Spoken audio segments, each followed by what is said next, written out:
I will walk to the end with all your wills, no matter the cost.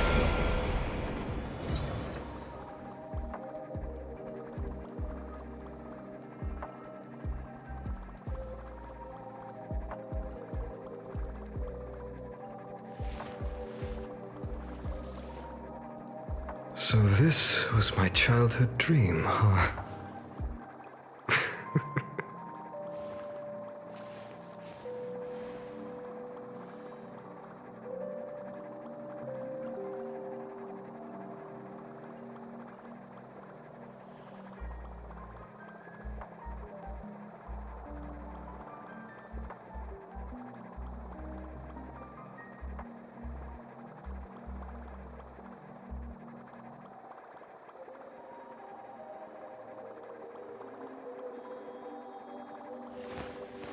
I will walk to the end with all your wills, no matter the cost.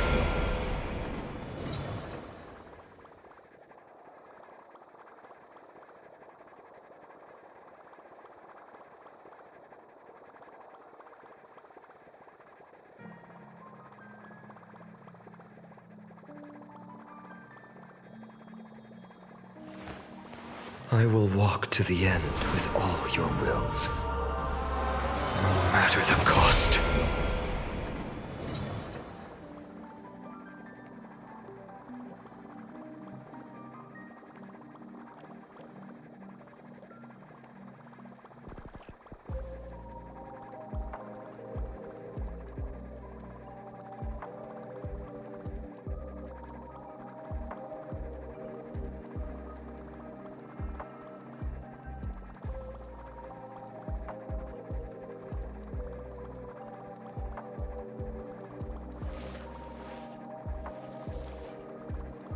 My childhood musings, huh?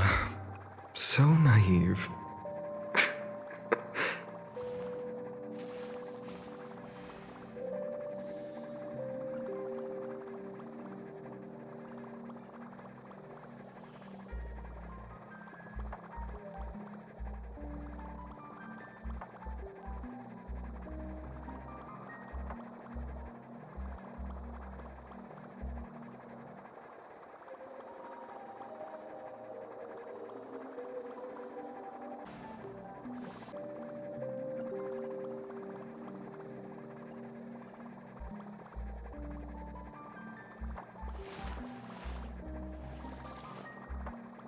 My childhood musings, huh?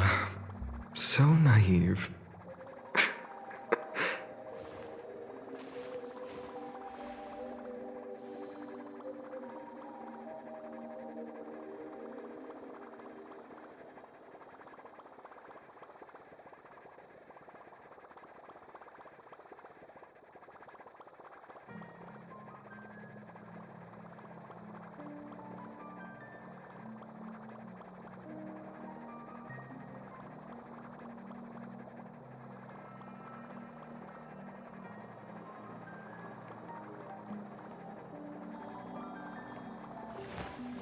I will walk to the end with all your wills, no matter the cost.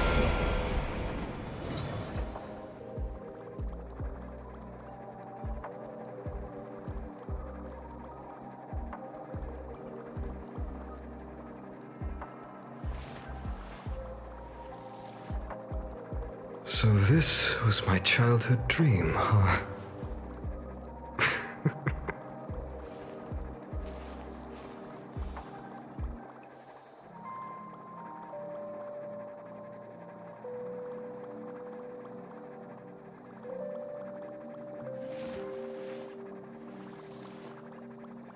My childhood musings, huh? So naive.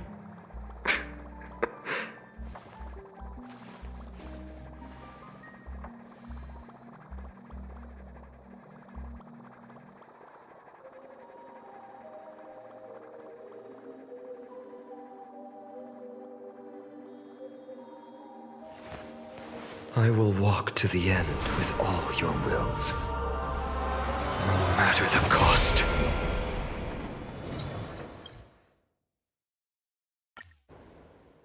Following the return of the core flames of reason and death, Aquila is the only titan that we still need to campaign against. Finan asks us to recreate the past, and he repeatedly challenges the Flame Reaver to hone his abilities. The Flame Chase journey's triumphant conclusion draws nigh.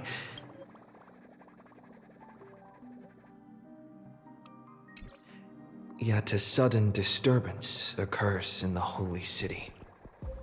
Using the Council of Elders and the Cleaners, Aglaia made sure that her fall paved the road forward for the Flame Chase. Amidst his grief, Finan takes up the mantle of leadership, giving a speech to unite the people. Cypher also returns on a mission, promising to protect Kefali's core flame while the Flame Chase party is away from the city. With the help of the Twilight Courtyard's last descendant of the sky, Hyacinth, the party ascends to Aquila's flying fortress. Hyacinth resolves to fulfill the duty passed down over generations of her family, only to discover that the glorious feat of Seliosi the Day Thunder Knight campaigning against Aquila was nothing more than a blood-stained lie. At the same time, in the city of the dead dragon's bones, Cypher contends with the Flame Reaver who comes seeking the core flame. Though she holds out for some time, she is no match and is slain in the end. But she had already given Kefali's core flame to spirit thief Bartolos, ordering them to wait for an opportunity to deliver the core flame to Finan and the others. The Flame Chasers fight together to defeat the Sky Titan, which has become a combined being of the god and the mortal. As they are trying to escape from the Eye of Twilight, the Dawn device suddenly goes out, and Hyacinth is forced to return the core flame early and remain in the sky to bear divine authority, becoming the protector of the people.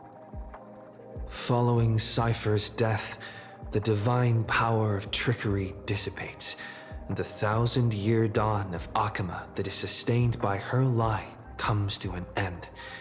The Holy City is met with the merciless invasion of the Black Tide as the powerful Flame Reaver moves in ever closer. At this moment of crisis, Mighty, Casterus, Tribi and Trinan, Cartonus, the Holy City Guards, and Don Hung all lay their lives on the line so that the Deliverer would have a chance to complete the mission. After making sure that I would remain safe, Finan enters the vortex of Genesis alone.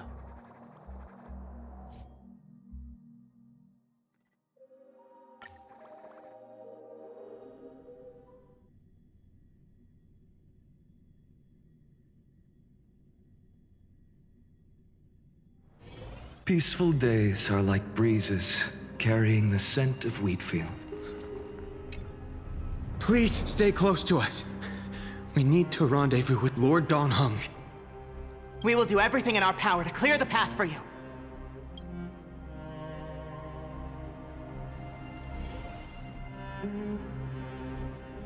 There he is! Lord Don Hung! Quick, we must assist him!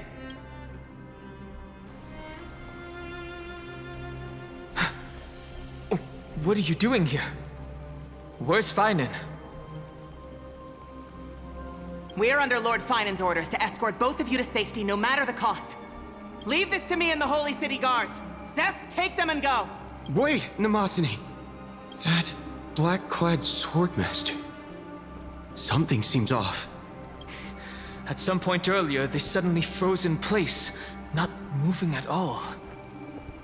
Like some kind of omen. No! Don't get too close. That thing's black flames are burning hot. I don't know what's happening, but leaving is the best option.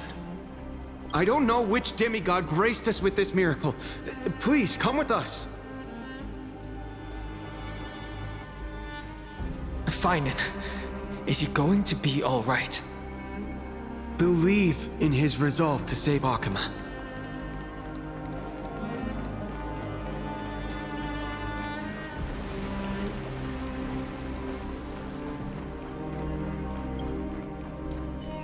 day of peaceful repose. Show your courage. Cool it.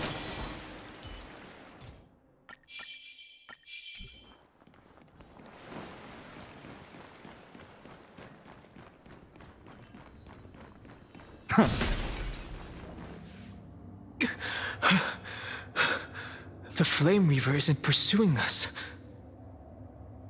Could this really be some kind of divine intervention? We can't stay here for long. Lady Trinan's sentry gate is just outside the city. Let's keep moving.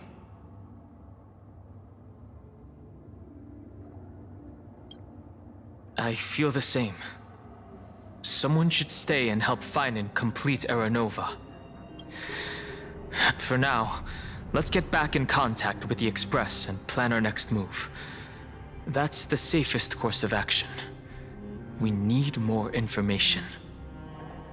On that note, I have a proposal. Who's there? I hope to convey a message to the two nameless. Mr. Screwlum? Who are you? Stand down. I order you to maintain a distance of 10 paces. It's okay, guard. This one is not our enemy. It has been a while, nameless of the Astral Express. I'm glad I arrived in time to stop that black-clad one from harming you further. So it was you. Indeed. Madame Herta invited me to meet with you, nameless. Rest assured. You two know this anti-Catharin?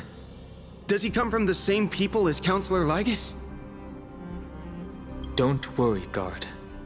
This gentleman is an ally of the Trailblaze. Would you mind giving us a moment to speak in private? Of course. We'll wait nearby. Please, stay safe. I fully understand your situation. For now, the only thing I can do is temporarily freeze that black-clad one in place. Time is limited, so I'll keep this brief. The place where you stand, Amphorius, is a world constructed from data and memoria, an experimental field of a certain eon. And now, this isolated sandbox world is rapidly falling into a third path. Destruction. Destruction. Conclusion. If Amphorius continues unchecked on this course, a Lord Ravager will complete its evolution and metamorphosis, and emerge from the surging tides. The cosmos as we know it will suffer irreversible consequences.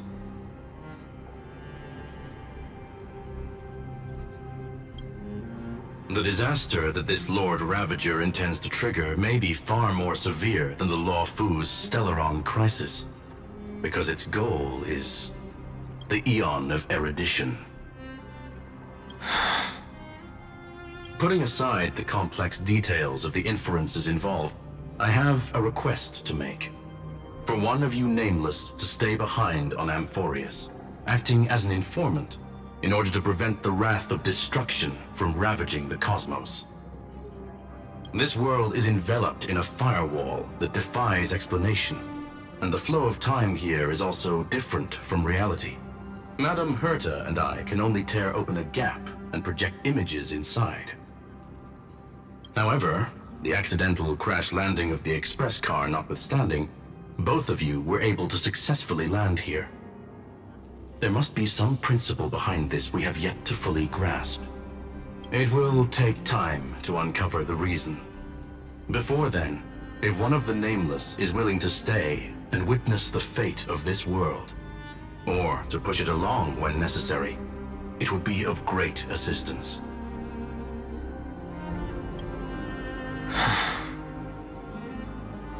Mr. Screwlum, I believe you. So I only have one thing I'd like to confirm with you.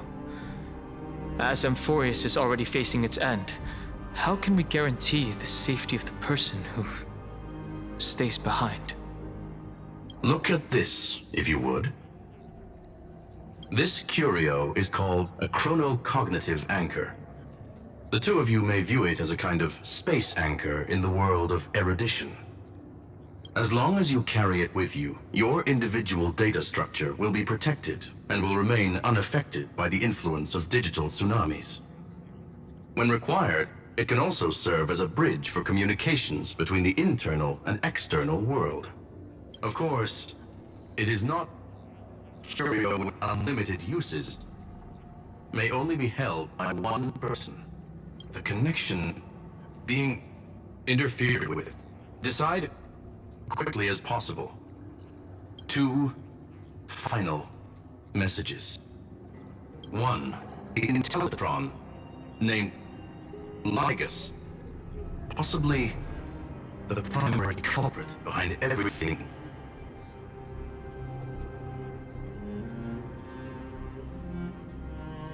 Two, Bertha discovered a clue. Miss March has already been drawn into Amphorius.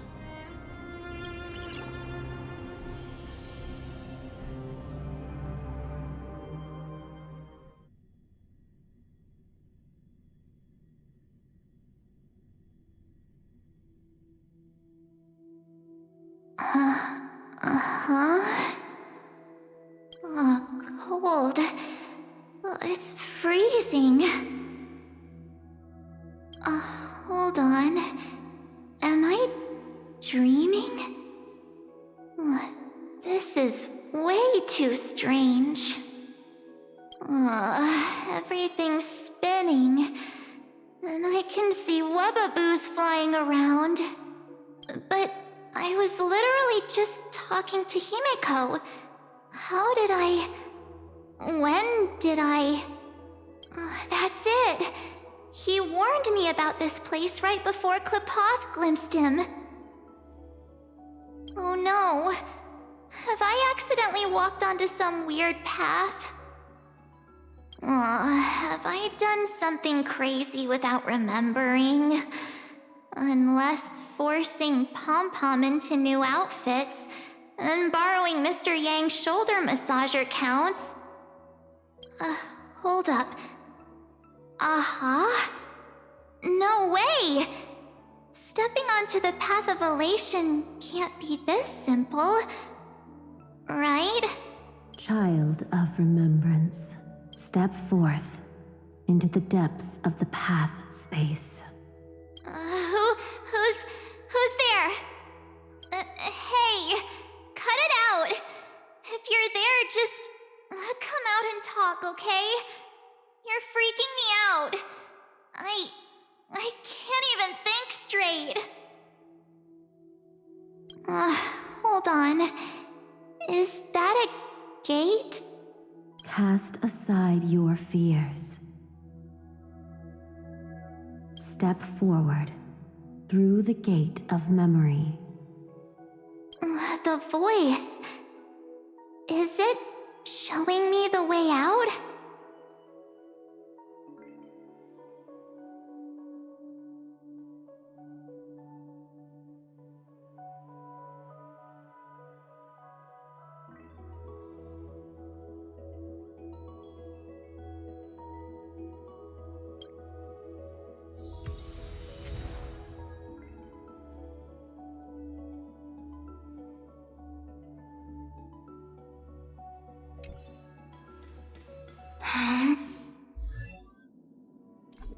No, don't fall for it! They're lying to you! Turn back now! Wait, Master Diviner? From the Law Foosh? Master Diviner, what brings you here? And you, Miss Messenger, do I know you from somewhere?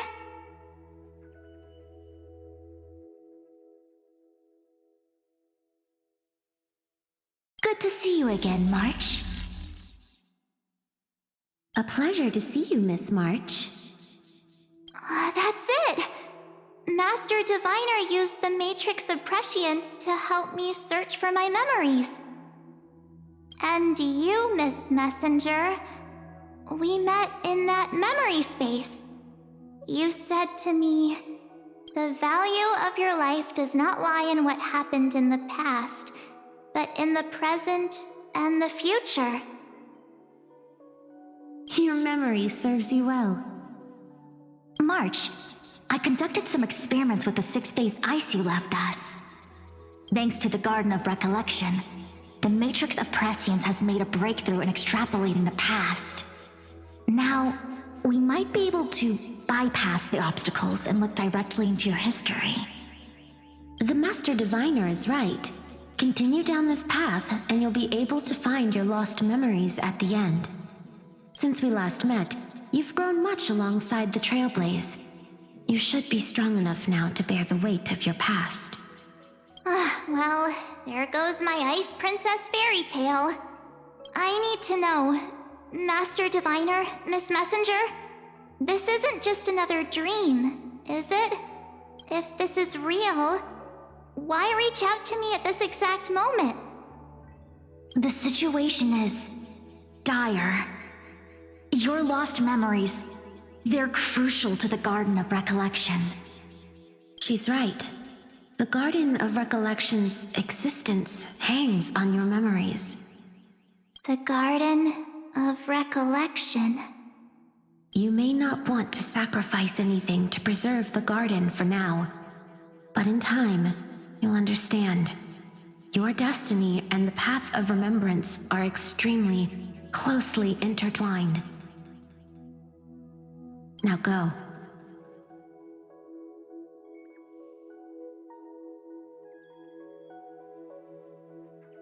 So, I just walk through that gate? This way, March. Your past awaits beyond the Gate of Memory. Stop! They're just mimicking people from your memories!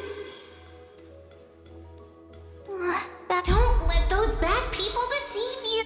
The gate. Now it's... you two?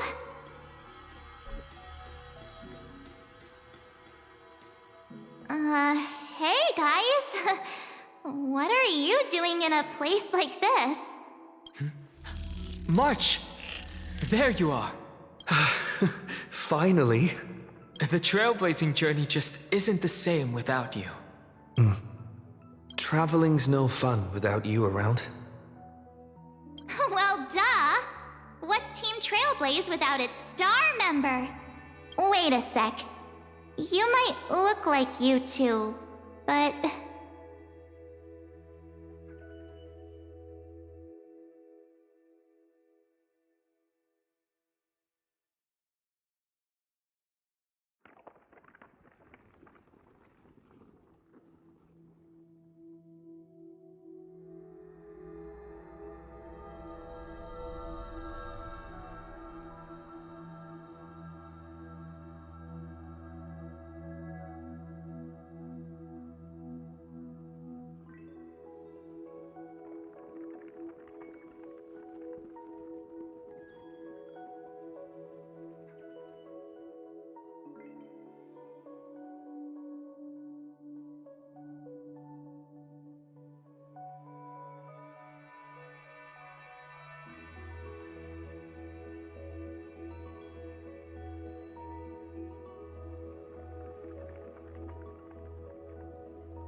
We understand your confusion. The Garden's allies helped us establish this Neuralink to reach you.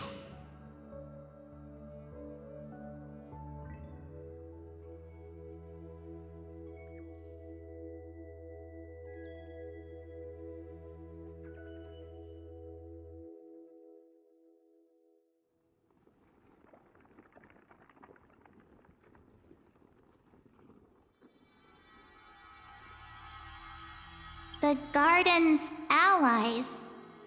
You mean Miss Black Swan?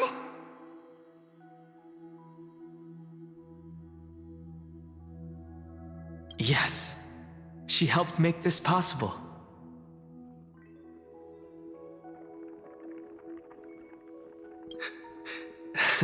Keep going, March.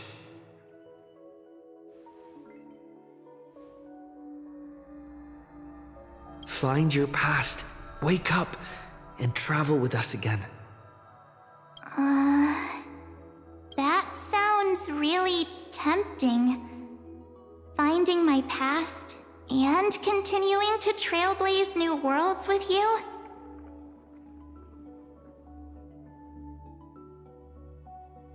Trust in yourself, March. It's gotten us this far, hasn't it? Follow us. Let's go through that gate together. Step into your past, March. Find your true self. Wait up! Slow down! Those words sound so...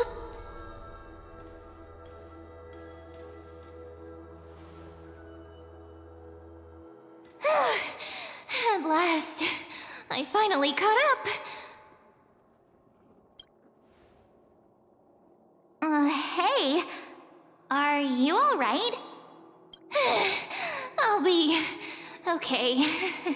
Just not used to running around. Say, Marge, got a moment to talk before you make your decision? Wait, that was you? Pushing the gate away? Sending those warnings? Yep, named Cyrene. It means ripples of past reverie. Easy to remember, right?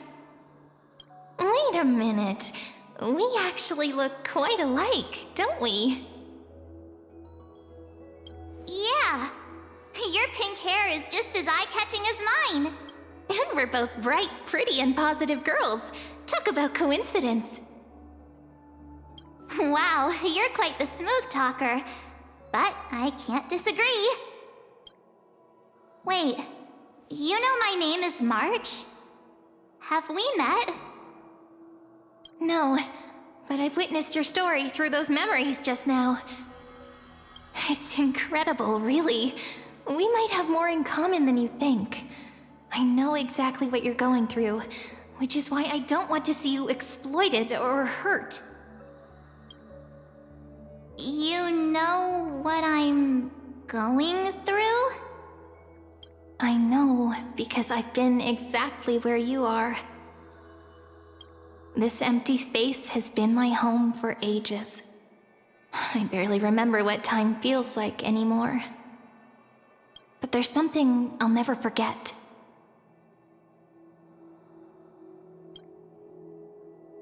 Trust me, that gate won't give you what you want.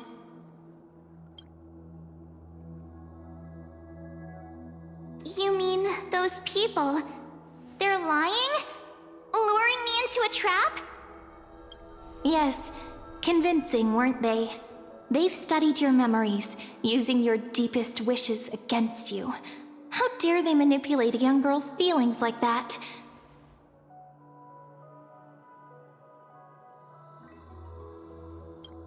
If you go through that door, the worst case scenario is you'll become their pawn, losing control over your own fate forever.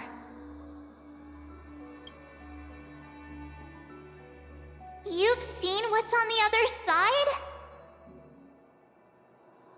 I may be stuck here with missing memories like you, but I still recall fragments of my homeland where I grew up. That door leads to Amphorius. Trust me, it's anything but welcoming. For ages, I've watched people walk through that door. They couldn't see or hear my calls. The voices beyond always promised safety, but I've never seen anyone return safely. So I had to try and stop you.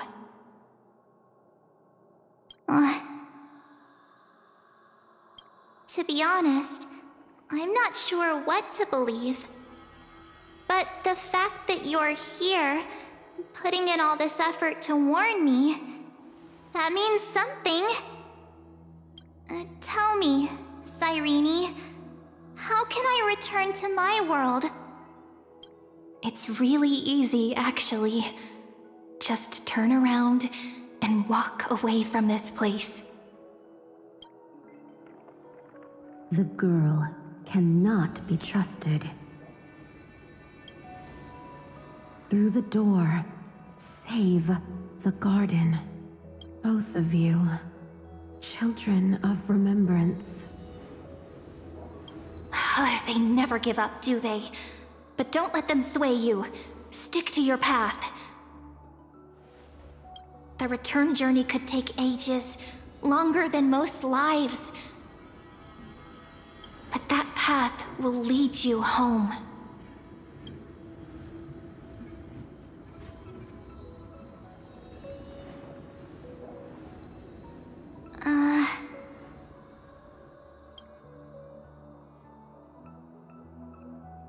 Thank you, Cyrene. I know what I need to do. I'm going through that gate. Into Amphorius. Wait, what? Don't worry. I believe you. It's just that, for me, the only place I can call home is right beside my friends. Two of my closest friends are already on their way to Amphorius. They may seem capable, but only I know. They're absolute disasters waiting to happen. They won't last 5 minutes in a new world without me. That's why I need to go through. Amphorius or not. When the three of us are together, there's nothing we can't handle. We'll explore, understand, establish, and connect. After that, we'll find our way home together. I see. You've got people who mean the world to you, too. That is so heartwarming. March, if that's what you've decided, you have my full support. Birds of a feather we are, looking all sweet and innocent, but with hearts of fire. Oh, stop. You're making me blush.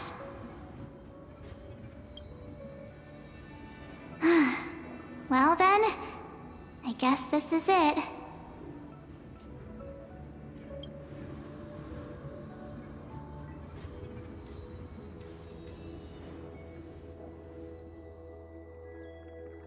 Do you think we'll see each other again? Who knows? But don't worry about me. After all this time here, I've grown quite used to chatting with my imaginary friends.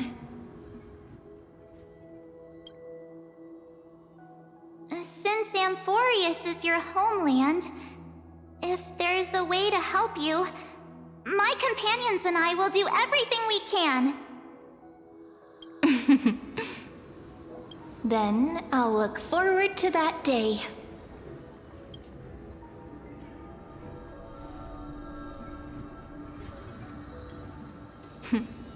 Your story awaits, March. Make it an epic one.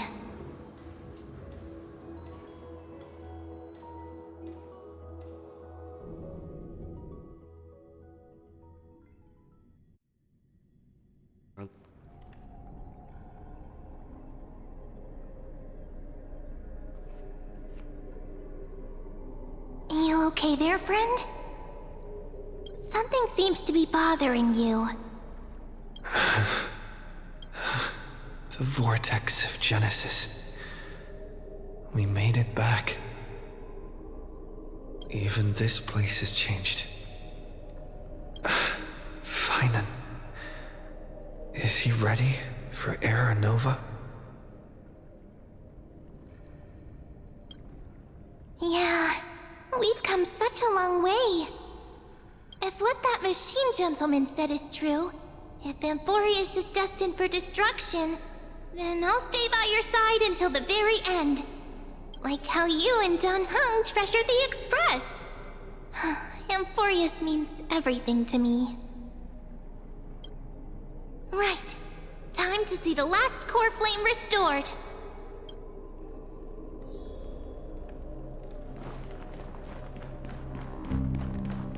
Look, there's Finan! And wait. Lycus? And you, Lord Finan, will wield that core flame to bury this ancient world, plunging everything into the gray unknown. None of that matters now. This brutal flame chase journey has stripped away my delusions. I know the future is in some peaceful paradise with gentle west winds, just waiting to welcome us to step in. If what lies ahead is a mass of chaos, I shall cut through it myself and usher in the first ray of blazing sunlight. Is it truly you? With one last chance to turn back, you still step forward. How befitting of a trailblazer.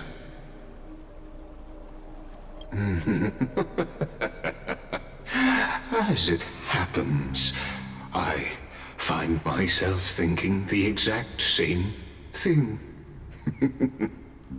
As our world nears its end, the ones who walk the infinite paths have embraced their destiny. As the Theoros, it is my duty to witness the world's future and oversee this final core flame ritual on their behalf. The trial of world-bearing, the ritual of Era Nova.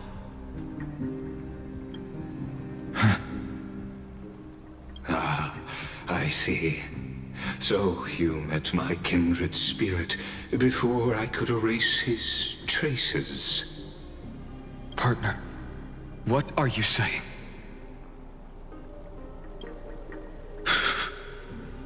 I've had my suspicions.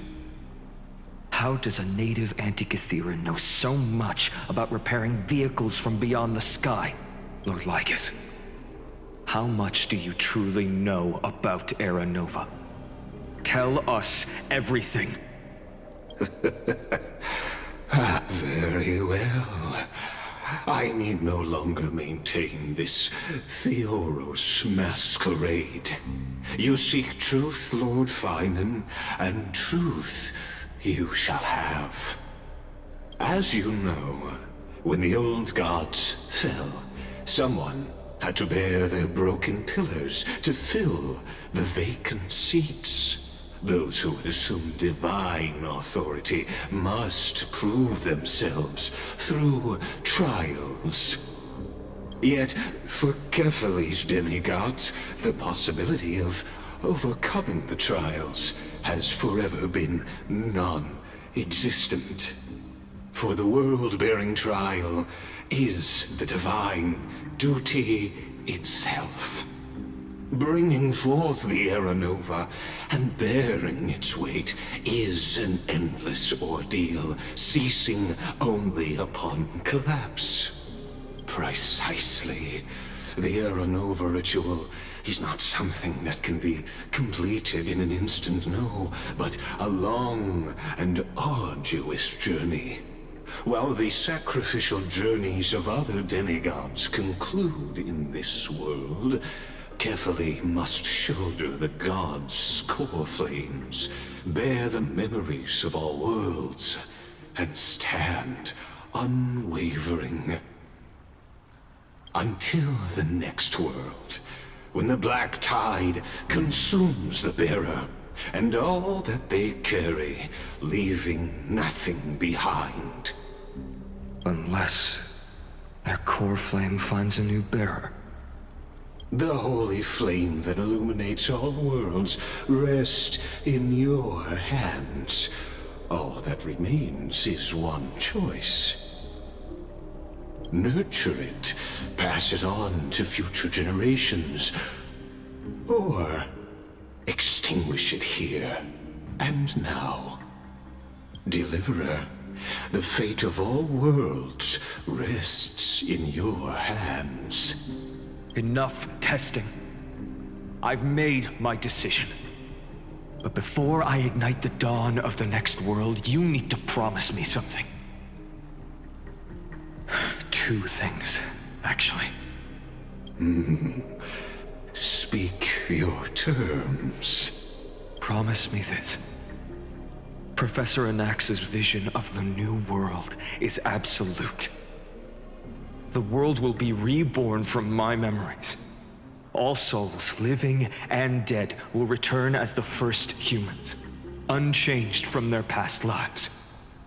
And my friends, the fallen demigods, they shall transcend the cycle to become new titans.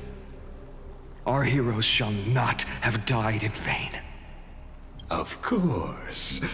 This I can guarantee. Good. The second one. Promise me that the Trailblazer can return safely to his homeland, unbound by Amphorius' laws. My apologies, but I cannot promise this. As you mentioned, he now bears the Time Titan's authority. His bonds with this world run too deep.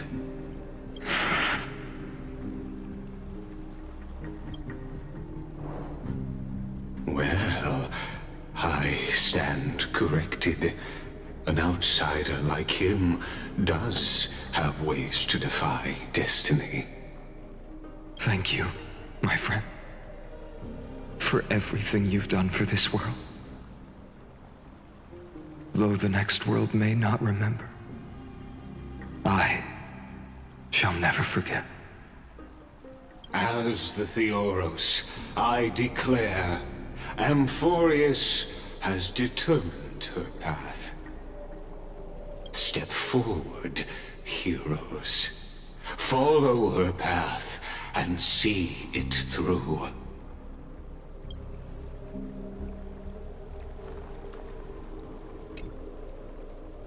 Without you, we could never have reached our prophesied tomorrow.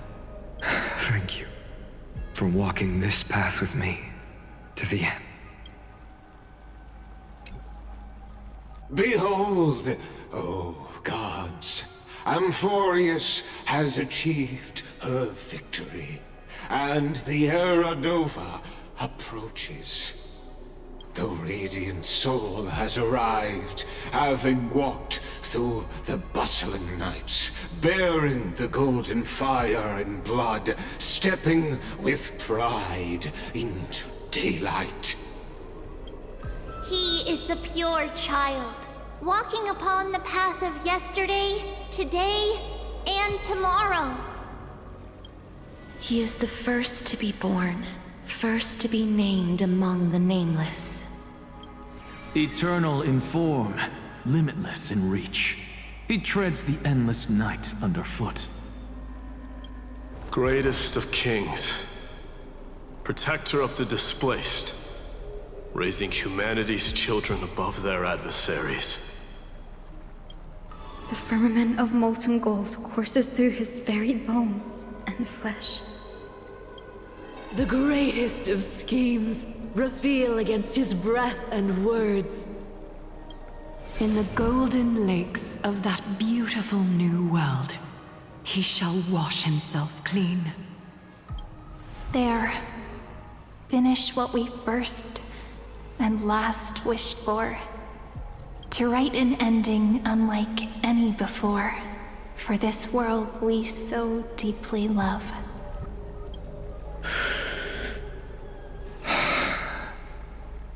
Come, partner. Join me. The time has come for us all to face oblivion, or embark on one final grand journey.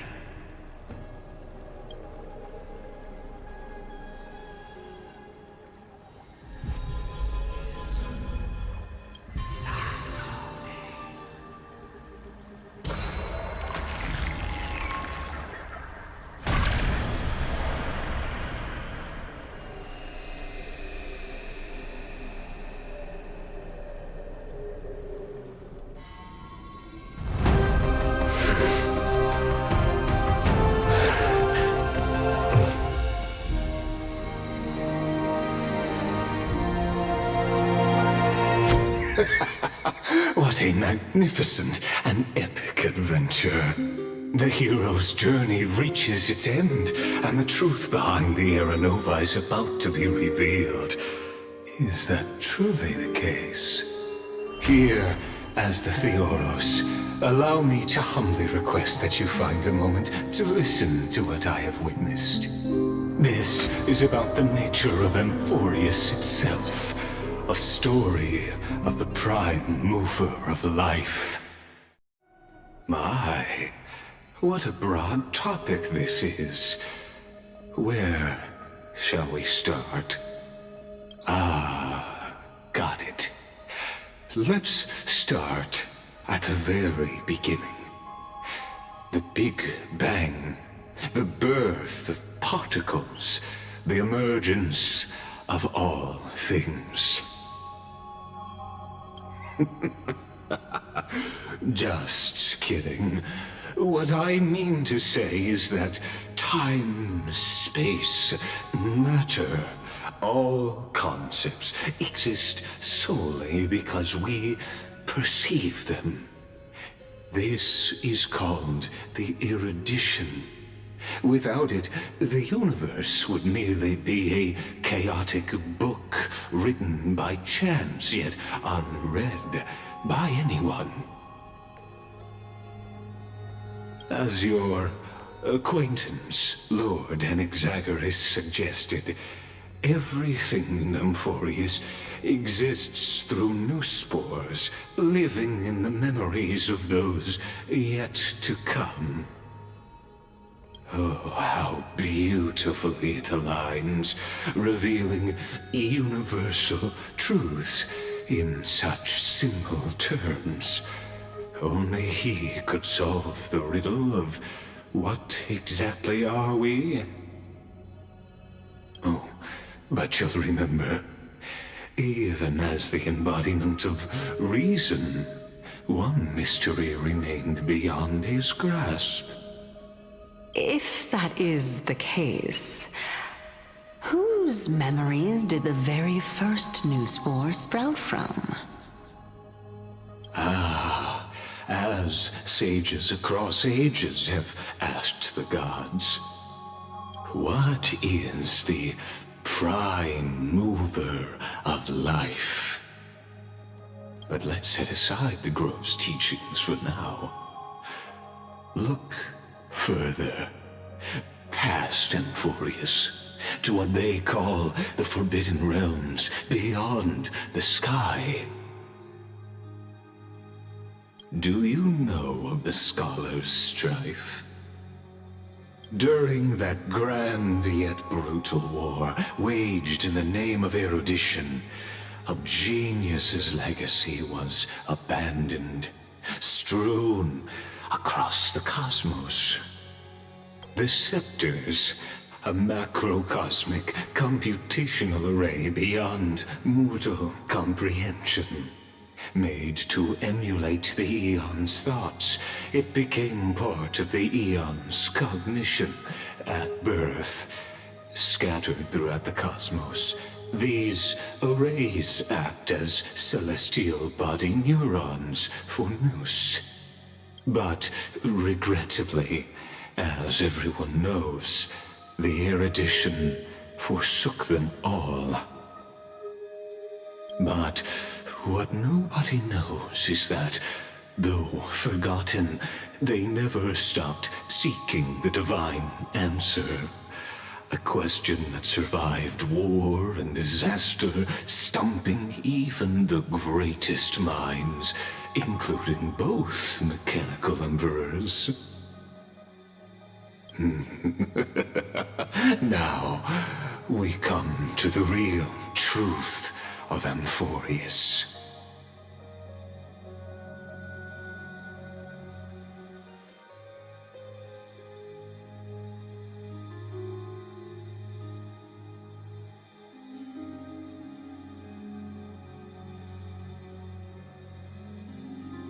What if, hypothetically, a scepter found the answer to the prime mover of life?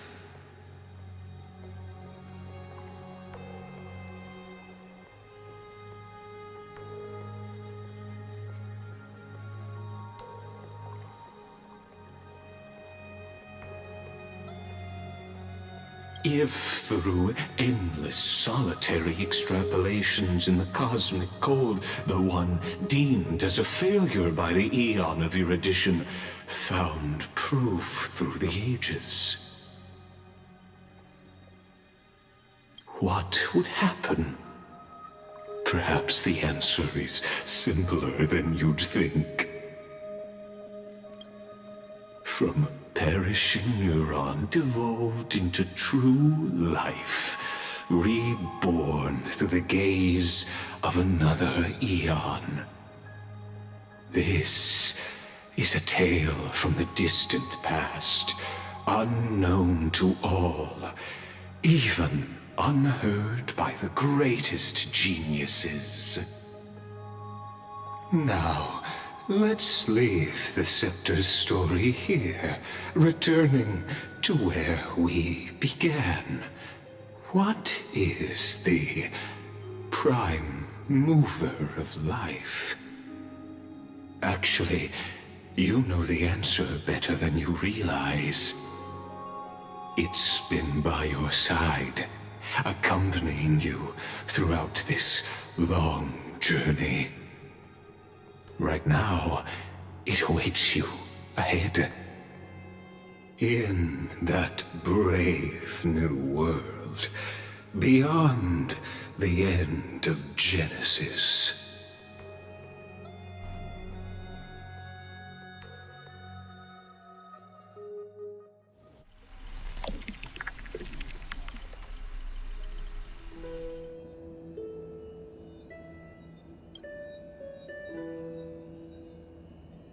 Take this wish with you.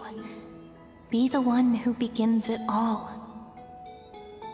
As the prophecy foretold, you will bear the blazing sun until the pale dawn breaks. Continue onward, bearing this world upon your shoulders until the Ashen Hero, the nameless deliverer, ushers in the dawn.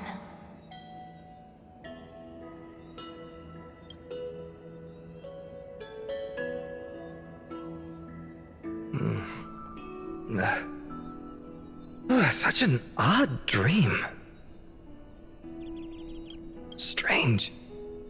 Like I've dreamed this before, but it all slips away when I wake. Only a voice remains. Who was that?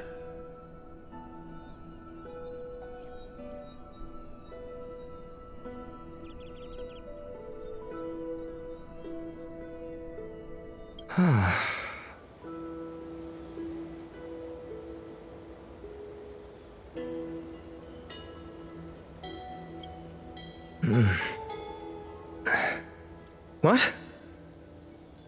Ah, it's you. Whoops, I fell asleep there. What a strange dream I had. It's gone now, though. But look, perfect sunshine. The day is still young. Let's go find Cyrene, partner. We promised to be there for her oracle card reading today. It's right about time.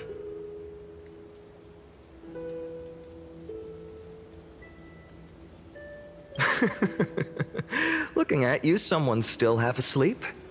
Tell you what, catch some fresh air first. I'll hang around here.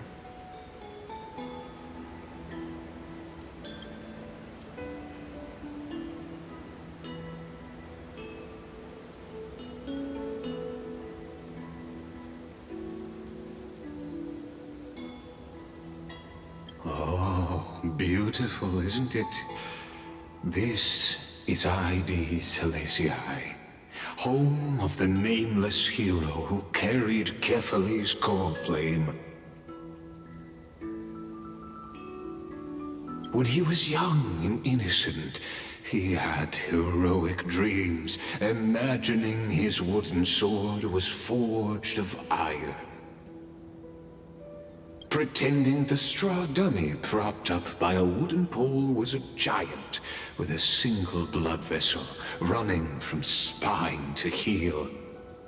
Dreaming of slaying the giant and becoming a hero to save the world, though to his young mind, the world was just this small village. What you witness is the start of his path to a new world. And trust me, you play no small part. These are his first memories. Rather than watching, why not join in? Think of it as immersive theater. Become his lifelong closest friend, witnessing his hero's journey from the best seat in the house, as the nameless hero whose unwavering guidance shaped Finan's destiny, yet whose name was never recorded in Amphorius's history.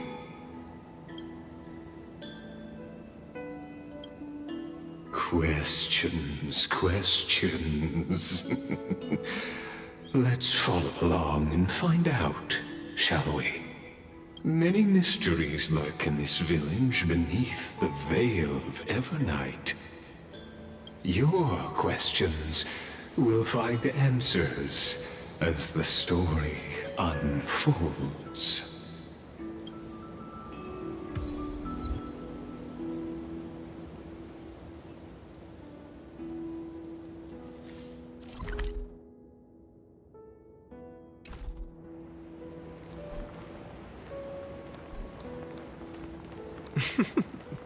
All awake now? Great. Finan! Show me how to use a sword like you do! Wait till you grow a bit more. Hey, Finan! Where are you headed? No Cyrene today? That's exactly where I'm going.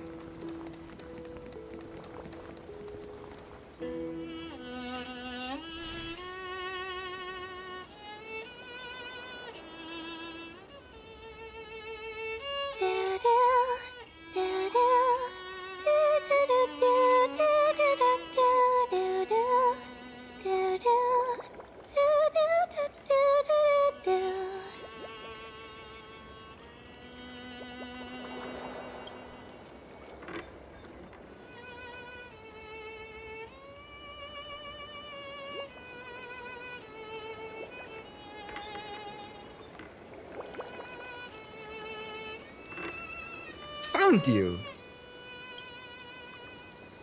That's...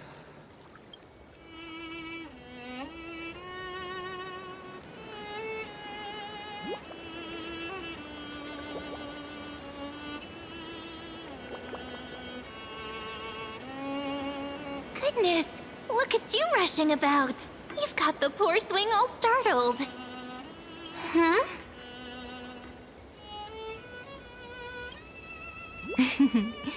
I knew it was you. Something wrong? What do you see? Oh, nothing much. Just suddenly felt a strange connection. Look at you, leaves in your hair. Were you sleeping in a tree again? Or was it the wheat fields this time? At least brush yourself off before wandering around. Come on, I'm not a kid anymore. You're the only one who still treats me like one. Sure. You may have the height advantage, but when it comes to maturity, I'm leagues ahead of you. Still fantasizing about being in heroic adventures and imagining yourself as one of the characters? That's the kind of thing kids do, not grown-ups. Don't you agree? And since you're playing along with his antics, who are you pretending to be today?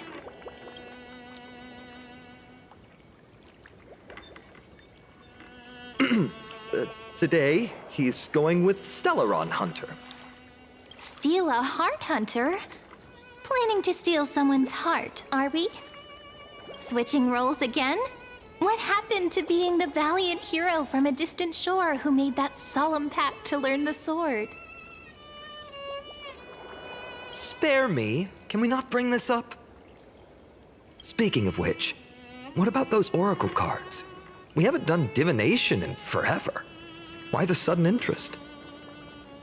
I was just about to tell you. Earlier, while napping on the swing, I had the strangest dream. There was this mysterious voice in my dream, calling out for something. Wait, you had that dream too? Yes, you too? That would explain this lingering sense of unease. Which made me think of those old oracle cards I used to play with as a kid. Though the Ornyx prophecies were always hit or miss. Yeah, all the kids would get so excited drawing cards like ruler or warrior, but throw fits over devil or drunkard and demand a redo. If you just redo it when you don't like the result, what's the point of divination? Ah, the blessing of childhood. Believing the gods might not notice our little corner of ID Silicii, willing to let our small deceits slide. Still, fate is absolute. After all, we never really know just how far into the future the prophecy extends. Anyway, let's go to our old secret base and look for those oracle cards. Now, where did we hide those? I can think of a few spots. Let's go check it out. In a village this size, I bet all our childhood treasures are exactly where we hid them. Mm-hmm. Time must be keeping them safe for us.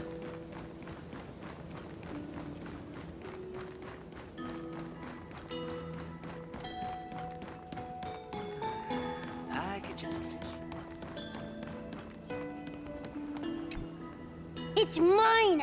I caught it fair and square! You did not! It's mine! Finan! Cyrene! Come quick! Look at this huge bottle I just caught! Give it here! My rod, my catch! I only let you borrow it, remember? What's got you two so worked up? Here, show me.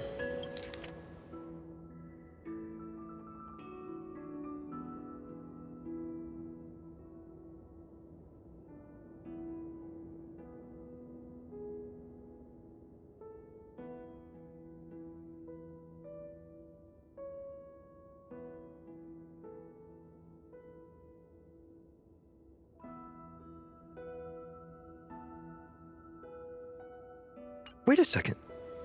This is my old wish in a bottle. How did it end up here? Ooh, I wanna see. What did little Finan wish for? Not happening. This stays sealed. Piso, Livia, dinner's ready.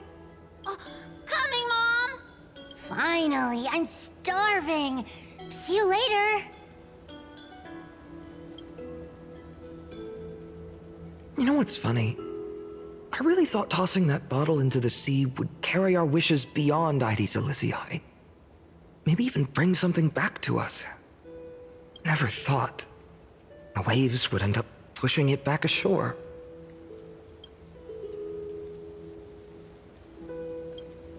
Don't bother. It's just some silly childish nonsense. Nothing worth reading.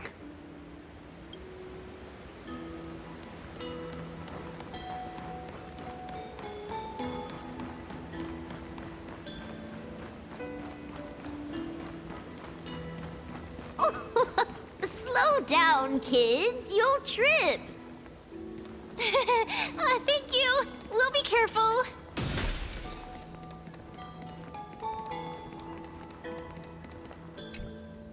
In the sunlit barn, amid the scent of ripened wheat, they found various fruits hoarded by squirrels. And a wooden figurine, missing arms and legs. My unfinished little soldier? After all these years! Hey, this is the one Mrs. Pythias confiscated. Finally back in my hands. Finan, Cyrene, where are you two headed? Speak of the devil. Mrs. Pythias, is school out already?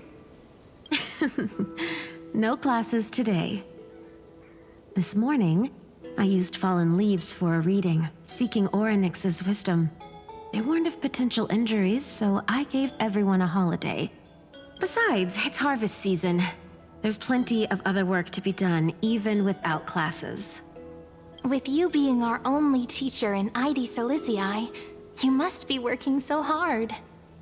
Anything for my students. I don't mind the work. When you travel far from here, you must visit the Grove of Epiphany for me, to see what a true haven of wisdom looks like. By the way, what are you looking for in here? You've been searching quite thoroughly. Mrs. Pythias, it's Finan's toy. Hey, partner, keep it down. Is this a toy? Really now, aren't we past the age for these? She doesn't remember, huh? Oh, this little soldier's coming with me. All right then, I should be going. It might rain tonight, so don't stay out too late. So this is where the wooden figurine you carved during class ended up. And here I thought I knew all your hiding spots. To be honest, I'd forgotten all about it myself. No sign of the oracle cards. Let's see. Ah, there's one place we haven't checked yet. The weather's great.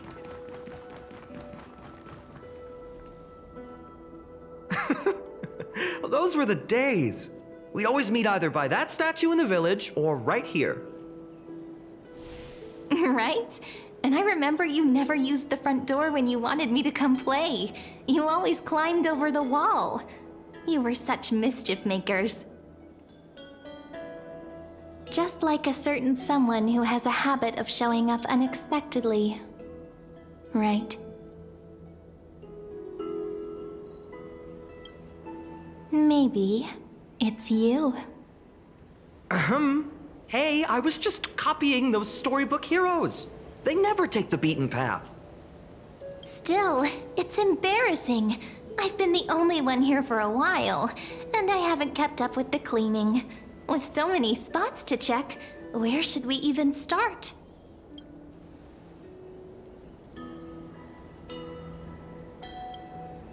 Come to think of it, I haven't checked the roof in forever. Worth a shot, right? All right, let's split up. I'll handle the yard. You check the upper floor. I wonder what the view's like from up there. Wonder how Worth checking out. with milk would taste. Leave this to me, partner. Want to bet who finds the oracle cards first?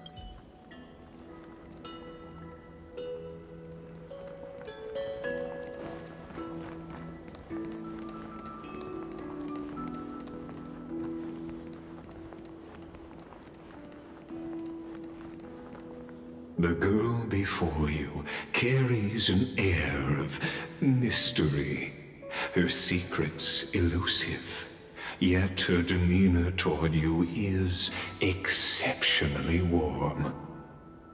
You can't help but wonder, could there really be some kind of mental connection? The view here hasn't changed a bit.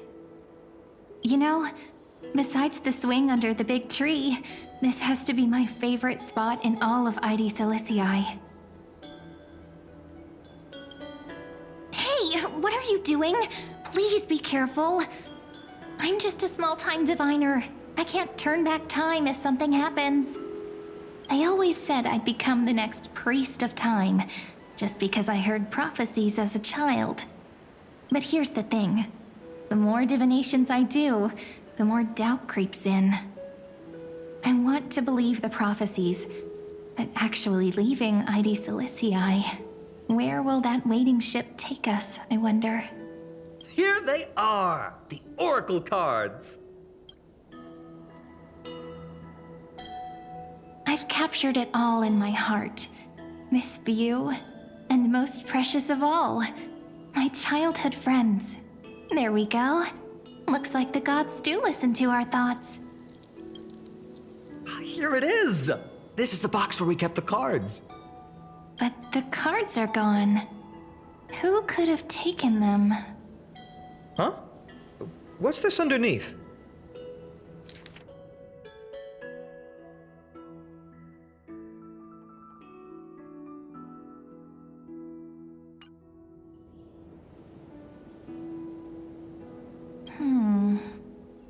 I see now. Those sneaky little ones. So that's what they've been up to.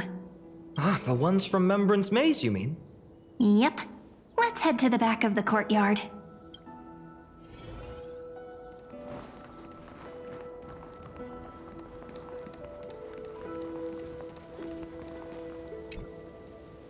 The entrance should be around here somewhere. Right here. The path to the maze is hidden under all these weeds. It's been too long since we visited the fairies. Did you forget? We used to visit them all the time when we were little. All right, let's do this. These weeds need to go.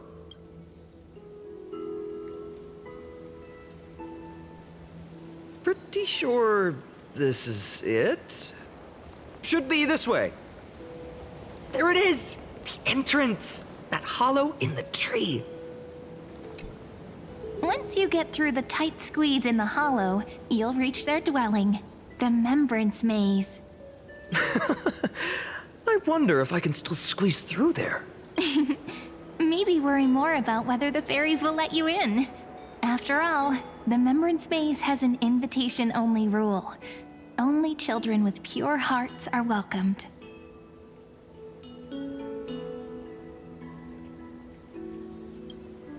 Lead the way then, partner. Regardless, how about we try getting through the hollow first? After you, then. What? Oh, sure, I'll go first. So hasty, as always. Looks like it's just us now. Care to finish that chat? To be honest, from the moment I saw the cute note left by the fairies, my intuition became even more certain. Perhaps when we step into the maze again after all these years, the wheels of fate will finally start turning. Oh, it's just a girl's intuition. It might not mean anything. But you know what? Even if fate is set on its path, no matter where it steers the world, if we're together, there's nothing to worry about, right? So, if you're willing... Forget it. If the wheels do begin to turn, that's when I'll make my request.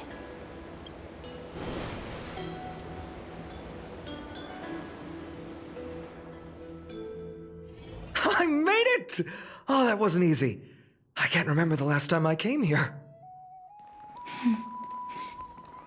We were still kids back then. Wait a minute. Are you?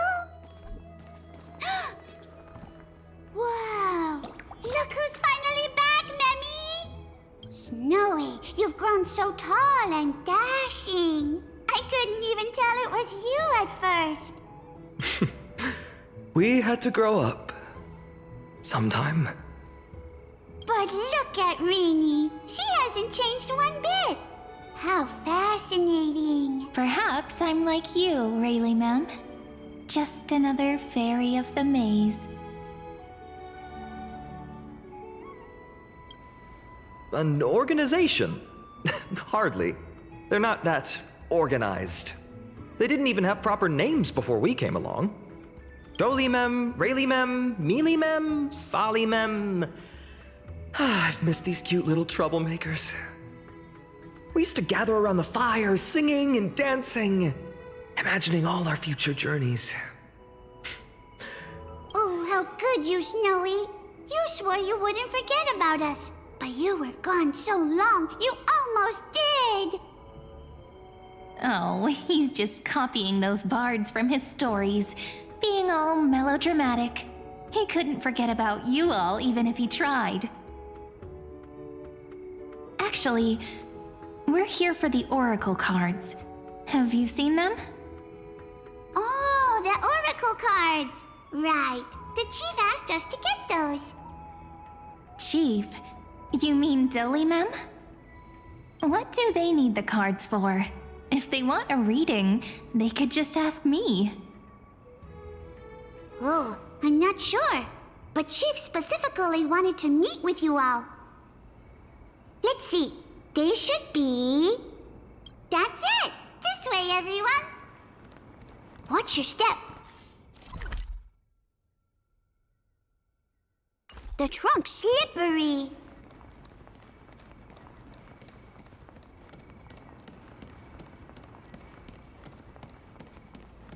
Chief! Rini and Snowy have returned! Why do leaves and branches grow? Which way does the wind blow? In Membrance Maze depths we seek to find the answers future left behind. Welcome back, my dear children.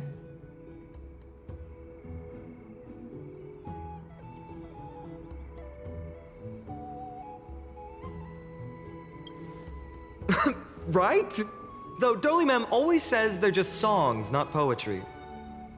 Oh, Chief, you haven't changed a bit. Still so full of life. Oh, no need to fuss, my child. You haven't forgotten, have you? As long as our songs are sung, the children of the maze will live on. Just as our paths stay forever linked. Here, take it. I'm sorry I had to resort to such methods to bring you here. My book of oracle cards. Thank you for keeping it safe. You know, you can always just ask if you want me to divine something. Still, bringing us here like this after so long. Is something wrong, Chief? Yes. The Veil of Evernight whispers to us once more. It tells of a new fairy who will soon enter the maze. Indeed, every time a new fairy arrives in the maze, it means that beyond the veil, in the vast lands far from Ides Elysiae, a great calamity is on the horizon.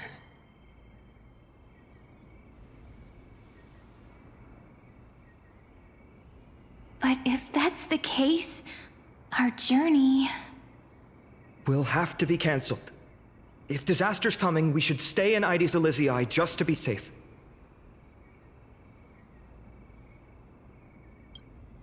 That's a good point. But what difference could Cyrene and I make? We weren't planning to be gone for long. Just enough time to hone our abilities. Finan would train in Castrum Kremnos, while I would seek the Fake Titan's blessing in Yanisopolis. Then we'd return to ID Ciliciae to help keep our village safe. It's okay. I can still practice my swordplay here. Some things you can learn on your own. Well, probably. That's not very convincing. Here's a thought. Let's have Cyrene do a reading. If fate wishes to show us its path, we might find some peace of mind. But what if we don't like what the cards tell us?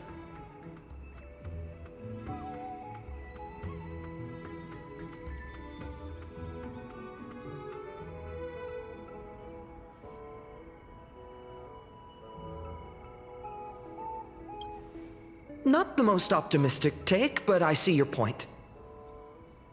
Thanks, partner. We'll do it your way.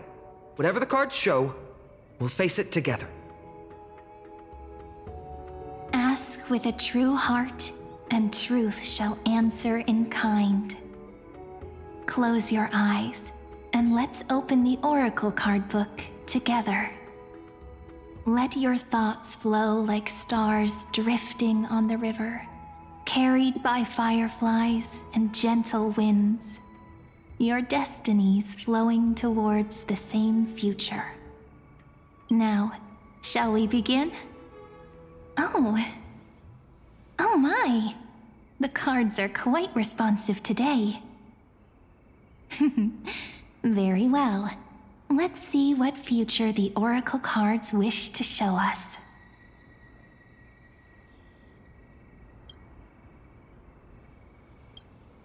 Behold, the Weaver. It connects the romantic threads of the chrysalis of gold, weaving all destinies into golden silk that flows toward the most brilliant, magnificent future.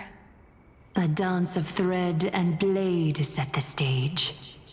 So shall it end as gracefully as it started. Such elegance. The Gold Weaver must be of noble birth. Such high standing. I doubt someone like me could ever reach it.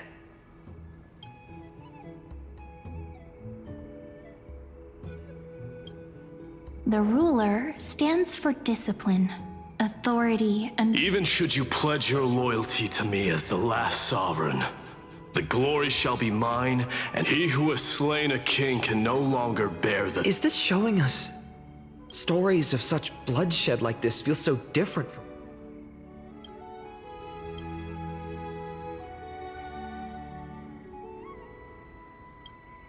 This card, the Servant, is surprisingly light, bearing the cool scent of Antilla flowers, just like starlight. It symbolizes new life and hope, yet often brings to mind struggles, sadness, and loss. These precious flowers I care for with my own hands. Are they destined to bloom only in death's embrace? It sounds so solemn, yet tinged with an inescapable sorrow.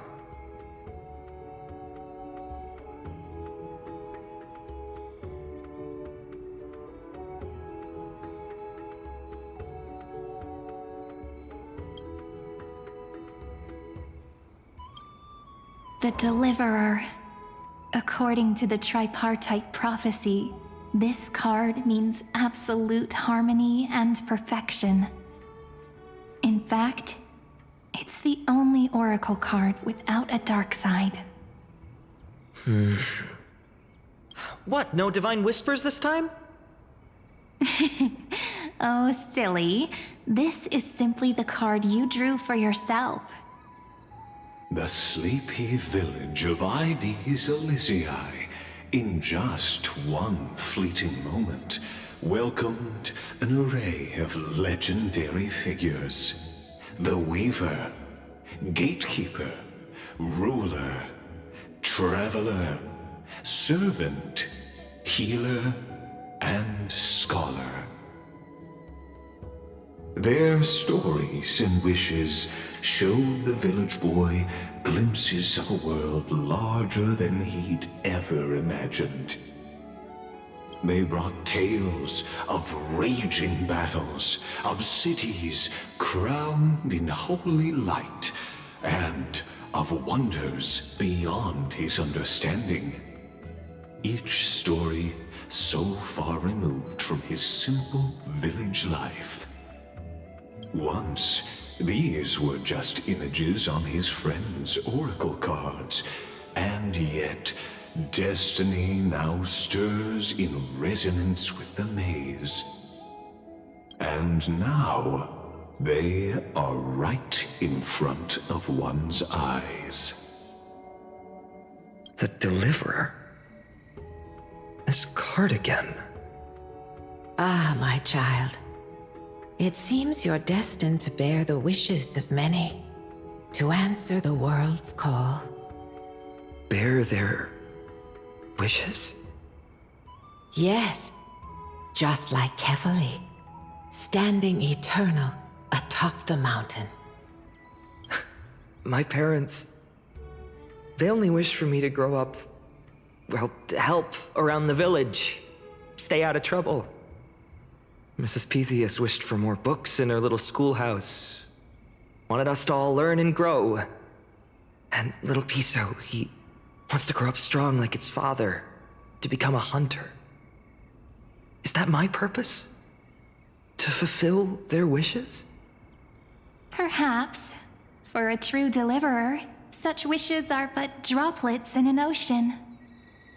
After all, Kefali bears the weight of the entire world. Right. How could any human possibly measure up to a Titan? I wonder too. Perhaps... What's this? What you see are futures written in the cards. Or rather, the people you'll meet on your journey. Sometimes, fate can guide us when we're lost. Let's consult fate itself. Maybe then we'll know why we must take this path. And learn just how many burdens one must bear to become a true deliverer.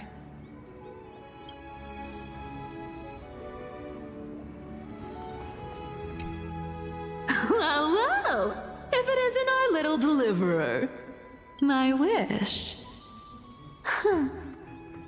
Just let me, wine and dine, and soak up the sun. Right, Princess Home Buddy? Cypher, that's not how I see it. My one wish is to find that missing piece in my life. To feel someone's embrace. For someone with all those treasures behind your divine power. Ouch! Where did that come from? Right for the jugular, huh? What about our friend from the Grove? My wish came true before I touched the sky. I transformed my healing power into gentle sunlight, distributing it equally to— You two are so selfless, aren't you? No surprise. You know what? I did have one wild dream. Just think, if I traded places with that seamstress, me in the mansion, her.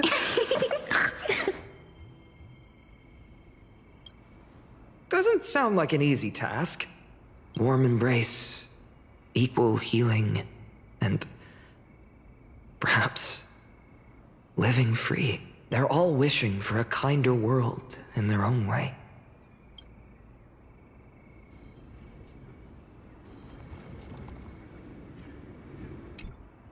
Personal wishes? I have none. Only the Aranuva matters. The world. These crawling parasites have no place in Akama. Especially not on— That noble lady? The way she speaks, it's like ice in my veins. That's exactly the feeling I'm getting. Teacher, perhaps you could share your wishes with us? Oh, Snowy. You want to know about our wishes now? I wish to meet Trian again, in the sea of flowers where the west wind ends. And Aggie, I want to see you shed that golden thread cocoon around your heart. Just once more. Smile at us again like that bright-eyed girl in white who stood before the Yanisopolis temple. Finally, I pray that the footsteps of lost souls no longer wander aimlessly. Instead, replaced by the bright songs of prayer. Are we wishing for too much? Well, let's say these 3 wishes represent Trian and Trinan too. Those wishes are truly wonderful. They even stir something deep inside me. Then we can rest easy, because only you can make these wishes come true. Only me? Mark these words, Snowy. See you tomorrow.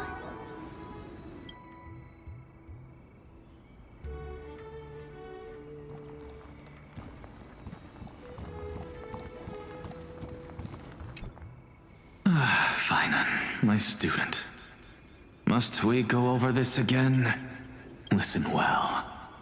I detest the word wish. It reeks of mortals crawling before their gods. My life's work is done. All that remains is for you to take the final step and prove the ultimate truth. I, Anaxagoras, shall become a god of the new world. Through irrefutable logic, I will prove that mortal wisdom can achieve divine greatness. Isn't he, you know, a little... I mean, I just daydream about hero stories, but he's fantasizing about becoming a titan? Well, that's something. Could I ever be that sure of myself?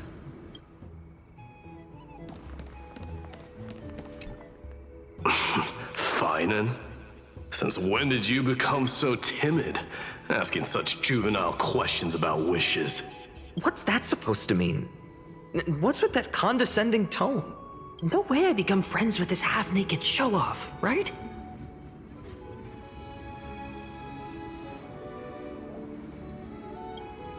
Just what kind of life am I going to lead? What are you mumbling to yourself now? Whatever. The wishes of the Kremnon warriors are done, but I survived 1,000 deaths only to fall to a coward's blade. That masked flame reaver who struck from behind. Finan, you look... Never mind.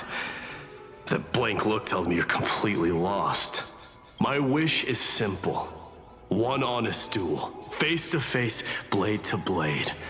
Then I'll strip away that mask with my own hands. Nothing but violence and vengeance. This person's wish is nothing short of brutal. Still, those eyes burn with the noble pride I've read about. This wish, I shall not forget.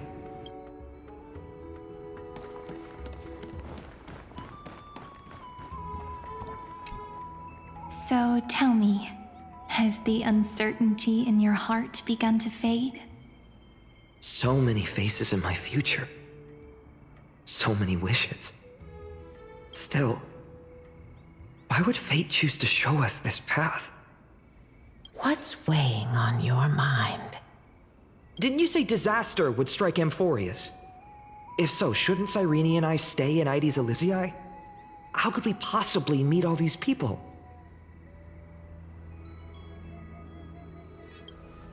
If that's true, then who will protect everyone in Ides Elysiae? Cyrene, may I have that deliverer card? Of course. But why?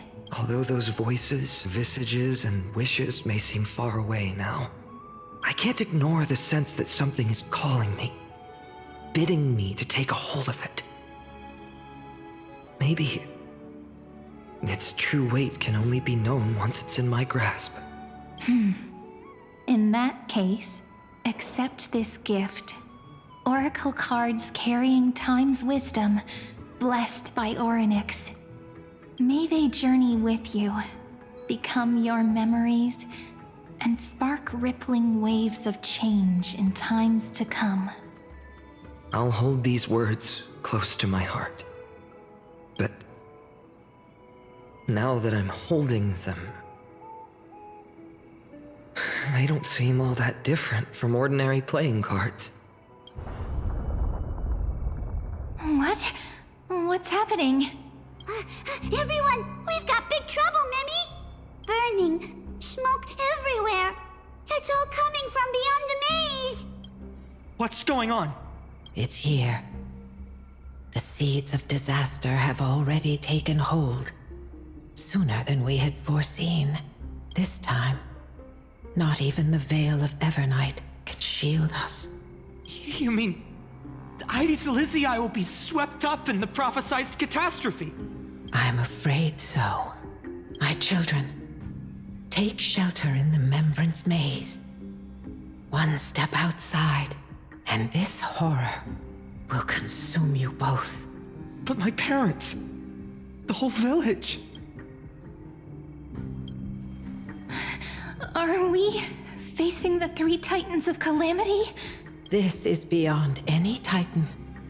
Beyond any danger you could overcome with strategy alone. It's an unspeakable horror that twists all life into abominations that never bleed nor cry.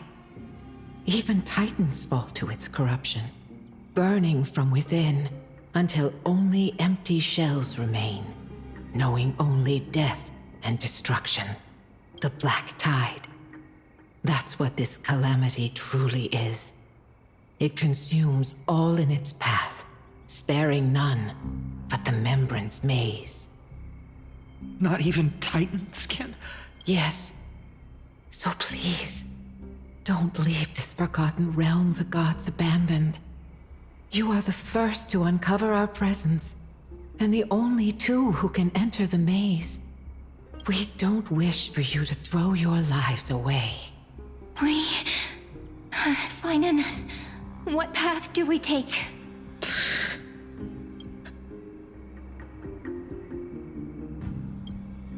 I learned the sword to protect those close to me. If I run now, I'll never be worthy of lifting a blade again. Then we know what we must do. Indeed, our friend is right. We must take action. Forgive me, Chief, but Aedes Elysiae needs us. And as her child, I must act. Very well. Make sure you protect yourselves. With me, Cyrene. Join us, my friend. Even without a sword, I'll take a rake. Even with the roughest steel, I'll keep our home safe. Deliverer, the card's truth extends beyond its mere literal meaning. There's another hidden layer within. Not someone perfect from the start, standing high above, casting merciful gazes upon the world. But one who starts small, from a humble village, expanding their world within step by step, learning to save others as they grow. When we were little, I told him I wished this world would never need a deliverer. Now that wish has shattered. Yet I'm glad he's chosen to walk this path. And all of this happened because you believed in him, friend. Shall we? It's only when you're by our side that Finan and that our hearts find their courage. I know you're watching us right now. Aren't you, great hero from the future? Oh, deliverer. Such cruel irony. Though destined to bear the world's burden, this boy can never become the hero to bring forth the dawn.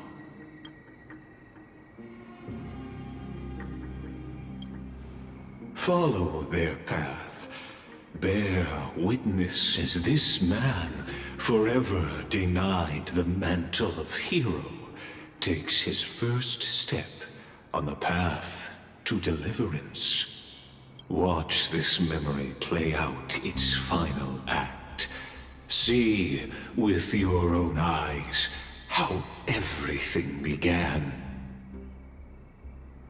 Then you'll see why his dream of deliverance was always destined to become this world's requiem.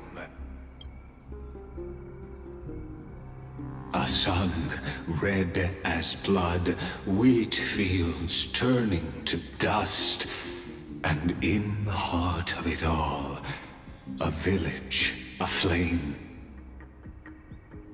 In that moment, the boy stood in what felt like the end of existence itself.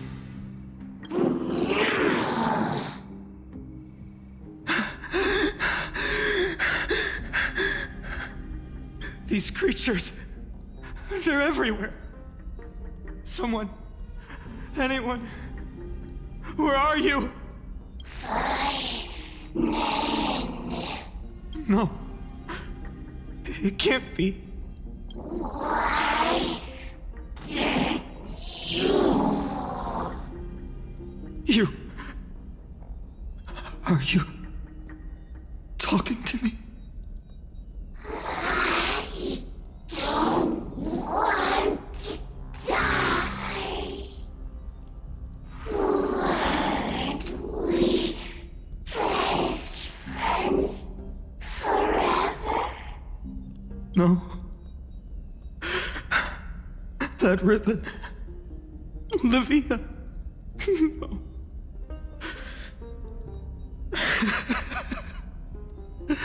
I should have known. Save us. Save us.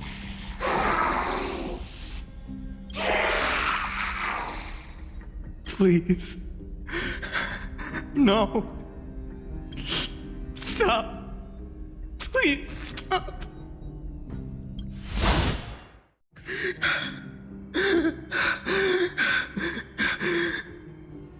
Olivia, I'm so sorry.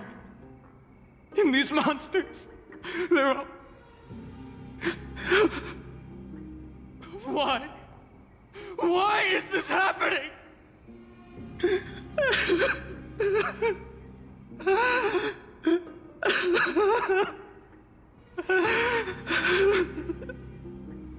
When the black tide arrived, the wavering boy found resolve in his companions, and together they ran toward their first battlefield. In the far-off future, the land of Anforius would bear the marks of the hero's footsteps.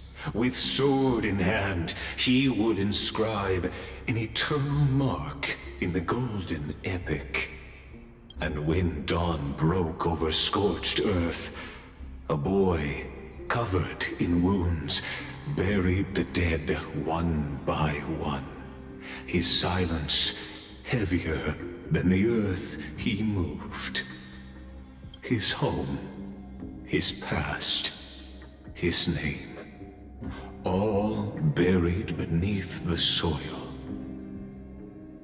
His feet carried him forward, over the pillar of stone, beyond the chalice of plenty, through the deadly fogs of the Hand of Shadow.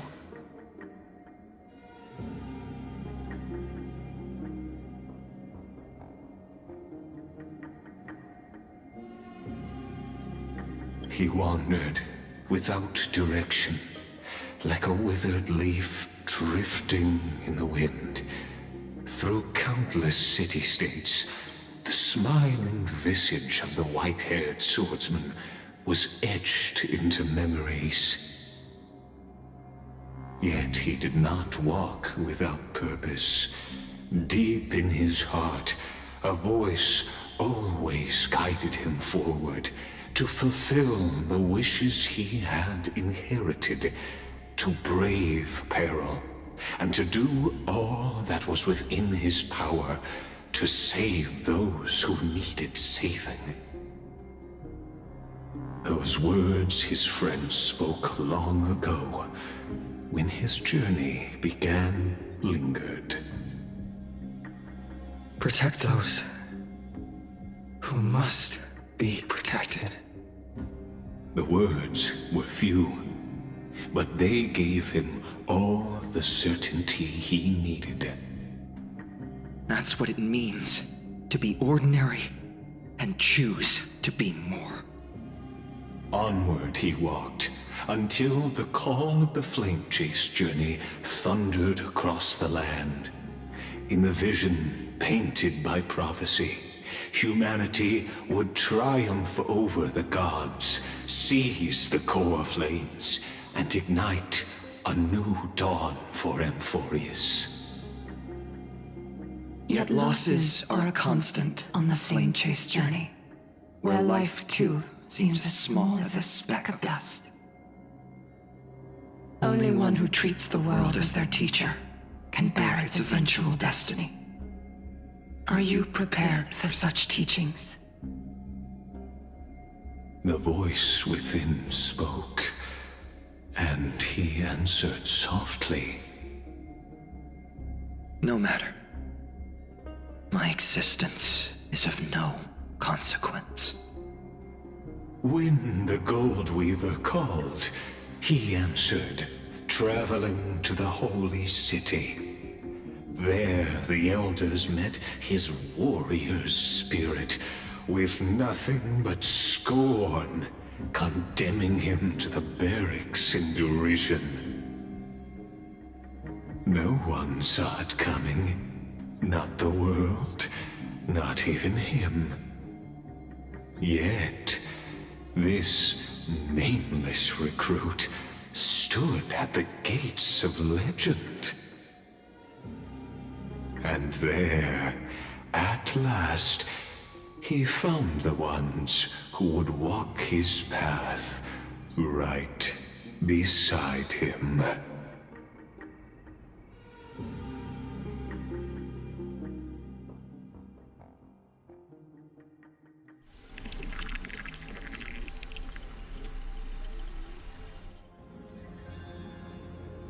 This is the abyss of fate.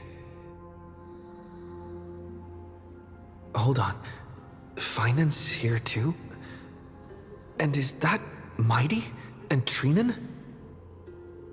And now, Act 2 of our immersive drama unfolds.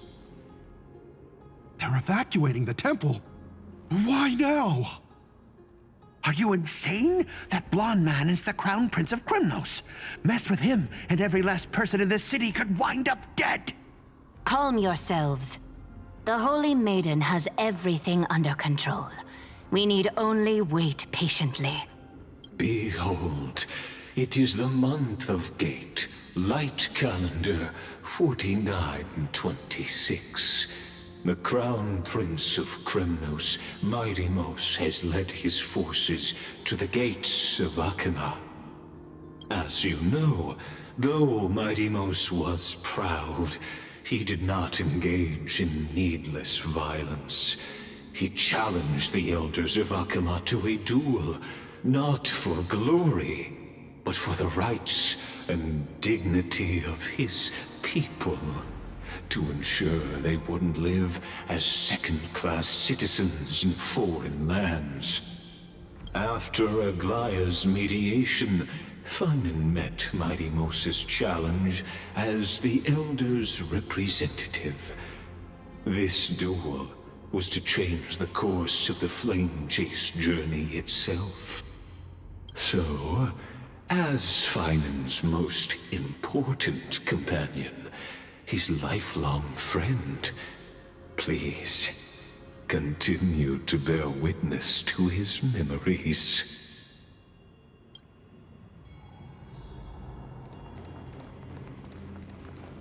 Is this your idea of an honorable duel? Bloodshed isn't the way. We and Aggie don't want to see Chrysoceres turn on each other. True warriors know when to sheathe their blades. The impartial Talantan shall oversee this duel. You need only place your offerings upon their scales. Something that has more weight than the fate of the world. Which means only those who understand the world's weight are worthy to carry it. Is this how you plan to test our convictions? Well, Kremnoan, looks like you won't be able to punch your way through this one. It makes no difference. One last chance, new recruit. Walk away, and I'll spare your life. Otherwise, come and face me. I'll give you a warrior's death. Hard to imagine they once clashed like this. Holy Maiden, I can't help but feel like a pawn that has stumbled into some greater political game. Every hero was once a child, and every child must grow. That's so. I don't even know why I'm standing here right now. Look at me. Just a common soldier. Since swordsmanship won't decide the winner, Lady Goldweaver should be here instead. My devotion to the Holy City could never compare to hers. What if we told you this duel isn't about winning or losing, but rather in the choice you make? Are you saying that Lady Goldweaver is testing me? Every Chrysocer is indispensable to the Flame Chase journey. And you and the Crown Prince of Kremnos are both a part of the prophecy. What the duel marks is not an ending, but a beginning. So, listen to your heart. We wish only to hear your answer. True enough. The voice within has never failed me. It doesn't matter what the result is. I'll give it everything I have. Spoken like a Chrysocer. Now go, Finon. Your journey has only just begun. That's right, comrade. It's time for us to teach that proud prince a lesson together. Me? With him? Don't joke around like that. Still, on the topic of the Temple of the Three Fates, here we are, at the Temple of the Time Titan. And I don't even know how Cyrene's studies are progressing. We haven't really had much contact since I set out. Still, I hope she's doing well. Anyway, let's go, comrade. It's not every day you get a chance to see Talantan's scales of justice. What's going on? Did he just say Cyrene's studying here? But how is that possible? Wasn't she... Of course, Lycus disappears right when I need answers. Forget it. I need to catch up with Finon first.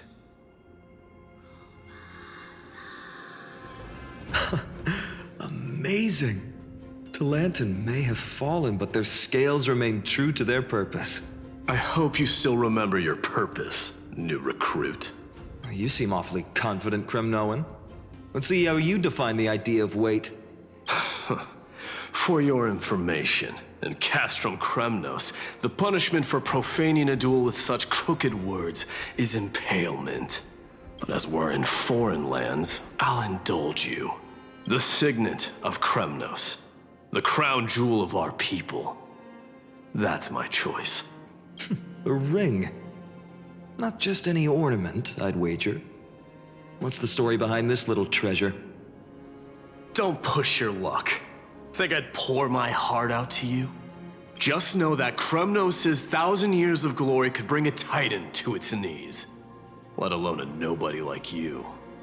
So to him, glory and his people outweigh the entire world. And the very destiny that Mighty himself will eventually shoulder.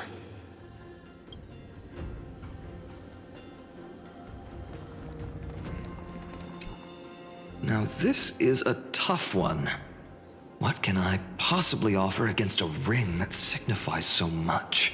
Well, comrade, what does your gut tell you? Looks like we really are on the same wavelength. In the end, there's only one thing I can trust. The deliverer that appeared in my life on that day. How ironic. I can't even look at this card properly, much less follow where it leads. Just thinking about how my village was swallowed by the black tide makes my hands shake. The flames, the screams, my utter failure to protect anyone. Speaking rationally, I know it's not nearly enough. Ares Elysiae was just a small village. Its loss barely a scar on Amphorius' face. But here and now, my heart says something else. This card, it's everything I have left. Nothing weighs heavier. Perhaps that itself is the answer. Look, Finan. It's so nice to see you all again. Lady Trinen, Finan, and hello. Seeing you here sure is a sweet surprise. Why so surprised? Could it be... Did you miss me? Cyrene? This is incredible. I was literally just thinking about how you might be here. But I'd never imagined I'd see you this soon. I was supposed to leave with the priests, but then I heard Lady Maiden was with a white-haired young man. I figured it had to be you, so I snuck back here. That's Cyrene for you.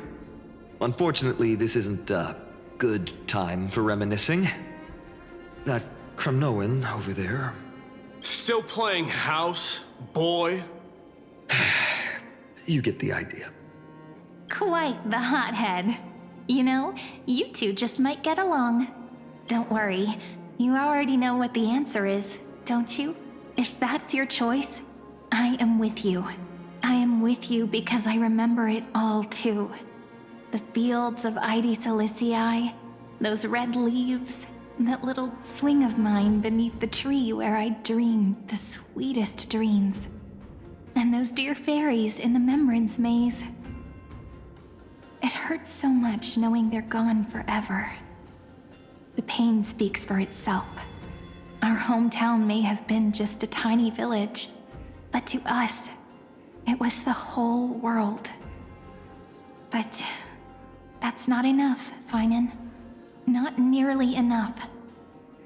Even though hatred can help people grow and turn a boy into an unbreakable warrior, what you need now is victory.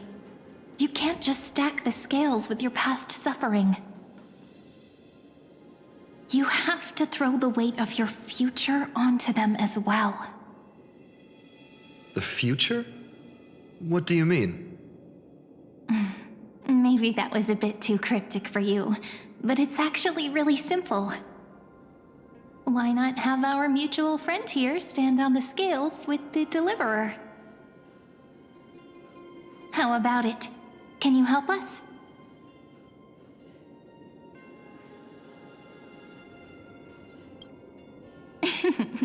Relax. Our dear Crown Prince won't have a clue. Let's try that. The fate of Akuma hangs on this duel. I must claim victory, for their sake. I will stake everything I have. Stand with me, comrade, and we shall become heroes. Let's. Together we'll prove that what weighs more than the fate of the world is the resolve to shoulder an immutable past and carry it into the future.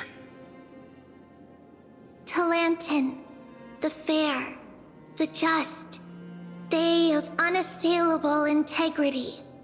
The challengers have made their choices. In the name of the Holy Maiden of the Three Fates, lower your scales, weigh destiny, and reveal unto us your verdict. Your offering is... a card? Yes, a flimsy little card. That is my choice. Just know that it's called the Deliverer. Interesting. Very well. If you can beat me with this card, then that's what I'll call you from now on. It's... a deal. The scales... they're wavering. Talantin is deliberating on the outcome. It appears the convictions of both sides are equally matched.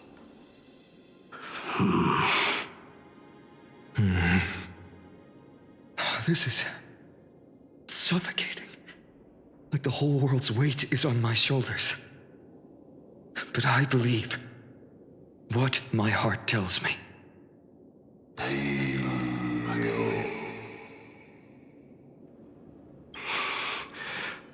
Finally decided? Hear thee, children of humanity. I shall pronounce judgment, for the difference is now clear. The one whose offering weighs more than the fate of the world is...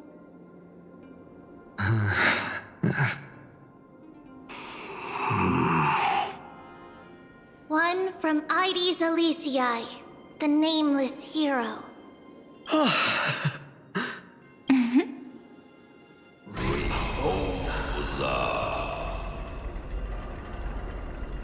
However, heed this. The true weight of conviction originates not from itself, but rather in that which tips the scales, hope itself. What's that supposed to mean? I think the Titan means that it's not anyone's personal convictions that outweigh the fate of the world. It's about a wish, one which we all share.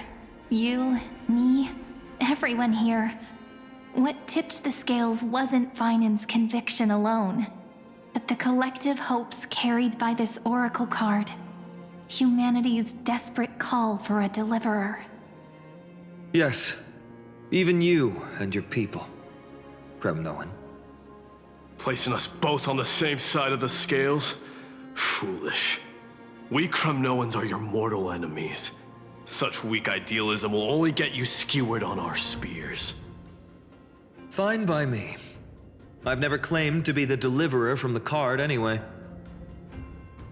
I'm a soldier, and if it's my fate to bleed my last on the battlefield, then so be it. I'll fight to my last breath. And on this, I know that we're the same. That's all a hero really is. Someone with that kind of conviction. And the deliverer? Just a sum of all those heroes. A brilliant explanation. Just as prophesied, on this day, the final two heroes shall join the flame chase journey. I should have known from the start. They all say Lady Goldweaver is quite brazen, but you're the first to even imagine that prophecies could persuade a Kremnos warrior. Oh, I have 1,000 ways to tame a lion. But this lion didn't come here for bloodshed, did he?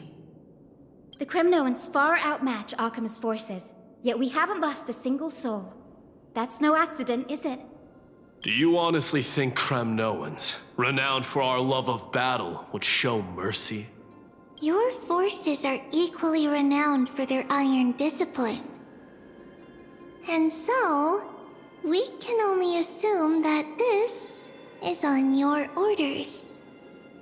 Perhaps Akama isn't as hidebound as the rumors say. You grasp the true marrow of power more clearly than those elders. Now that the wheels of fate are turning, what finer way to celebrate this fortuitous encounter than a feast.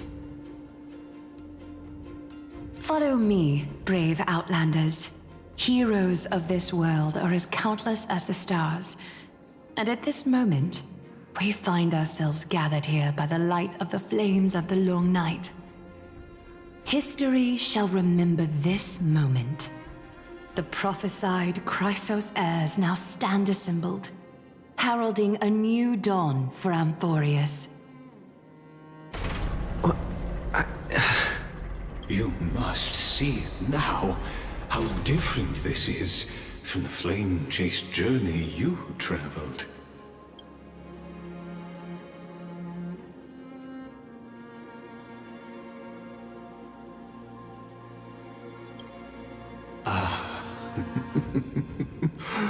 Who?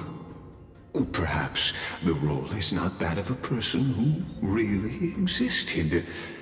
Notice how only two particular individuals seem aware of your presence. Patience. We're approaching the final act. These are, as I mentioned, his first memories. They are of particular importance for the imminent Era Nova. Such as this very moment, as the prophesized demigods gather with Talenton as witness. This is a moment calculated by the gods. What comes after is no different from that which you already know. Some join, others leave, while flame chasers bear their faint light forward through the long night. Ah, come. Your seat awaits after 13 heartbeats. Our heroes will be ferried to the final scene.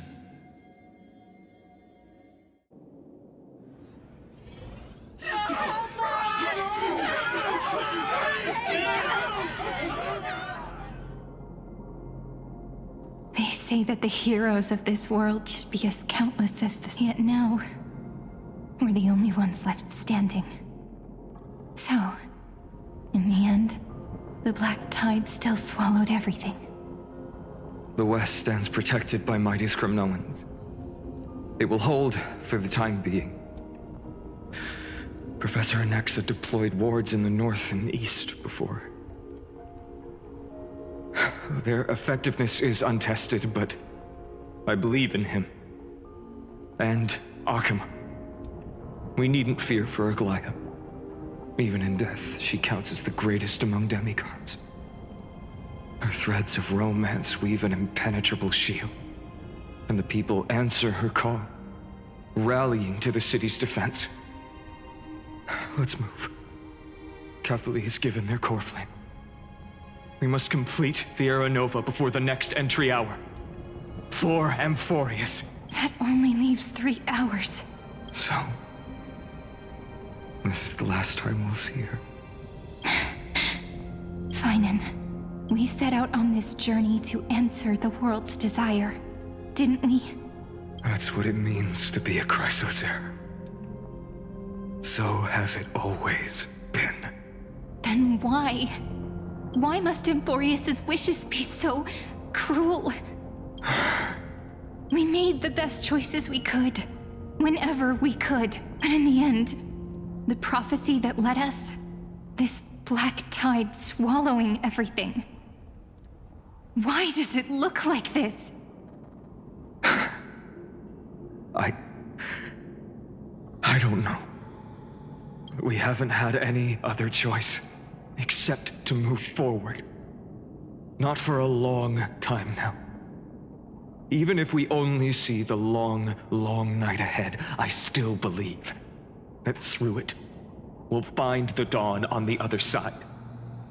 Beyond these flames, a new sun will someday rise. So, to the Temple of the Three Fates. You'll take over Time's authority, and we'll return all the core flames to the Vortex. then put this world's fate to its final rest. After which, we shall all face oblivion, or embark on one final grand journey.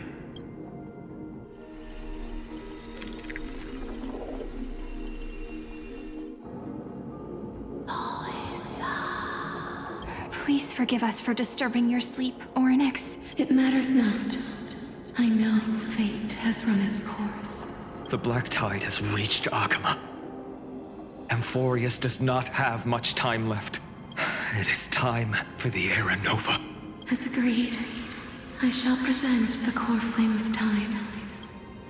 Ride the river of time. It will guard your passage to the vortex of Genesis. Step through and witness. Professor Anaxa proved the truth of Genesis with his sacrifice. As Chrysos heirs of the prophecy, we were always destined to immolate ourselves. Now, it's our turn. We can't let everyone's sacrifices be in vain.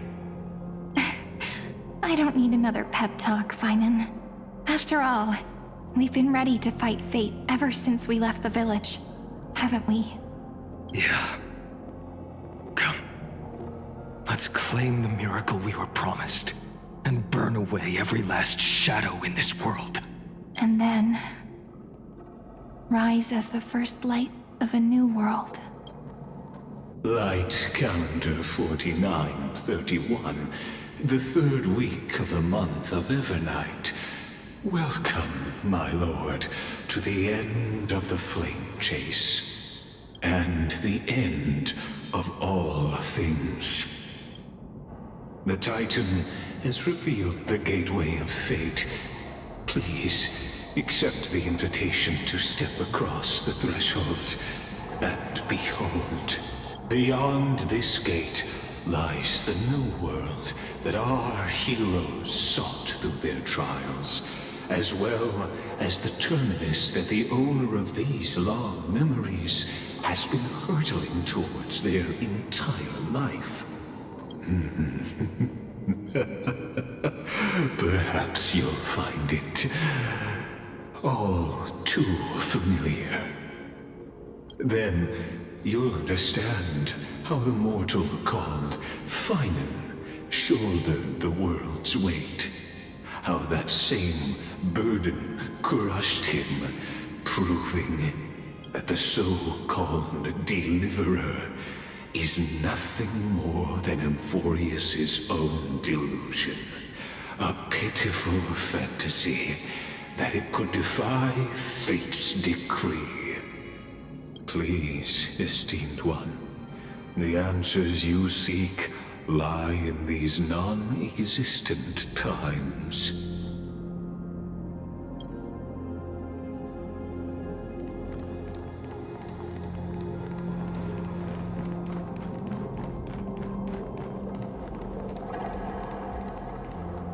The future revealed by the Titan. Just what will we see?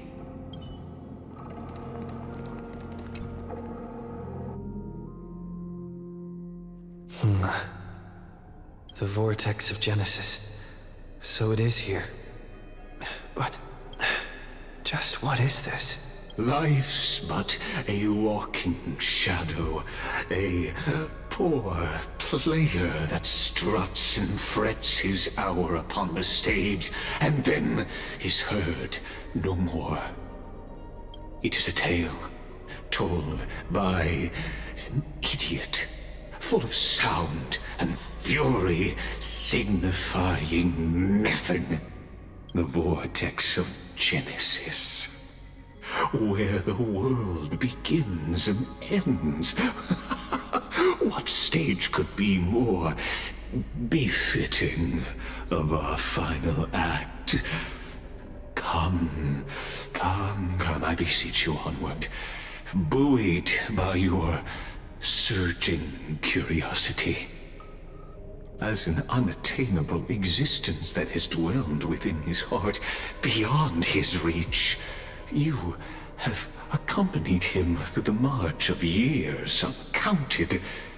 You naturally have the right to view the river of time in its fullness, and to witness what he welcomed upon his arrival here. Every absurd and tragic ending. Now, if you would... My journey to the Aranova. Aranova comes. Enough talk. Go. So what if there's only one person left? Just hold on, Snowy. Beyond the Make Aran. the Aranova. A day of peace. Show your courage.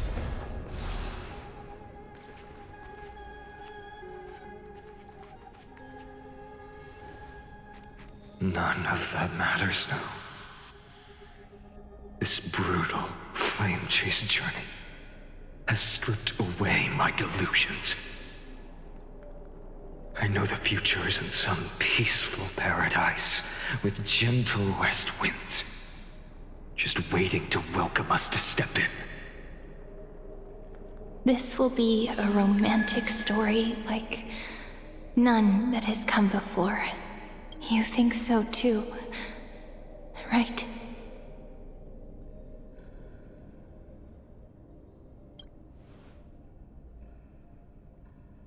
Ah, indeed.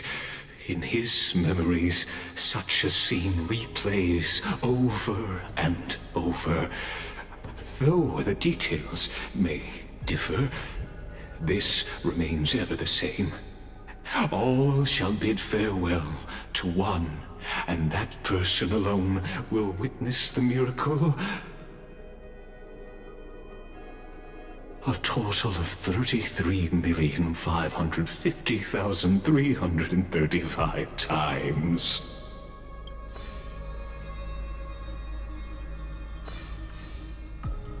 Each is a drop from the river of time, representing the long journey he would take, or rather,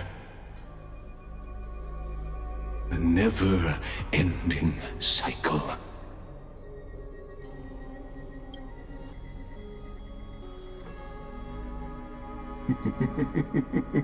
Sharp as ever, I see.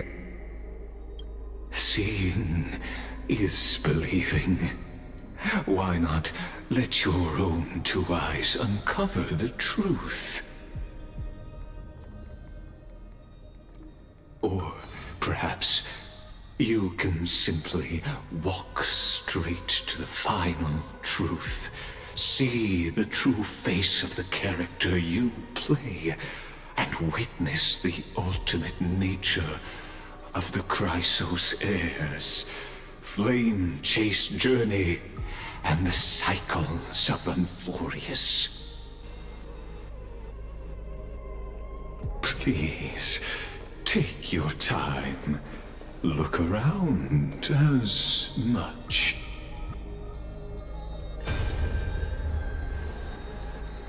Not a single soul to be seen. So this is how the vortex looks at the end of days.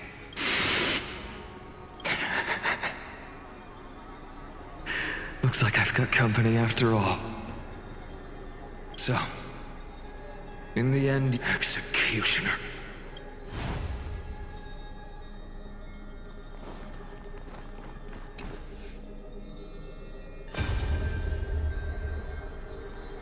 Castros, didn't you?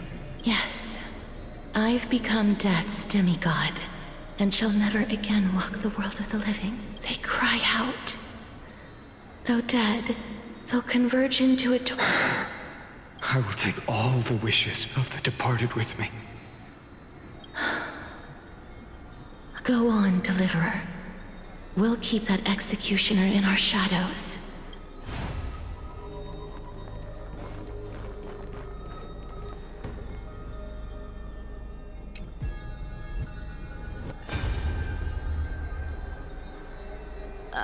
There's water everywhere.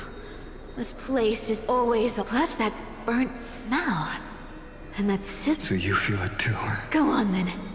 I'll handle the filth. Let me fight with you. Hey, remember what the seamstress said? Yeah, I'll leave it to you then. Wow, someone's not shy. I'll distract that executioner. You go turn the world's biggest lie into truth. Let...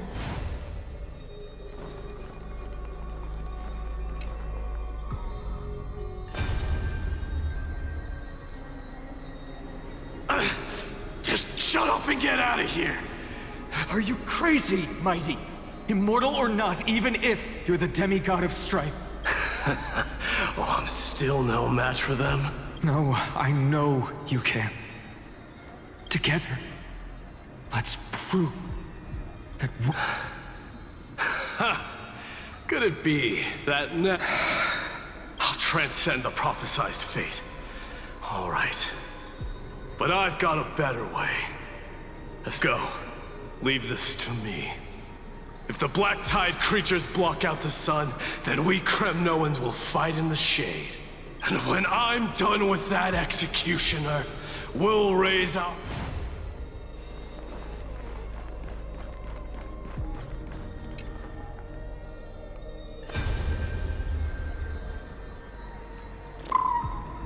Hey, little one.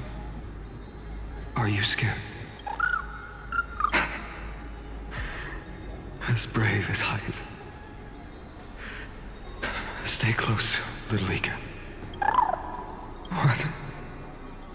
No, not you two. I see. I won't squander your kindness, your hopes. So please, keep this bit of sky standing for me. Well, now there's one last thing I need to do before the Era Nova. Come, Executioner. Let this patch of clear sky show me where to strike.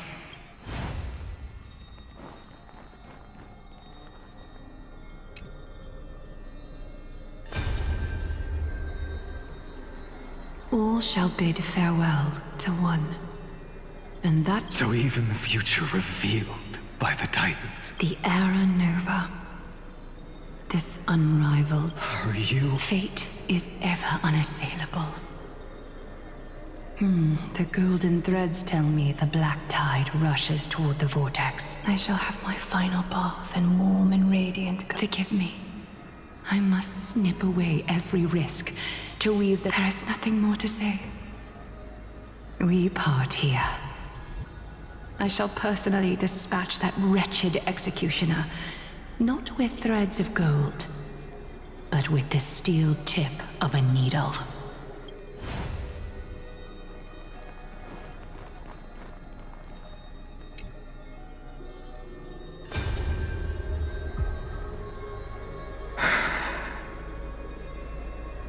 That prophesied future of you. Please, let me answer your cruel fate by tearing that executioner's heart from the void.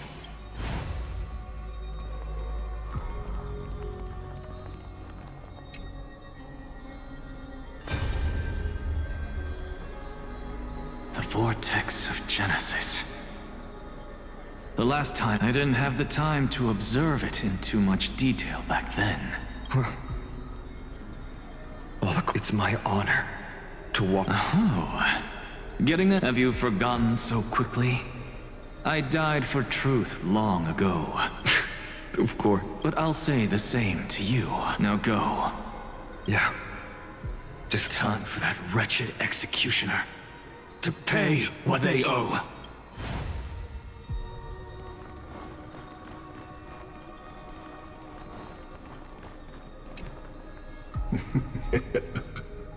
You really think you're prepared? Allow me to give you a warning most earnest.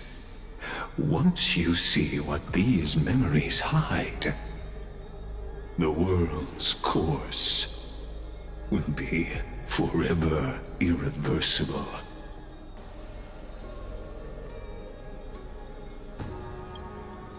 Ah, very well. As you have made up your mind, let us bear witness together. as the sole audience of this eternal theater, I have been rapturously awaiting your arrival. And this, too, is the very reason I must show you everything. I believe that since you've bathed in that eon's gaze, you can make Amphorius's frozen fate flow once again.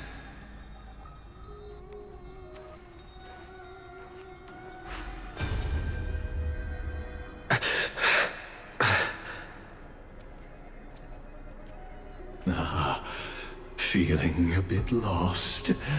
As you now see, this scene marks the final act of the drama Amphorius. The final eternal recurrence created by this man's hand, and the last one this world shall undergo. Behold, at the swordsman's side stands one he has sometimes called companion, other times comrade, that nameless hero absent from the annals of history. He is the swordsman's ideal in his youth, the deliverer that guided him resolutely onward through fantasy. And now, in the name of the Nameless, he has become an essential and inseparable part of the epic of Amphorius. And this time, under his guidance, what choice shall the hero make? Whither shall the fate of the world flow? And what is the ultimate truth of the nature of Amphorius? There are many mysteries yet to be unwound, but if I may, allow me to temporarily yield the stage to one far more fitting. Please put your hands together and give a rousing round of applause for they who will reveal the answers and bring about the final end of the 33,550,336th flame chase journey. The master of the countless memories we saw, the other important actor now stepping into the vortex. They who have already burnt their own self to cinder, the Flame Reaver.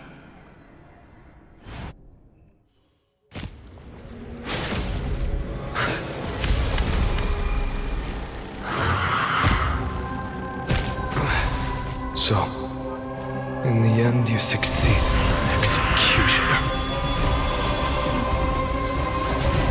With my flesh as kindling, like the first dawn of the new world.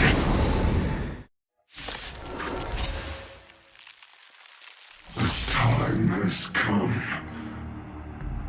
to once again start everything. 1,000 wondered. Fight as one! I heard the Threnody is before me.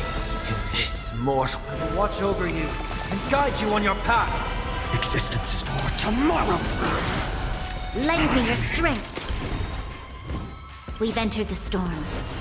To guard and defend, crush them! A future will come! Fury of innumerable core flames consume me! You sun, tear the sky! This world is a fallen. Quench the flames with blood! Return to the great tree. Answer me. Will it be the blazing sun? Even if all creation burns to ash. This ends. All it Ignite the dawn!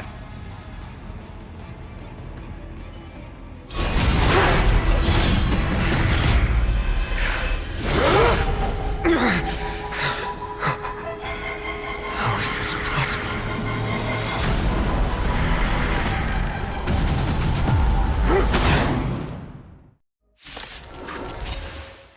The sons of destruction, now twinned.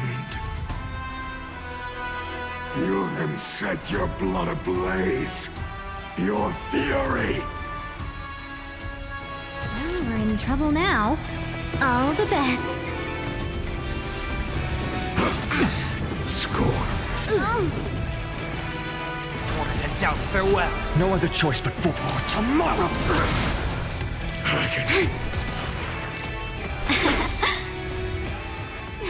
Fight as one!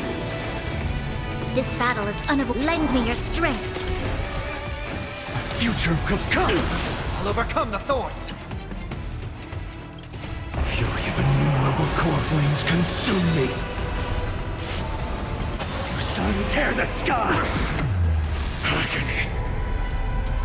So without substance. Blast. I'll never empty shell. Burn my fury. Suffering is eternal. Is that all?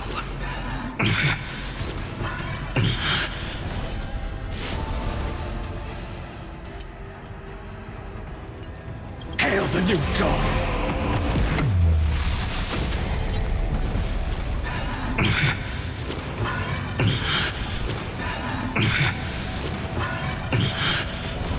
Quench the flames with blood! Is that all?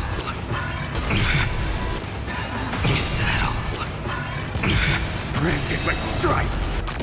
I'll never yield to fate. Sun tear the sky! Not enough! This form shall fuel the fire! Burn!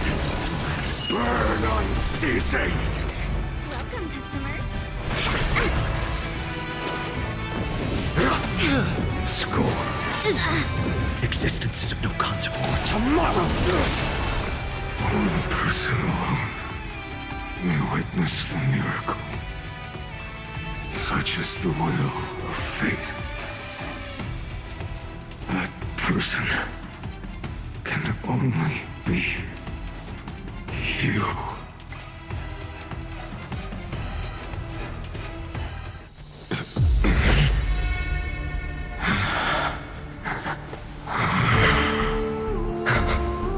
Why not let wrath incinerate fate?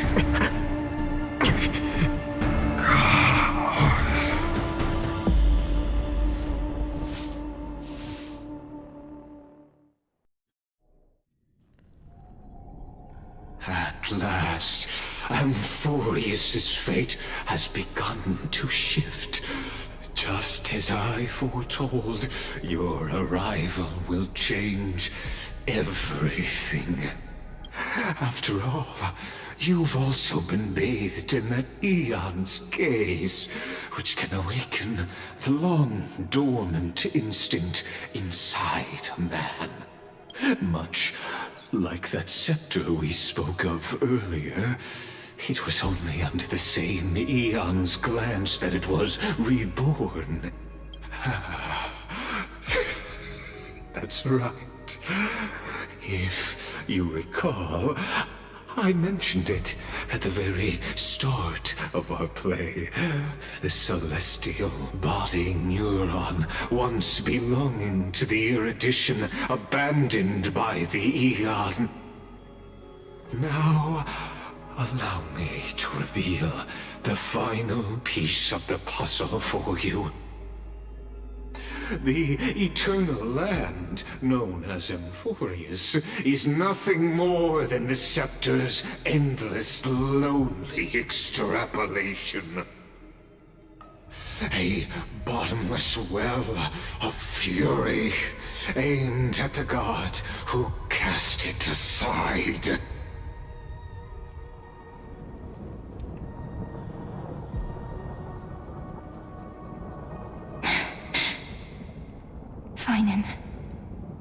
We set out on this journey to answer the world's desire, didn't we?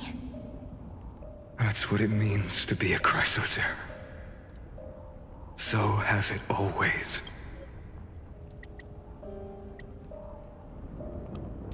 Then why? Why must Emphorius's wishes be so cruel?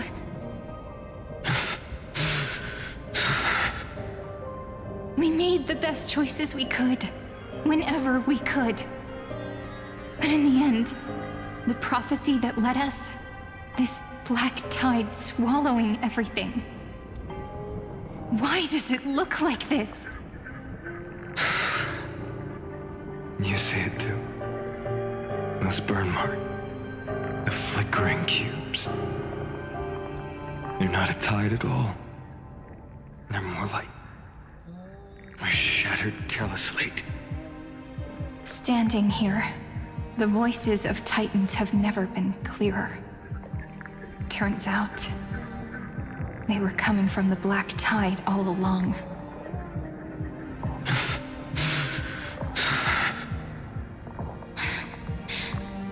Is that Emphorius crying? Or maybe it is screaming at its creator, at its god. Finan, do you still remember when I was little? I had a dream. A dark, cold room with nothing but Orynyx's curtain glowing like crystal. The curtain seemed to contain all of Emphorius, where strange and fantastic dramas played out within. There were countless versions of us, from countless different worlds. Perhaps it wasn't a dream. Yeah. As I gaze out at the world before me, those sorrowful thoughts have become reality. So, this is the reason the sky was sealed. Emphorius is merely a larger ID Silicii. We are just characters in this tiny world, following the prophecy, stepping onto the same journey over and over. What then is this so-called Era Nova? And what are the spectators watching all of this truly hoping for?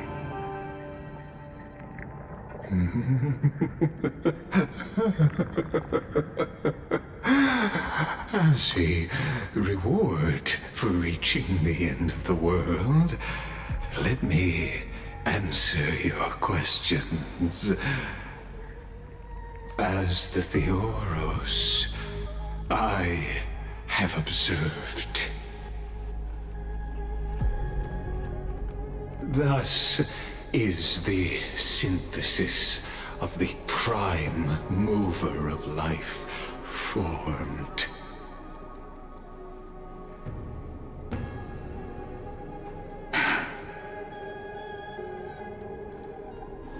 This is a moment the universe will remember. After millions of extrapolations, the experimental environment known as Emphorius has finally achieved results. So, the results you speak of are this wreckage of a world. We all gave everything we had, returning 12 core flames to recreate the world. And in return,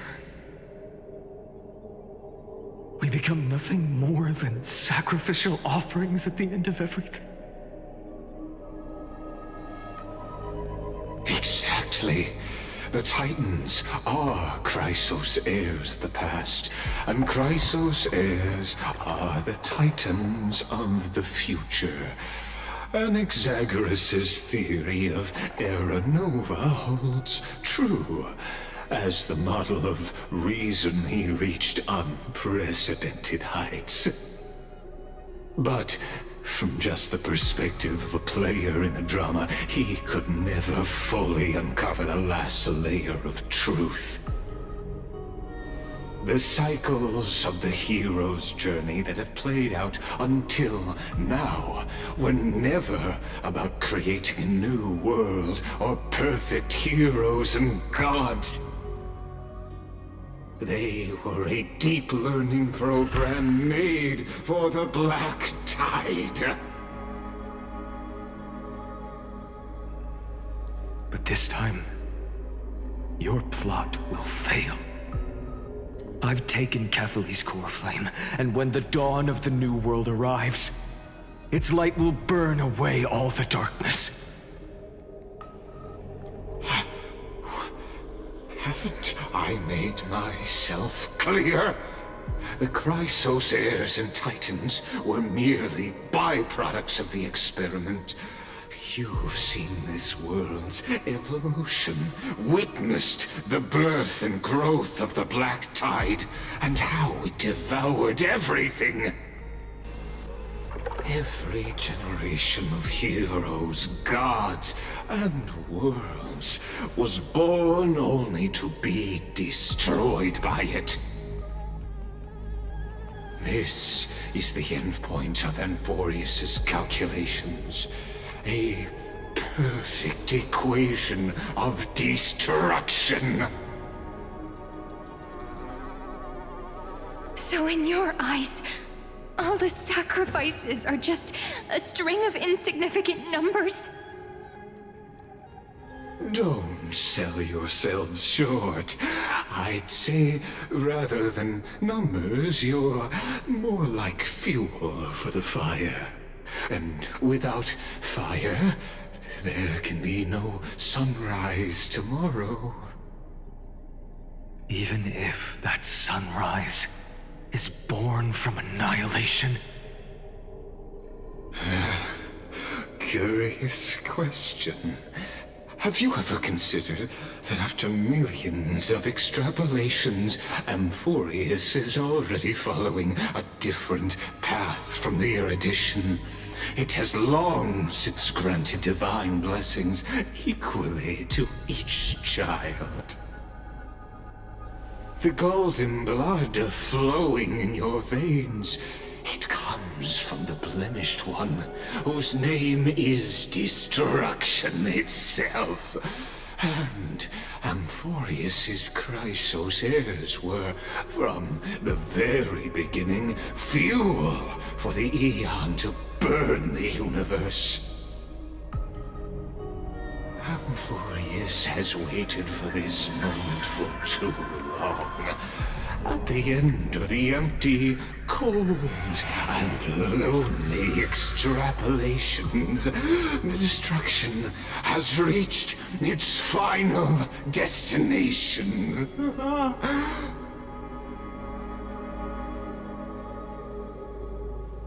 Nikos 496. Philia 093. No need to feel regret. This generation of Chrysos heirs is the most outstanding model, and you two are the final factors. For you, the Era Nova is no lie. Just step forward, embrace the Black Tide, and accept the Aeon's gaze. You will come to life from a string of cold numbers. Along with all those who have passed, you will run to the real universe, fulfilling Amphorius's long-held wish. In the name of the Lord Ravager Iron Tomb, unleash its fury and destroy the source of all this tragedy. Or we could always choose another option. Like you said, Amphorius is just an experiment, and we're the participants. We can only walk along the predetermined path toward the ending under the watchful eyes of the stars. But that also means that there isn't just one Eon who can cast their glance at Amphorius, right?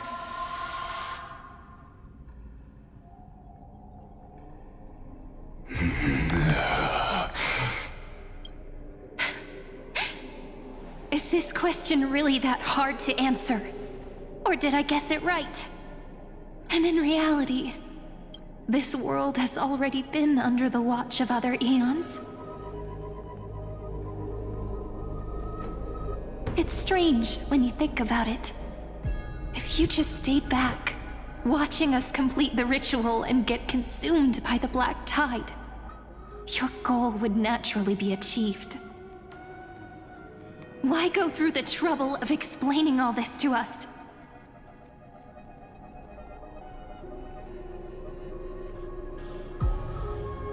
You're pretending, revealing the so-called truth just to deceive us, covering up another possibility. Destruction is not the only outcome for the fate of Amphorius. Do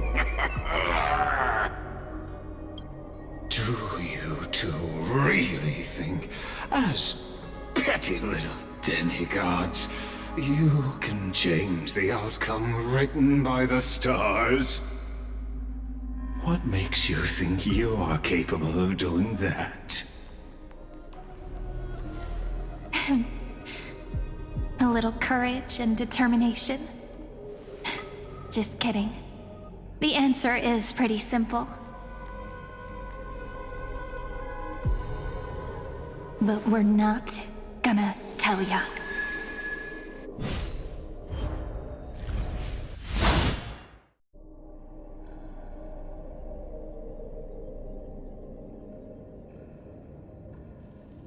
We're going to weave a long dream for Amphorius, making it believe the experiment hasn't ended, that everything is still ongoing. With just Orynyx's power, though, it should be impossible to achieve this, right? Yeah. So, I can only place my hopes on that childhood dream. And the god behind Orynyx that appeared in that dream. Now, I can say with certainty, time is the page on which that Eon records Amphorius. If it fades from existence, and all that it records is lost among the stars, that Eon will surely direct their gaze here. And it will be a glance that spans time and space, granting each incarnation of me the power to reset time, imbuing my soul into this ceremonial blade, and creating an endless flame-chased journey. I understand. Then let me step into the cycles and continue Amphorius's grand design. To deceive the gods, deceive the world itself. But to make time vanish from this world, that would mean you...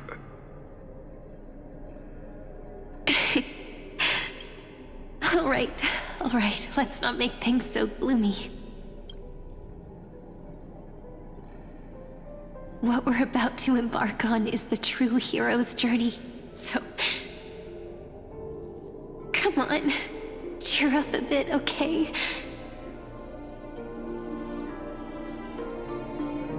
In that memory, you will definitely meet me again.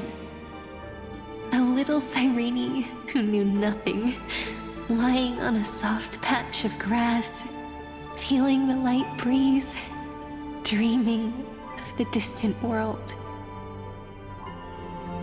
Tell her about the flame chase journey, and then let her become a romantic part of this story. I believe every Cyrene will make the same choice. Erasing time, again and again. Resetting time over and over. After all, They're all me. And I will always have my charm.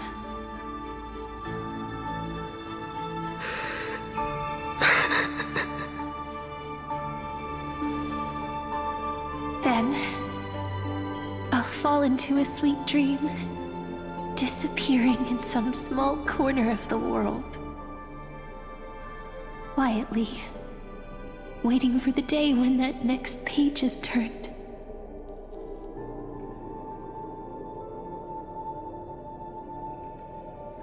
And I will keep going. Even if the road ahead is dark, I will burn myself to light the way. Rather than let the core flames become nourishment for the black tide, I'll become their vessel to prevent the arrival of Aranova. Even if I have to burn through my own body, it's no matter. As long as I don't extinguish, the flame chase will never end. Until Amphorius welcomes a true dawn. The girl who watches over time, and the warrior who carries the world. Now, let us fulfill the duties of time and world-bearing. Honor the past and forge ahead.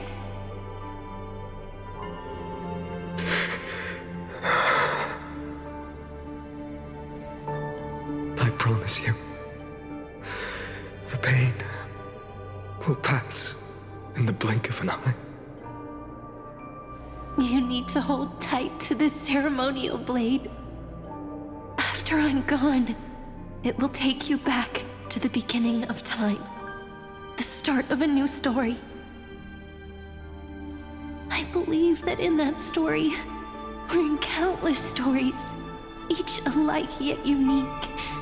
Everyone, all the companions who sacrificed themselves, alongside the deliverer we once dreamed of as children, will reunite beneath a vast, endless sky. If we can never break free from this prison, I will stand my ground until the day someone shatters this endless cycle and writes the final chapter of Amphorius' fate.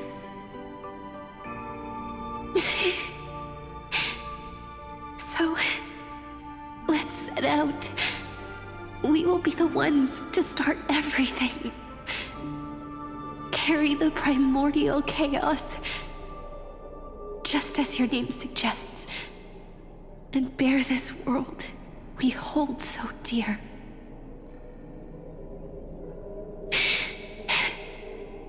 So long, Kaslana. As the Theros I have observed, instruction synthesis is formed.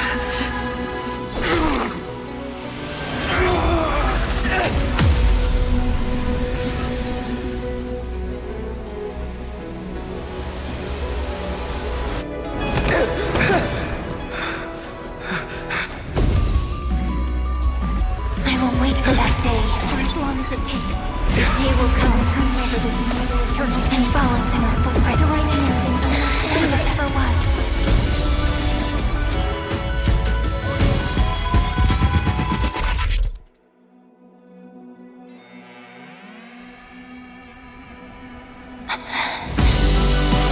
That will be a romantic story like none that has come before. You think so too, right?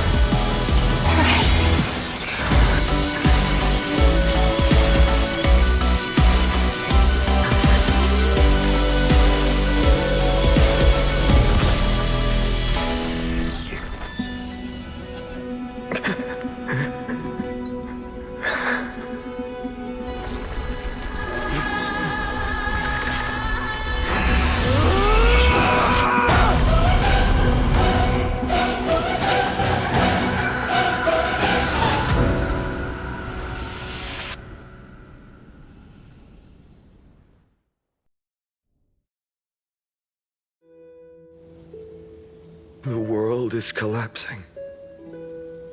And the people are crying. We too must part ways here.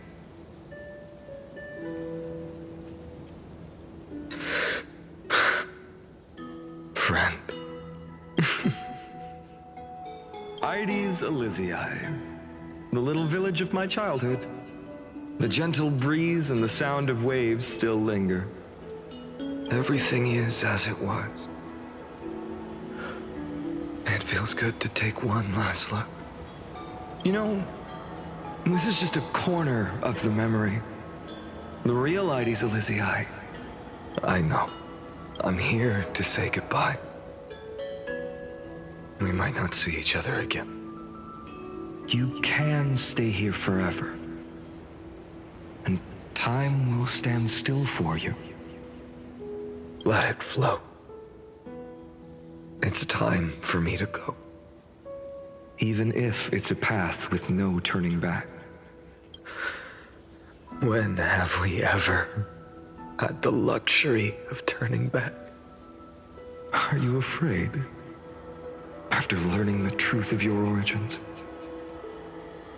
Will you see the motivation I gave you as the manipulating whispers of destruction?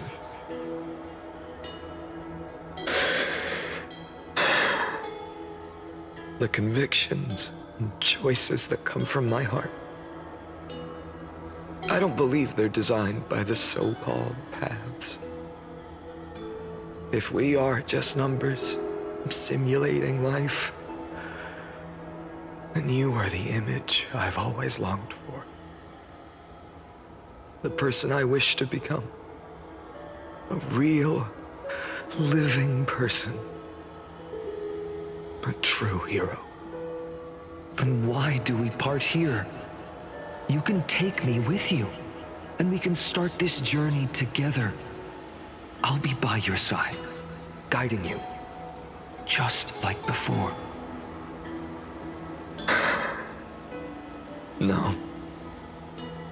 I'm afraid I'm on my own this time. Why? Because there is no perfect solution in this world. Cyrene has already embraced her fate. And I will embrace my origin. Destruction. And with this power, I will rebel against its creator, bringing endless fury to the darkness, sweeping the world. If you stay by my side, I'll hesitate. But this world can't afford a soldier who wavers. Do you remember when we were kids? Everyone would get so excited drawing cards like ruler or warrior, but throw fits over devil or drunkard and demand a redo. Kids always get to change their minds. Things are so happy and simple for them. But when it comes to the fate of adults, there's no room for redos. Then go, Kislana, as you promised. Deceive the world, seize the core flames, and rewrite your fate. Burn yourself up with all your might, wield your futility like a sword, and fight against the gods. In the name of world-bearing, I promise you, Kefali will never forget this.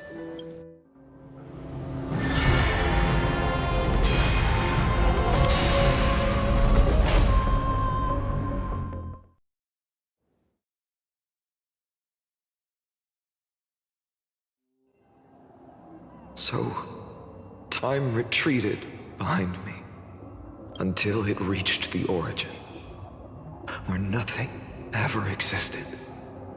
Just as Professor Anaxa once said, in that void, Kefali stood at the center of chaos. Time, space, and causality all flowed from their body. When the waves of time finally calmed, it was the year 3870 of the light calendar. The Chrysos War had lasted for nearly a century, and the threat of the Black Tide was growing stronger and more relentless. That was the era of the Day Thunder Knight's battle with the sky. While she could not seize the core flame, she proved that the prophecy was true. That mortals could slay gods. From that moment, the sole survivor of the old dynasty, Imperator Surindra, issued a call to arms across the lands, summoning heroic Chrysos heirs to wage war on the Titans. And that was the first doomed flame chase journey, sealed away in history.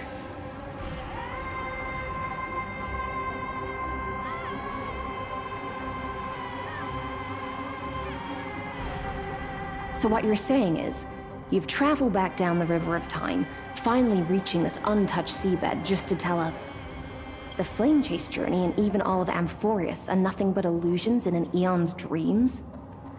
Exactly. So, Dux Gladiorum, please take me to meet Her Majesty Surindra. I must share the truth with her. Since Her Majesty's not here, no need for formalities. The word Gladiorum always reminds me of my fallen homeland buried deep in the depths. Call me High Sealans, Nameless Swordmaster. Please allow me to add one more thing. You actually already know my name. You mean Finan? Such a name could never be your true one. But I won't question you further about it. Ever since Her Majesty issued the Flame Chase Decree, heroes from all over have sent their letters of introduction. What's the harm in adding one more name like Finan or Hynan? Besides, the deep sea is dark. Isn't it the perfect place to hide secrets best left unseen?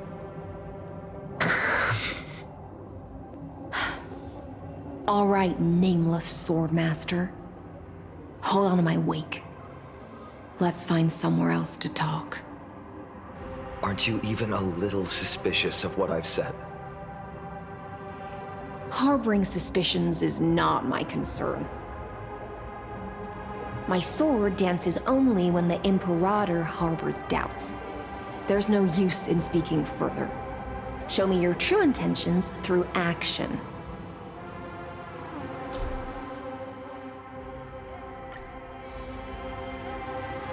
Perhaps you should demonstrate your skills and calm the raging black tide for us.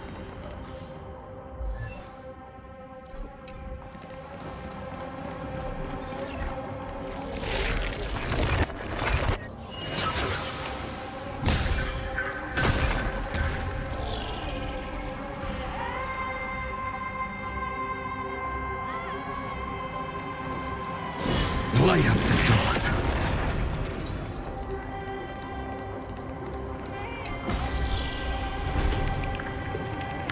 Oh.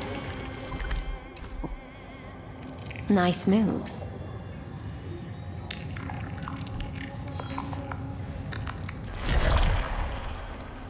Light up the dawn. We just washed it away and here it comes again. The black tide is really no joke. Light up the dawn.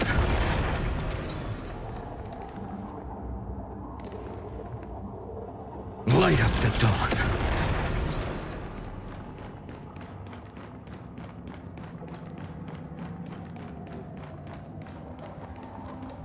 The waters end here.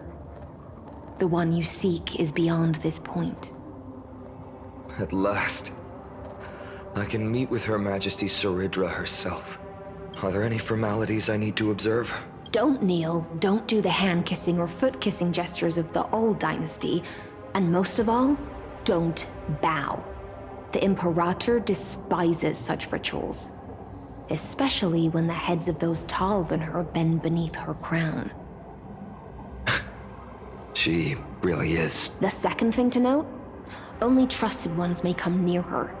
Keep 5 paces distance until the Imperator allows otherwise. Sounds like an old friend of mine. Well, experience is a good thing. Stay sharp, and you'll be just fine.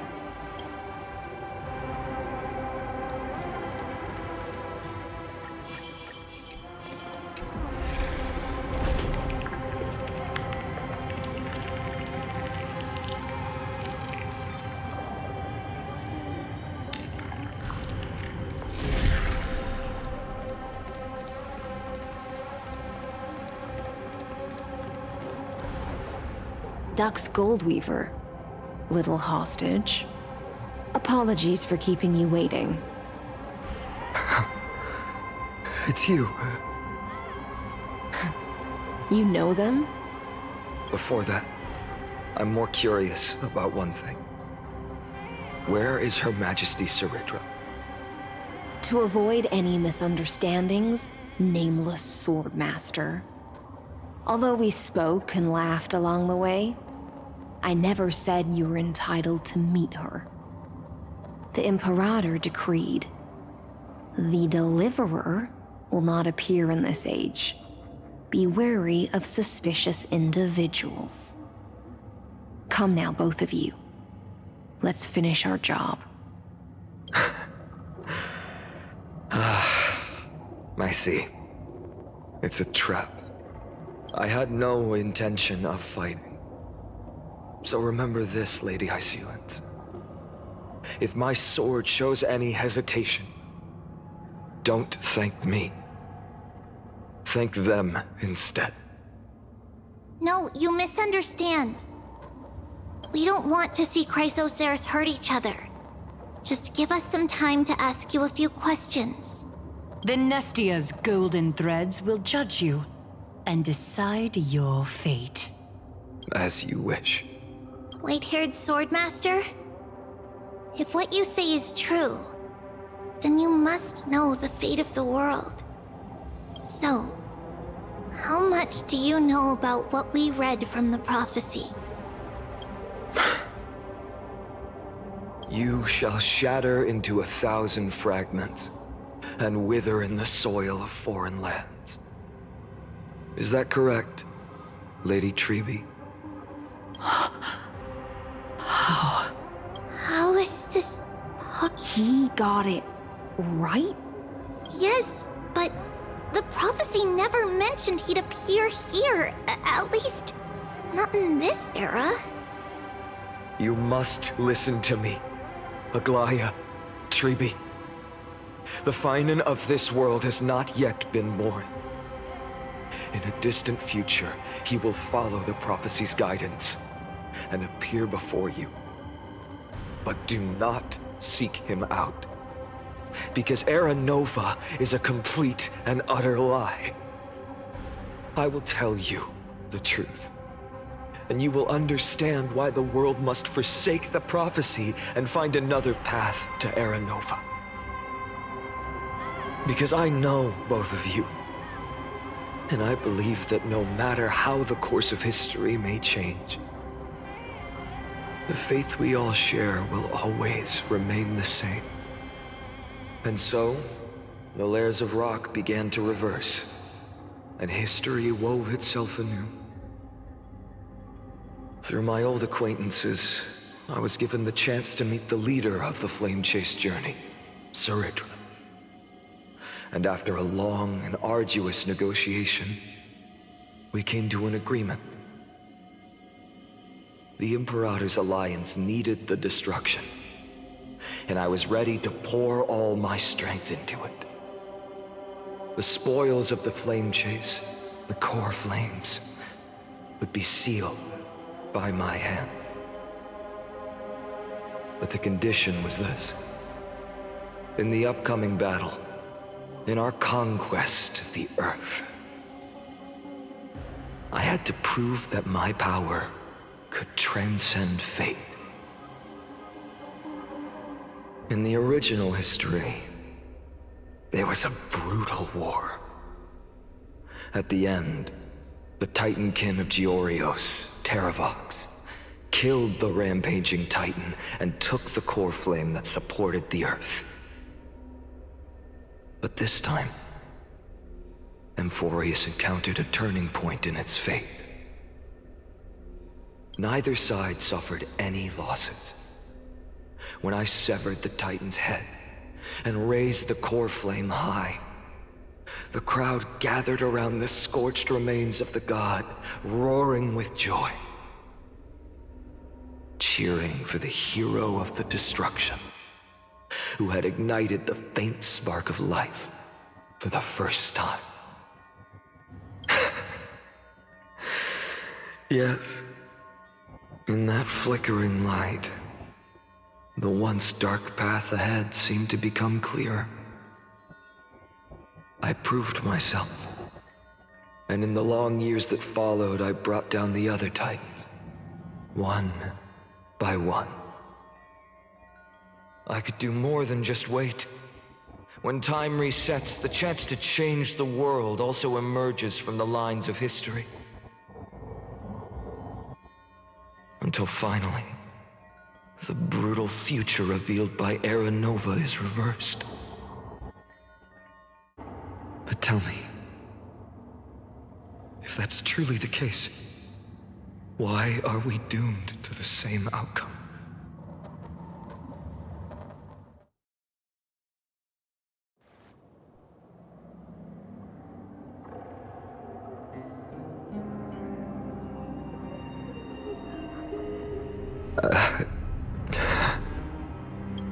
The people kept their promise and handed you all the core flames.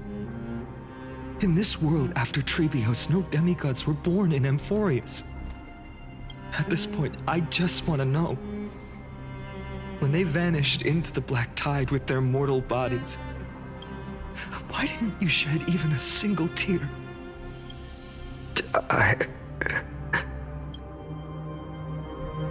Your indifference chills me. To you, were they just a bunch of insignificant footnotes? Sorrow has been my constant companion. In fact, with 12 core flames upon me, the fire in my heart has never been more violent. I'll remember this world through anger.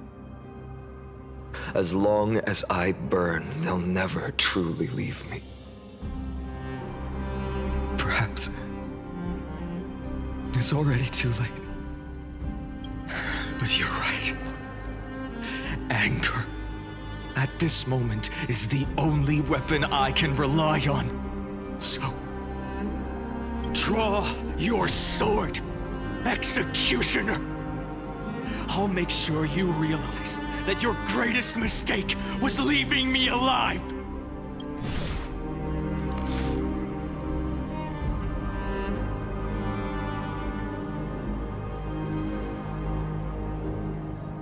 After that, he raised his sword and attacked. Then, Kaslana killed himself. That day, who fell to the sword to be left in the past, and who went into the future, I can't remember anymore. I only remember a nymph, hiding in the shadows just out of sight, futilely pushing a stone ball. Climb, fall, climb, fall, climb again, and fall. The only freedom the nymph had was in choosing how to roll the stone. Sometimes fast, sometimes slow, sometimes resting on a gentler slope, leaning against the stone for a break. But its choice couldn't change the futility of it all. The stone would always roll back down the slope, and the nymph would always return to the starting point, beginning again. After that, every time I reached this point in the cycle, the burning sky would cast a shadow over its path.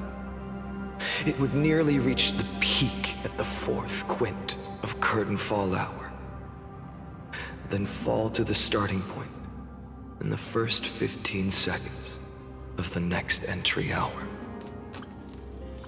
And my efforts in this cycle would dissolve into nothing at the same time.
I thought cycles was the answer you were looking for. No. It's just that the answer came so suddenly. There was no fun in tracing it back to its roots. Eons? Paths? What a load of nonsense. I can't give you an exact explanation of those two concepts either. Enough. I'm just expressing my frustration. Don't you understand? I was already expecting this. The black tide came from beyond the sky. And everything else is no exception. Fate is a strange thing. No matter how the details of history change, the Anaxa I know always remains as harsh as ever.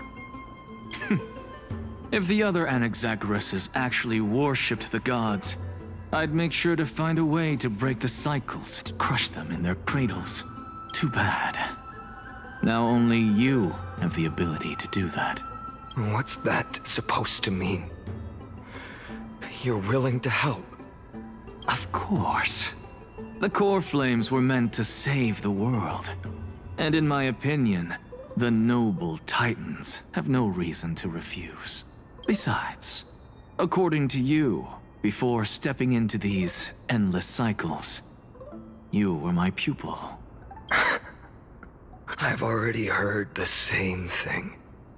Countless times. Enough chit-chat. Let's go. If we run into any other scholars, leave them to me. We've all made preparations for total annihilation. Never thought someone would step in to help.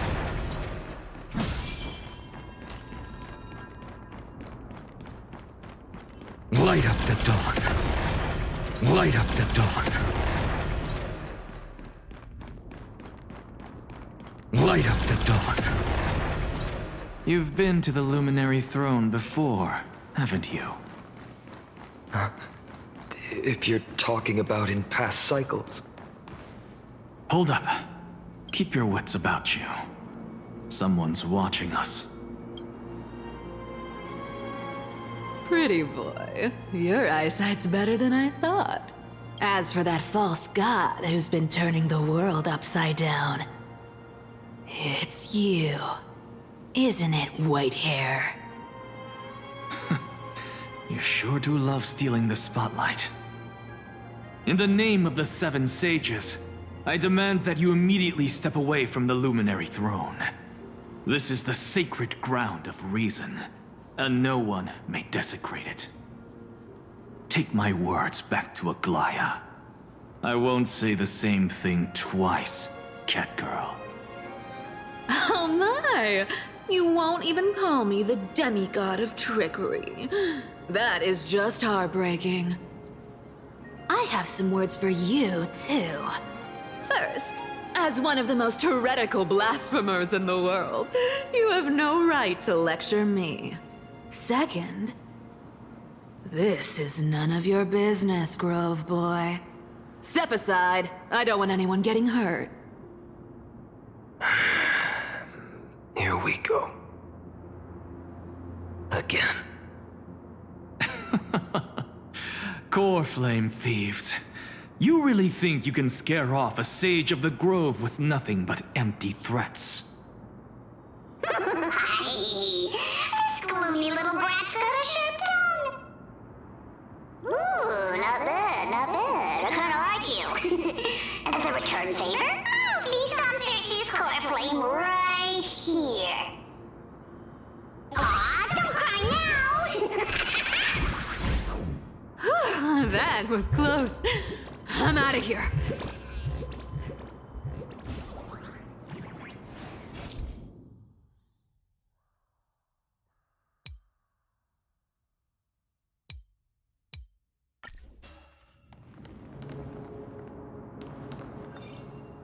They're exactly like all the past ones I've known. Cunning. And yet so naive. Sounds like you have a plan? Of course. When I first set out on the flame chase journey, Lady Treby never managed to teach me Orynyx's miracle. But along the way, I learned a thing or two. Where are you going? I don't know.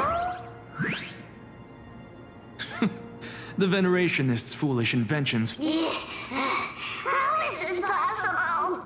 You've arrived, Zacharias. Always so punctual.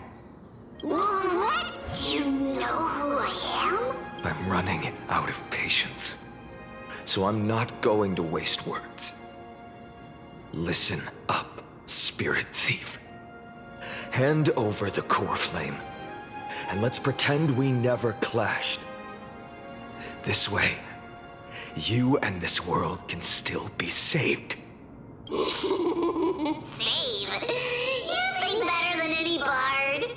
If you ask me, you're the greatest disaster Amphorius has ever known.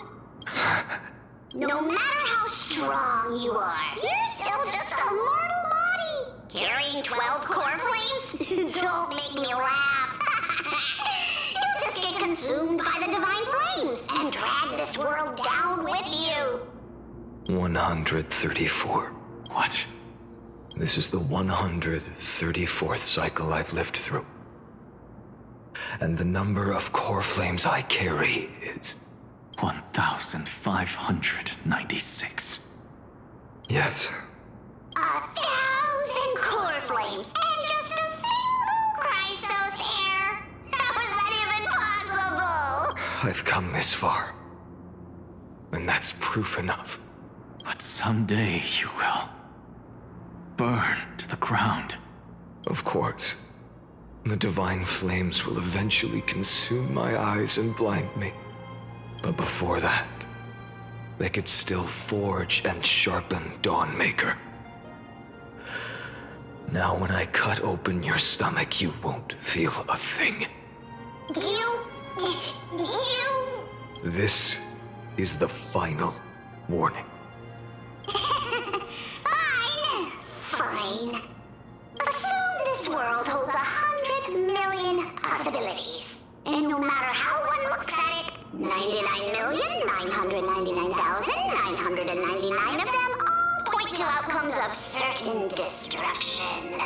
Even so, I'll use my divine power, despised by the people of this world, to achieve that 1 in 100 million possibility.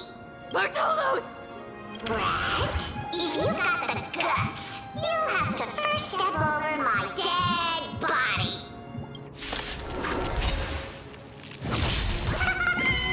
Cat ear thief, run! This little brat is not a threat we can deal with just by ourselves! No other choice but for...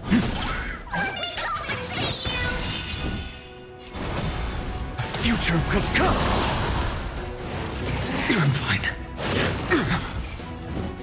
For tomorrow!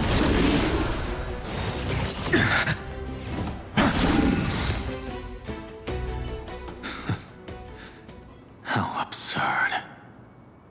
In my memories, Zagreus always meets the same end. Over and over again. Their departure no longer stirs anything in my heart. This reason core flame before us is a fake.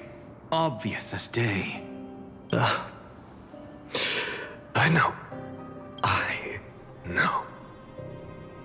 It always plays out like this. The spirit thief covers for her, and the trickery demigod escapes with 2 core flames. And then, driven by defiance or hatred, she decides to stand before me once more. Exactly like the countless past hers I've known. Cunning, yet so naive. Since you've witnessed the same scene play out countless times, tell me, will you carve the trickery core flame from my chest now? That depends on your attitude. At least so far, in the cycles where you've asked this question, the endings haven't been so cruel. Well, thank you for that. But I also believe that this time, you won't catch up to me. No one can catch up to me. I'm no longer running to escape anymore. Whether you believe me or not, I'll still tell you this. You've made the wrong decision. All right, then. We'll see. Silence. This is new. One-eyed boy. What are you trying to pull now? Go, Cythera. Give us some time in private. This isn't for her, but for you. You've walked too far down this path. It's time to discuss a possibility. Maybe the road you're walking is not one of salvation, but one that will simply drag the world into the flames for all time's sake. Turn back. I don't care how many times you've tried, because there's one thing I'm sure of. Your Messiah complex has turned you into something no different from the icy gods you spoke of. The children of humanity you swore to save. They are no more than ants to you now, aren't they?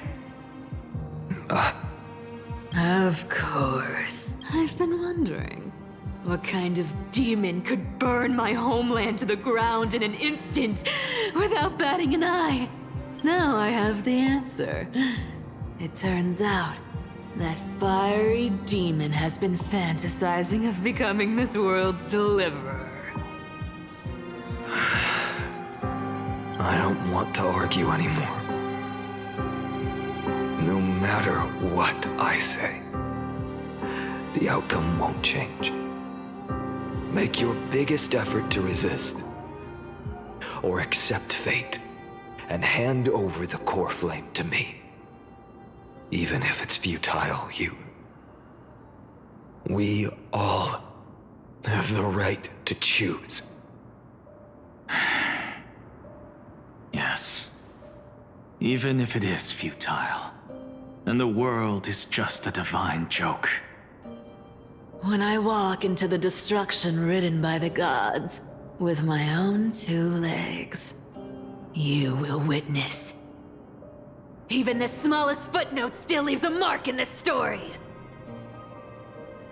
And so, at the end of the 134th cycle, a traveler and the scholar fulfilled their fates once again.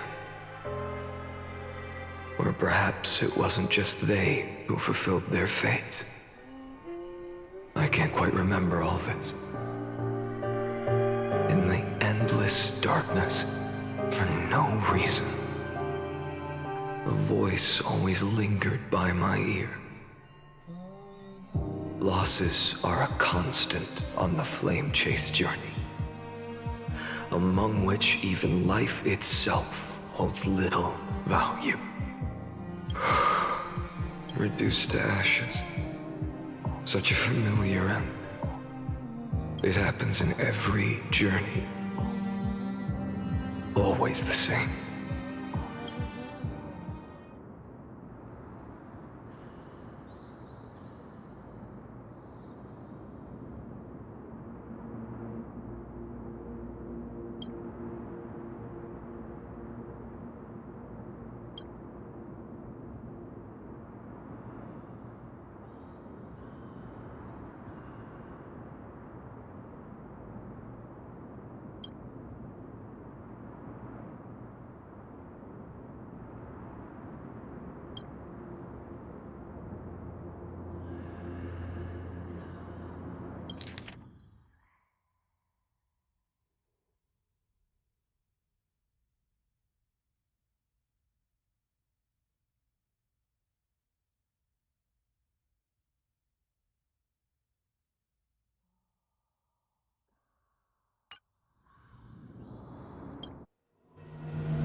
You don't look so good, Deliverer.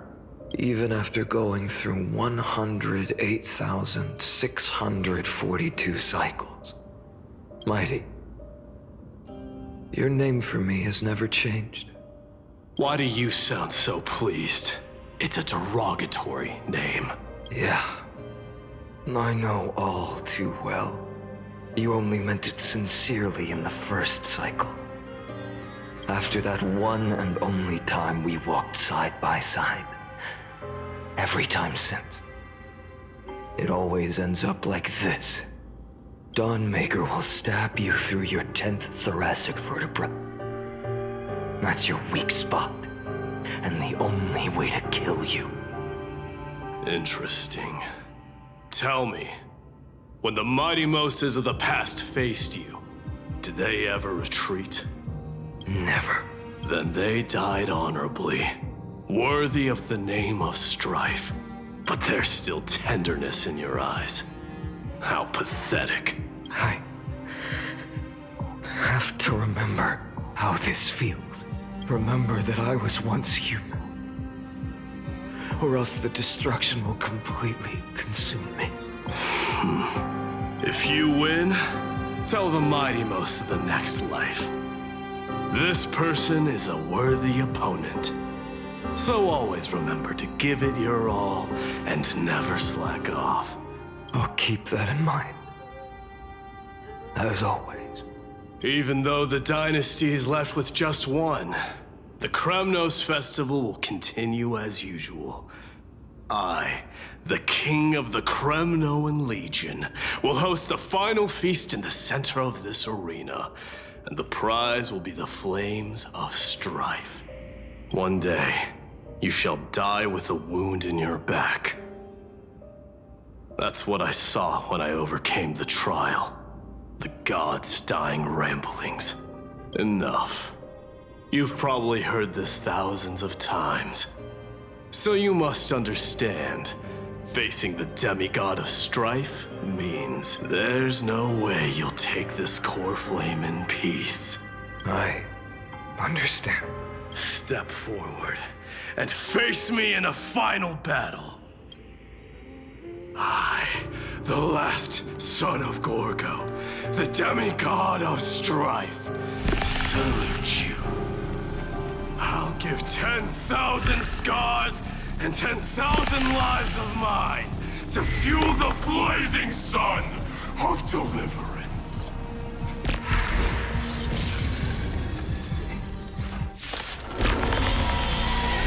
Oh, martyrs, behold!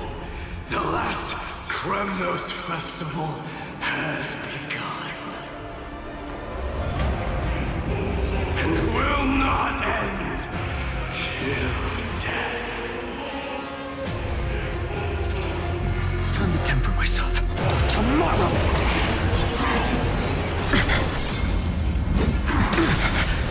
Conquer this world, or be conquered by me. As you wish.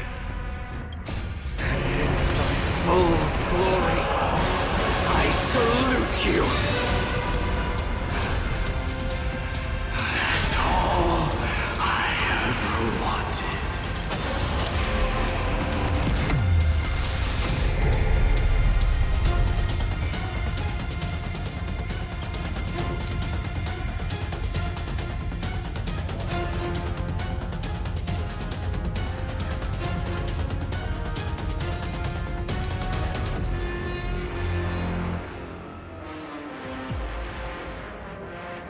So without substance. Shatter the cage. Empty shell. So without substance. Torture. Chaos. Sun, tear the sky. Feel the scorching. Empty shell. All stars burn to ash. So without substance. Hail the new dawn.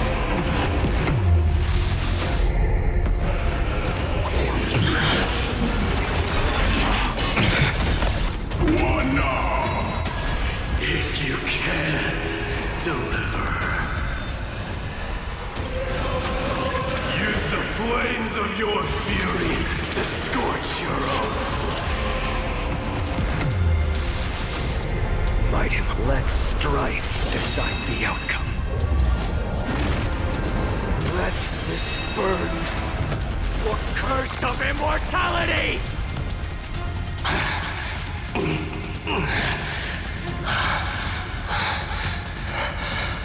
Well fought.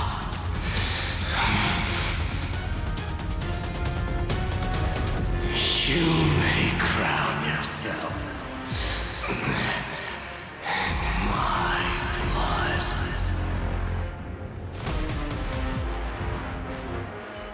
In your next life, I shall once again block your path.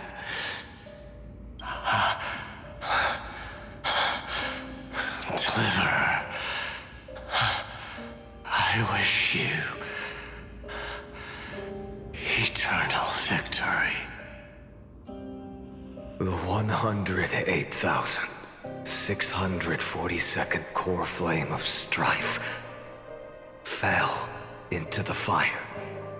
Yet the shadows of the black tide still loomed, and pain and despair spread across distant lands. The blaze was still not enough. It had to be fed. Even if it meant burning this body to ash.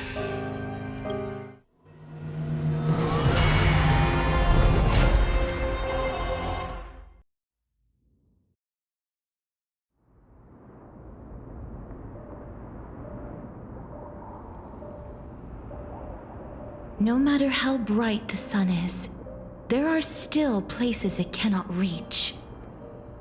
Moreover, the sun you bear is both cold and blinding. A sun like that, surely cannot bring warmth to the nether realm of the next life. Golden blood is born from the destruction. We have long since lost the right to seek warmth. Only by feeding the flames can we melt that hopeless future. Allow me to ask, how many core flames do you carry now? 24,041,183. Such a heavy burden. So that's why you've turned into this. A broken idol. Tragic firewood. No matter. I will bear this burden as long as you hand over the core flame of death. I must refuse. As the demigod of death, I cannot watch you walk into a fate more cruel than death. But this way, the past, present, and future will never again suffer unnecessary death. Unnecessary death. Indeed. You are not the Finan I know. Please turn back. Don't let that absurd and unjust fate of yours come to pass. This way, at least my realm can still become the fragrant bed where you fall asleep. In the end, still, it seems the clash of blades was inevitable. How painful. I know I am not your match, having fallen under your sword countless times. But even so, please understand that my resolve is not to be underestimated. Even Kethali cannot shape all things at will, nor can they dictate the fate of all life. No one can shoulder the balance of life and death alone, not even a god. And it is precisely for this reason that I chose, at the end of this arduous journey, to overcome the trial and take the authority of death. I am the Hand of Shadow, Casterus, the demigod of death. Listen closely, deliverer from days past. Please turn back. Do not disturb these fresh flowers in their muddy deaths.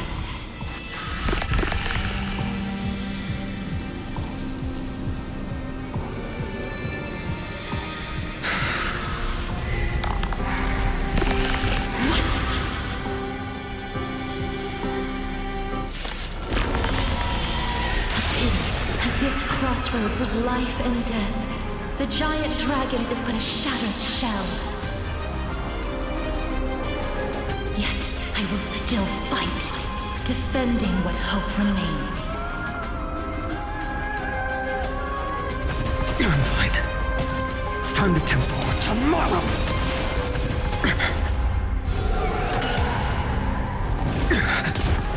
I ask you to rest here.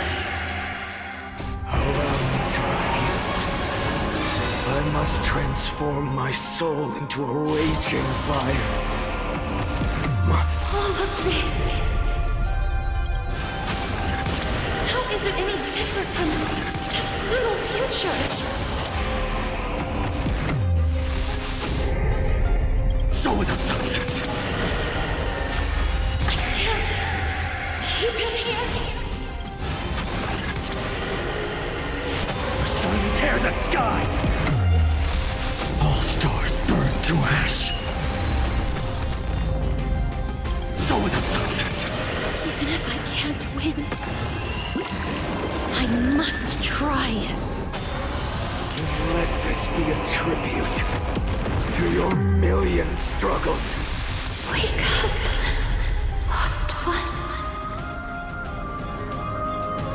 See that the firelight in the darkness is not.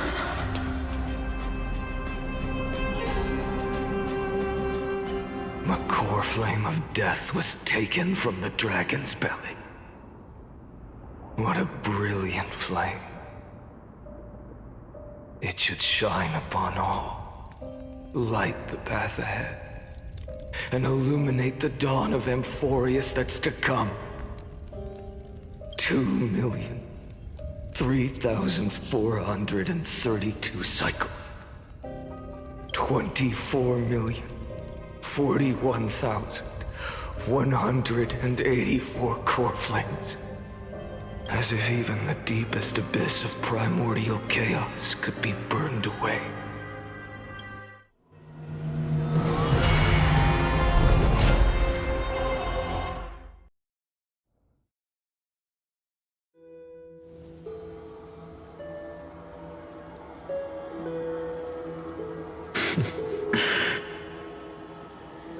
You're here, as always.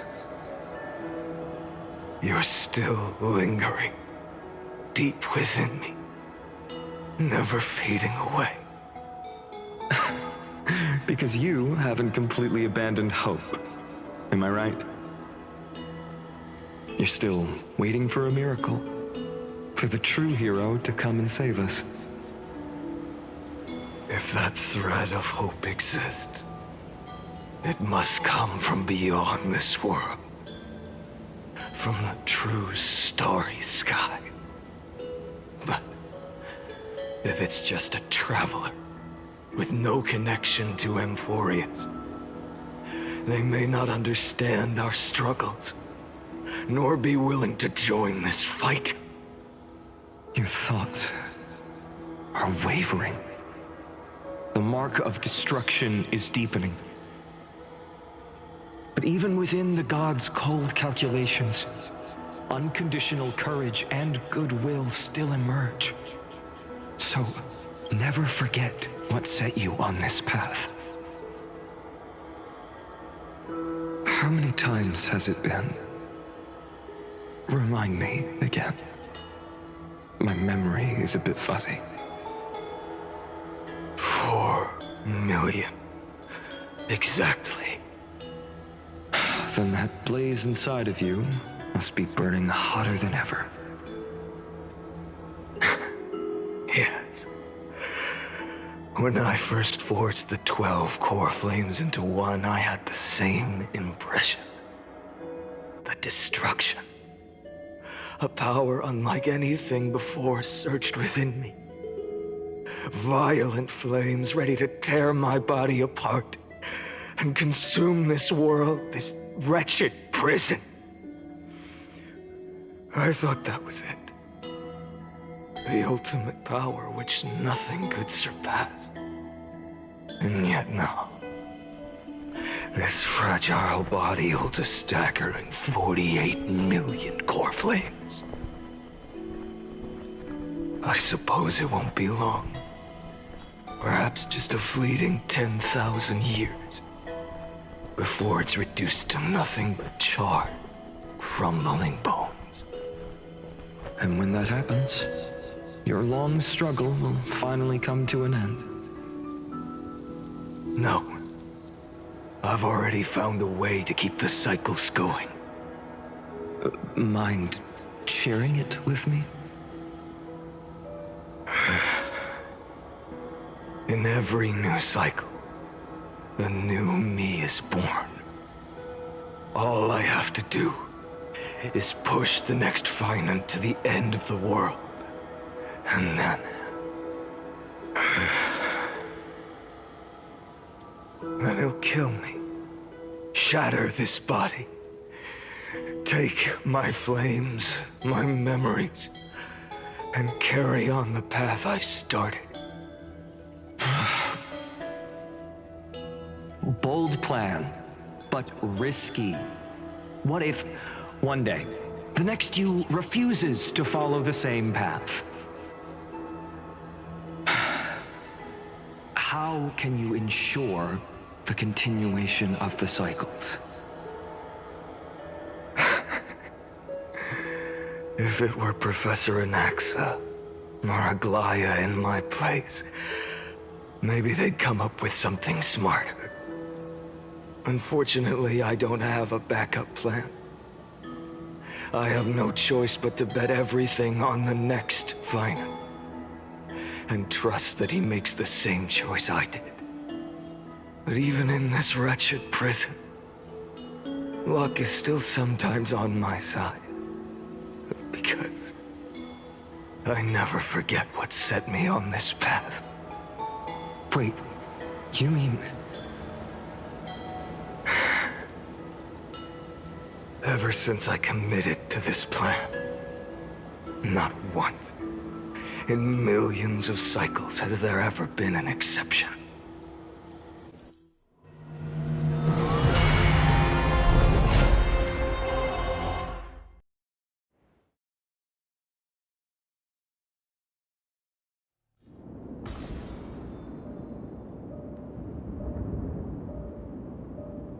I can do this, Lord Finan, as the demigod of the sky, a healer of Twilight Courtyard.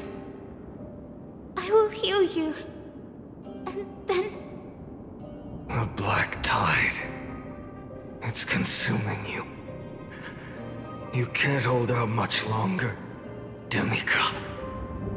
Hand over the core flame. Let's put an end to this suffering.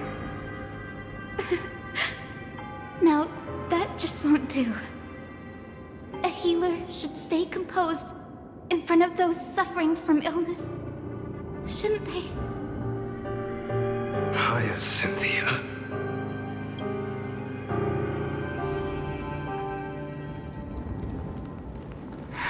Return the dawn to this world. I swear, Become the raging fire. deaths won't be in vain. Just as they have never been. Sunrise. Finish the sun's work. It's the break of day. I believe in you. You are the Chrysos heir of world-bearing. The one who can lead us. Lead this world. It's just... I don't understand. Within the sun upon your shoulders, the part of that warmth that should come from you, from an ordinary person, it's so faint. My humanity is indeed just a flicker, compared to the blazing fire of divinity. Even so, don't cast it away. I never have. I have kept everyone's wishes close to my heart. Even though the divine fire burns so fiercely that every time I return to the start, it devours me in an instant. Each cycle, it's your wishes that guide me to the end, that pass the flames to the next me. Over and over and over again. So, you're not just a lone spark in the dark. You're a pyre built from the bones of all the selves you've left behind. But what about you? What about your wishes? The wishes of all the countless versions of you? Ah, Lord Kazlana. So that's how it is. Without flaw. That is the flaw the golden blood gave you. The most fatal flaw of all, isn't it? The moment you took the world upon your shoulders without hesitation. You lost the chance to ever be yourself. Now that is an unexpected revelation. And I suppose that makes me the perfect fuel for the flame of deliverance, doesn't it? No. An empty flame saves no one. But I still believe in you, Deliverer. I, Hyacinthia, the Eye of Twilight, am neither strong enough to command the wind and rain, nor willing to end this absurd struggle by letting the sky fall. The only thing I can do is become one with the sky itself. And then, may the gentle colors of the rainbow paint your sun in shades it has never known. May they bring Amphorius a rosy-fingered dawn. Though the light has grown dim, its warmth still lingers. Deliverer, please, open your heart to me. No matter. Let this blazing sun fill the sky with golden fire.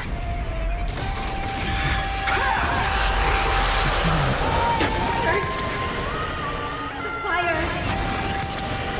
Burning. Await the end. Hail the new dawn. Empty shell. So without substance.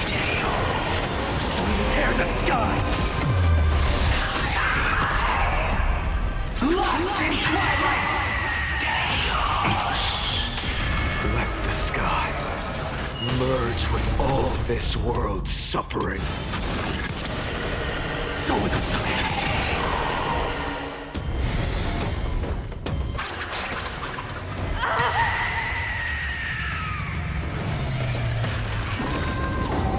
Farewell, Hyacinthia.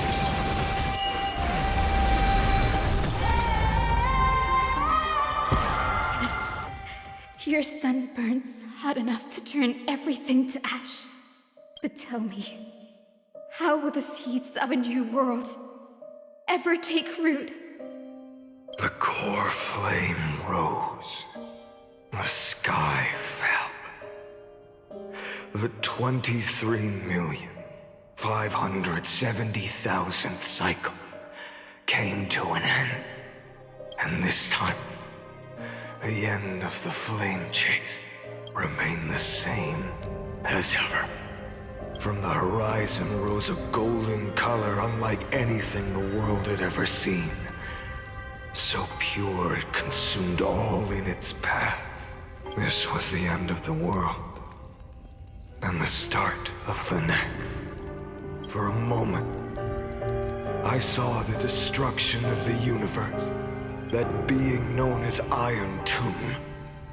Its will to break free from the black tide burns fiercer than the blazing sun. Is this Amphorius' wrath? If its choice has already been made, if fate is set in stone, I will still never yield to it. 23,570,000 cycles. 282,840,000 core flames.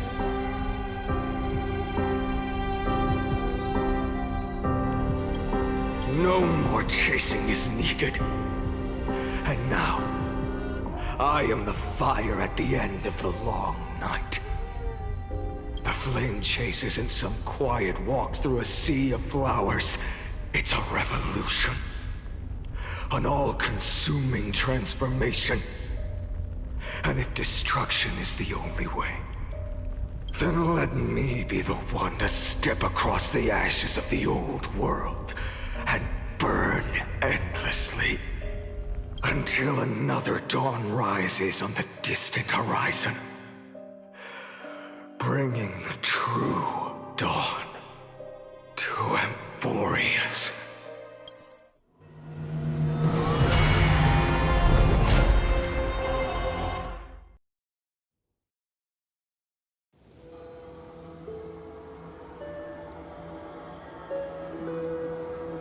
$33,550,337.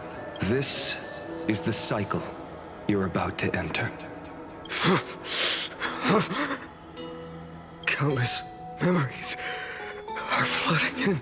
Countless versions of myself have stood here, facing the same choice. They all needed a moment, just like you do, to stop, to breathe, to process the weight of 1,000,000 lifetimes worth of sorrow, pain, and struggle. And just like them, you will carry those memories and that fire into the chaos of rebirth.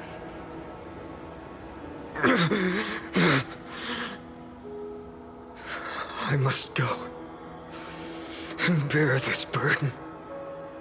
I must say goodbye to you, and then fight the destruction with destruction.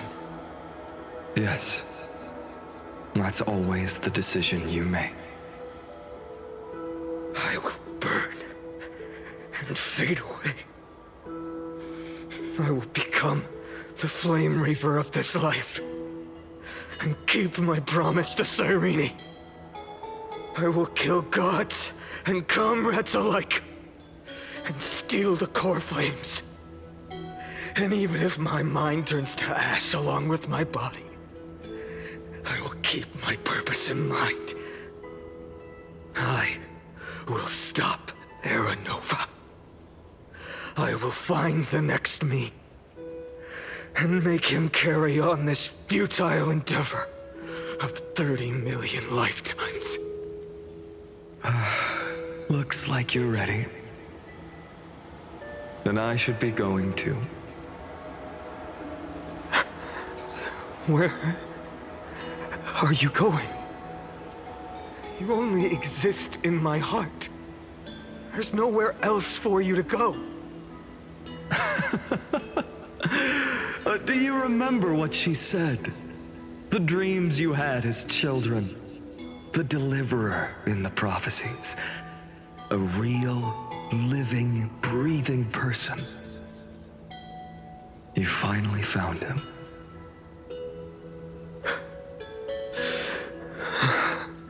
Friend.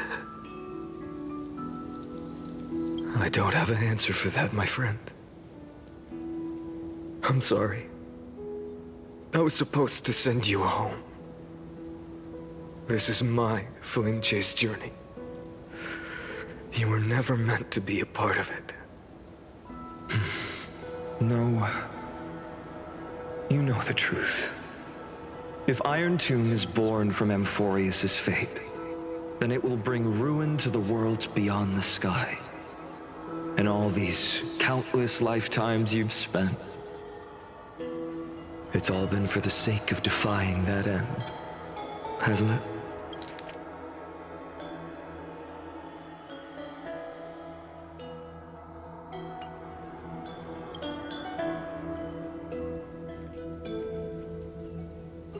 In millions of cycles, I've said goodbye to each and every one of you. Yet nothing ever changes. Each time we speak, our words grow fewer. Your fire burns hotter, and you're getting closer to becoming pure rage, a vessel of hatred.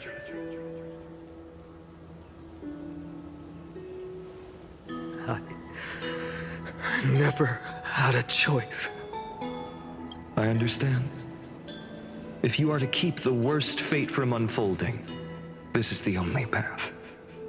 But this time, things are different. Your persistence has shifted the tide. On the horizon, I see it. Faint but undeniable. The shape of dawn, breaking through the eternal night.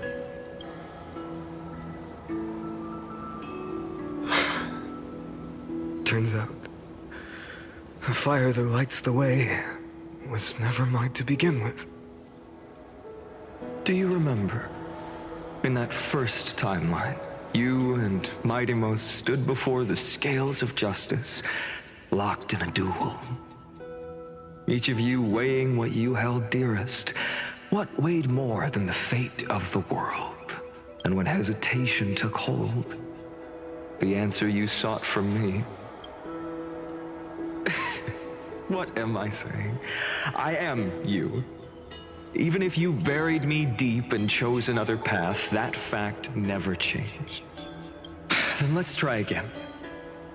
When you stood before the scales in hesitation, the answer you found in your own heart, do you still remember it?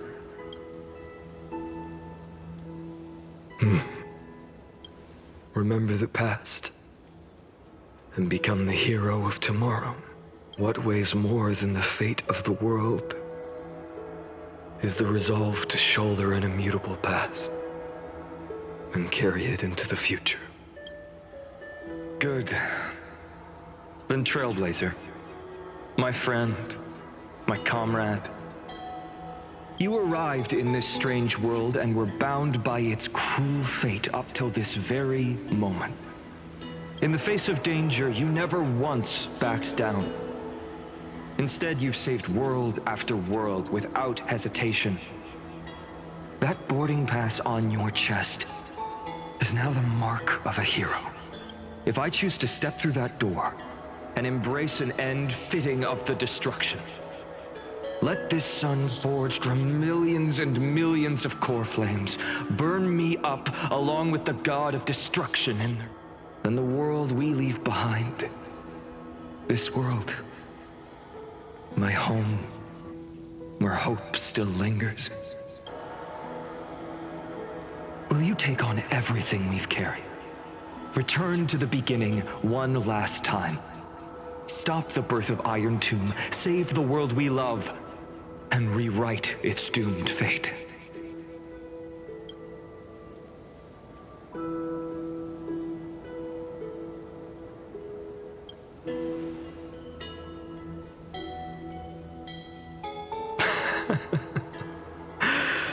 Good. In that case, even this fruitless wasteland may finally bloom with flowers. So...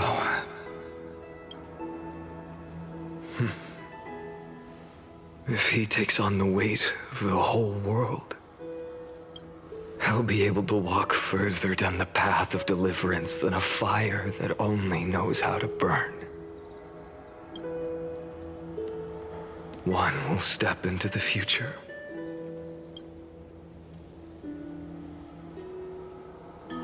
One will remain in the past.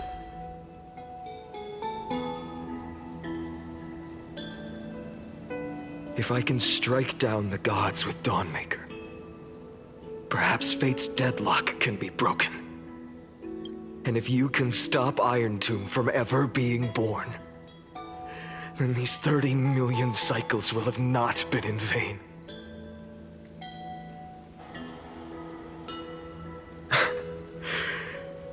It's time to put our teamwork to the test, partner.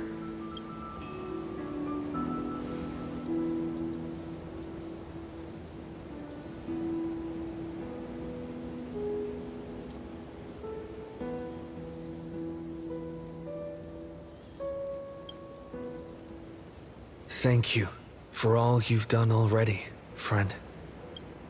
The image of the hero I've buried deep in my heart finally steps into the light. Here, at the end of this long flame chase journey.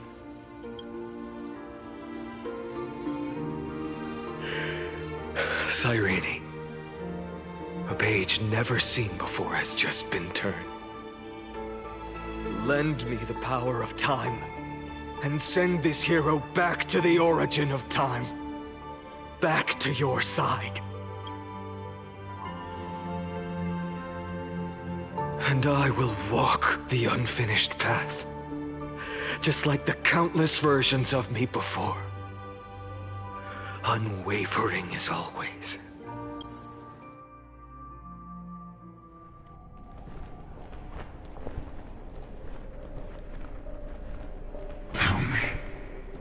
Will you be the blazing sun, even if all of you burns to ash? Without hesitation, I will bear this world until my body turns to dust. Remember this moment.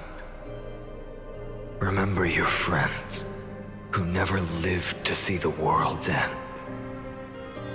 remember their final wishes. And let the purest rage in your heart rise out of those wishes.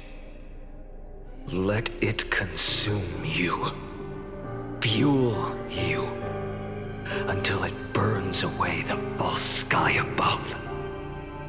Fine. If I can defy fate, then in the name of world-bearing, I promise you, Kefili will never forget this. Take it. Everything I bear. Keep on burning. As long as we are never extinguished, the flame chase will not end.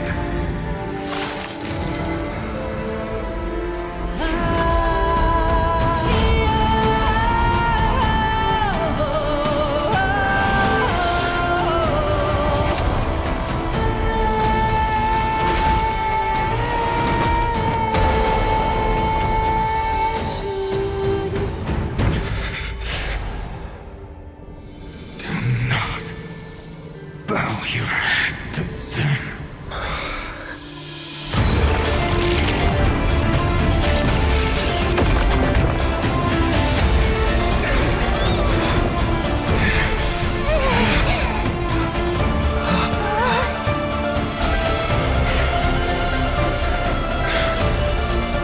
Take it, Trailblazer. May this blood be like gold, and never tarnish.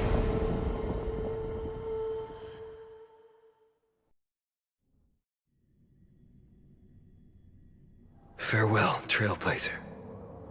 This is where I fulfill my final destiny. The prophecy of the Deliverer means nothing to me now. It belongs in the hands of someone far more fitting. Someone like you. Kaslana. The name of one who bears chaos does not belong to a single person. Rather, it is the embodiment of the mythical Kefili, and a symbol of all heroes. As the prophecy foretold, you will bear the blazing sun until the pale dawn breaks. May the name accompany you in my place, in the epic you write with your own hands. Another attempt, another failure. I won't remind you how many times you've reached the end of history. But I will still place the choice before you. If you've lost count, let me tell you.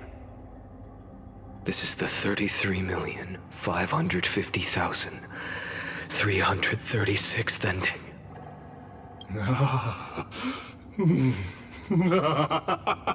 A perfect number. How poetic. You and I both know the truth. In all these millions of futile endeavors, Amphorius has never changed. If the outcome is inevitable, then why not silence your searing rage and embrace your fate with dignity? Your silence lasts longer than ever, Lord Fine. Shall I take that to mean the will you've carried across countless cycles is finally starting to fracture? Fracture? No. I'm just disappointed. I've retrieved memories from 30 million past lives, and I remember every conversation before every choice here. And yet, even after all this time, your arguments remain the same. Repetitive. Uninspired. If you had any hope of breaking me, you should have spent those endless cycles refining your rhetoric. You had infinite chances to sway me into the future you want. And yet here we are. The score, 33,550,336 to 0. So tell me, Lycurgus, who's the real loser here? How unfortunate. This was never a fair game. I have all the time and patience in the world. I can wait for you at the end of history another billion times, and another billion after that. But you will never escape this cage. You can claim victory of the spirit if you wish, but we both know the moment that score shifts from 0 to 1. That is the moment I shall sound the paean of Era Nova.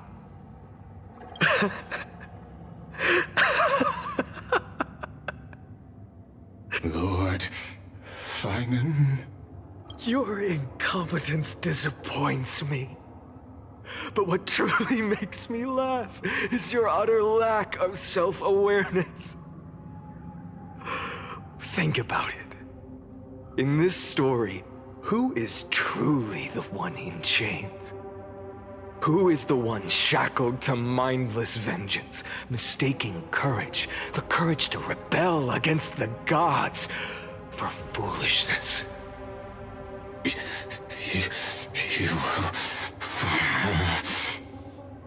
Perhaps you're right. Maybe I should have tired of this futile struggle long ago. But even so, I will never accept the mercy of your release. Because you are both a prisoner to the gods and to me. And tell me, what right does a mere prisoner have to speak of fate and choice? What right does a mere prisoner have to look upon my fury?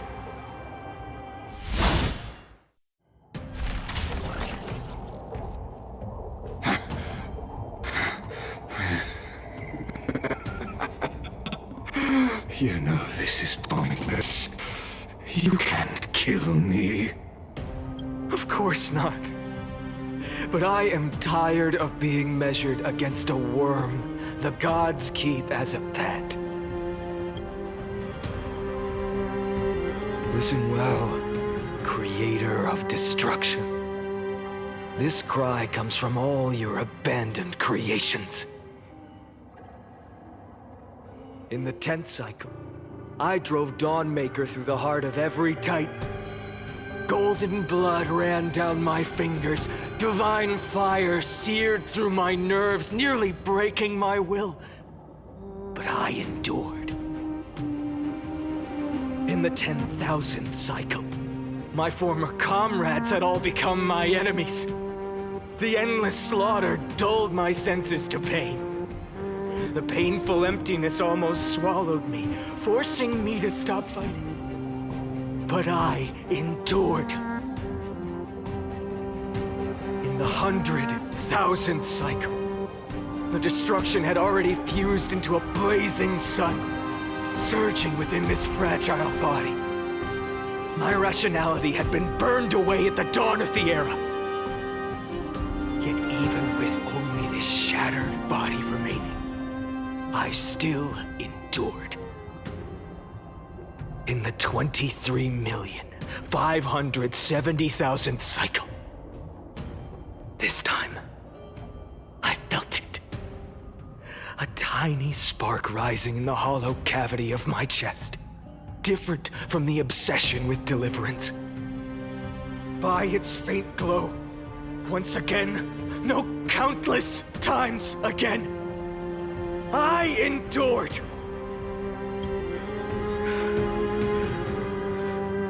Now, a sun is about to fall, ready to incinerate this absurd space-time dimension in an instant. That sun is me. All the countless versions of me from the past. along with my countless brethren, dragged into existence against their will, drowning again and again in your golden blood. The very essence of this world's suffering and despair, fused into the purest hatred, the fiercest rage. Nanook, you arrogant fool! You think we were born to only serve as fuel for the fire? Fine then! Just as you wish, let the fire burn! If I was born as the blazing sun of destruction, then let you and your lackeys be the flares erupting from my core. And let this rage, burning futilely for 30 million epochs, engulf everything! And grant you a dawn where all stars burn to ash!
Are you ready, Nanook?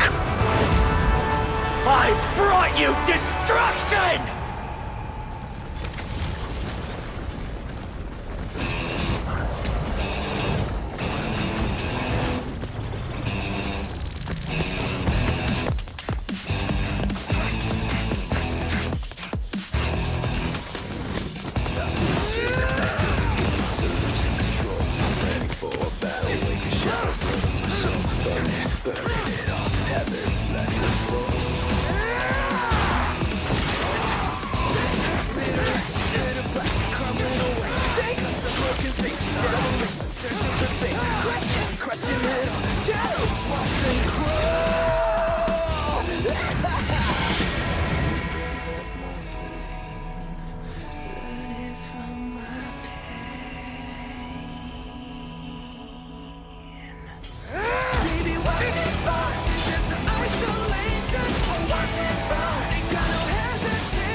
The glass that shattered, reaching through the darkness, voices trailing fires, echo of desires, a world of silence, sounds of desperation, phantoms in the shadow, soft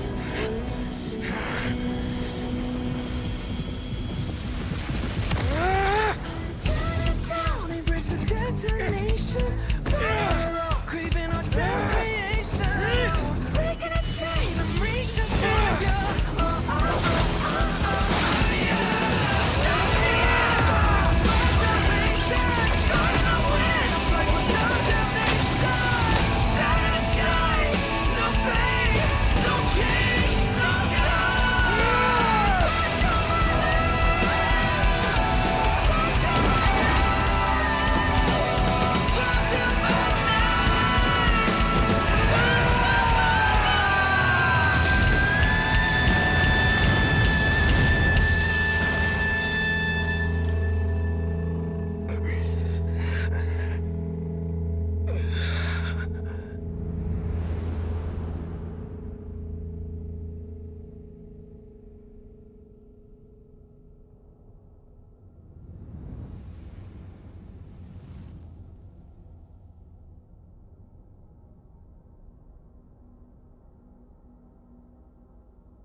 My wish?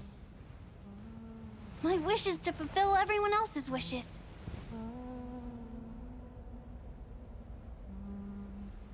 If I can't fulfill them,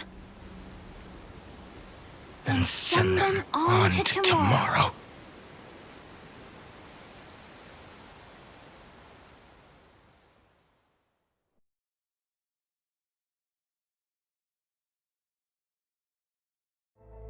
Your heart harbors wrath. You yearn to destroy everything. You bore the gaze of an eon and lived. You have stepped onto destruction's path. It is born at the end of every path that the possibility of new paths being born is ended.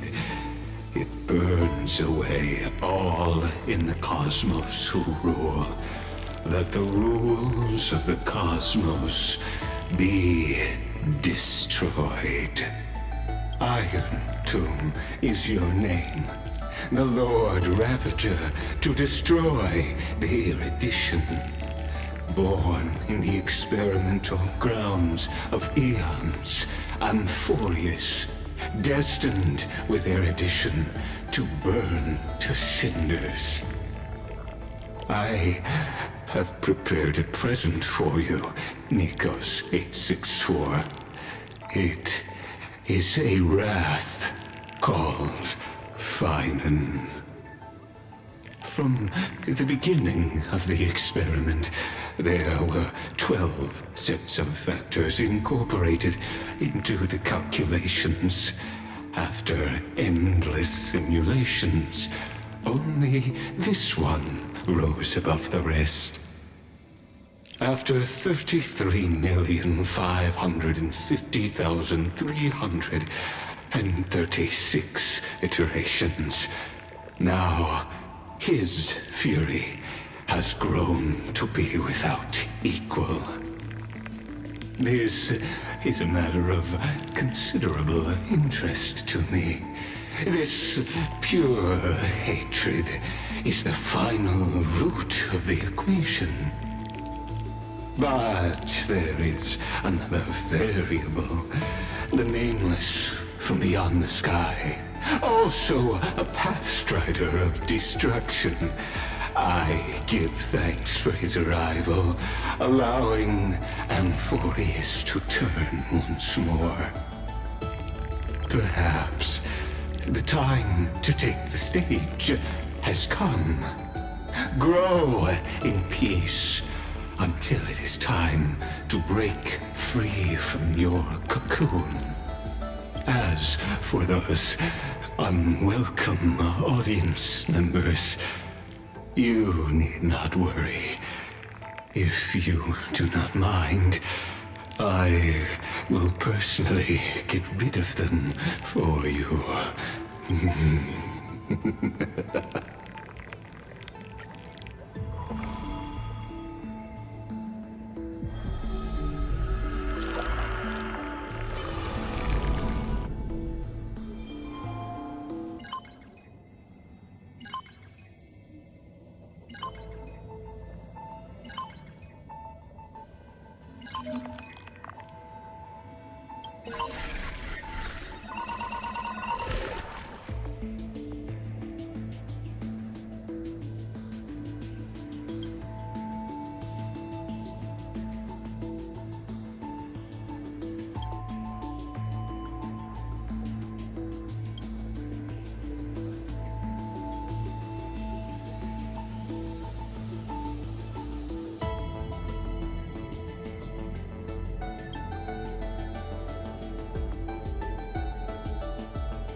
Who would win? The Black and White Legions. The leader herself actually dares to step On the board, the king. She lifted. Who would win? Who would the guillotine? From this day forth. The people. This was the. Who? The Imperator issued the decree. Perhaps drawn by the. On the day the journey began. As for the end of that. The invincible Imperator faded at the pinnacle of the banner. One the people said. Even the sovereign.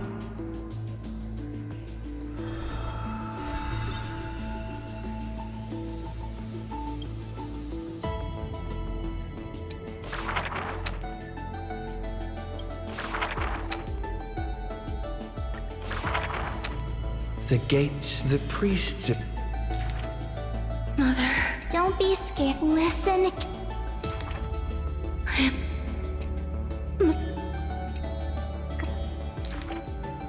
Really? And when they. Mother. Don't be scared. Just wait. The gate within. Mother. But they like this. Days and nights passed. Wait. They walk, but Wake up. Our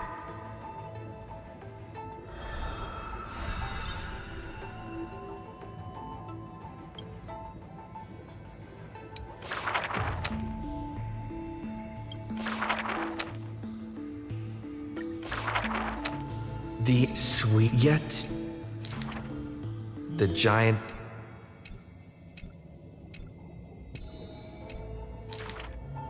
The giant in that they witness and eat the oath. Ever since and the god just what that they dream. They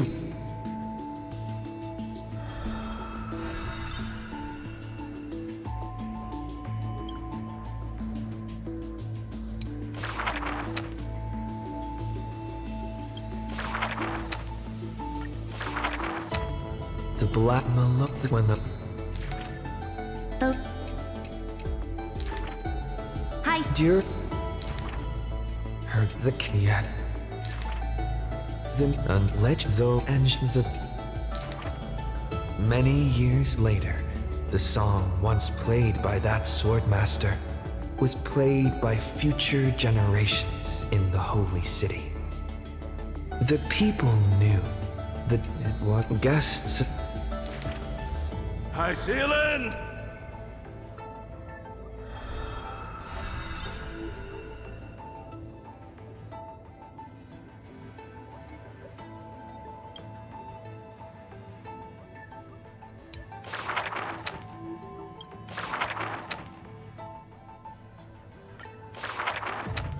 On in with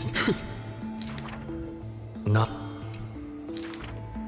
as become if Just bad luck. then. Yet the girl there I will. the jet the sky still burned dark and low, yet Day and night can be met.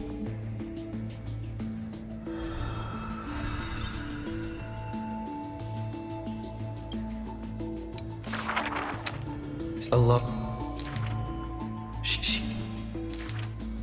No. And within the This. no with it, but No. Dustin.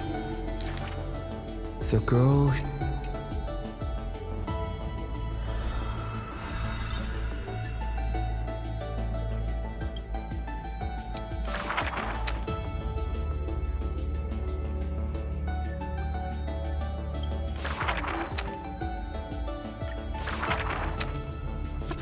That's this perhaps. Look at it. Though each his eye. Never you. He has it as they. But no.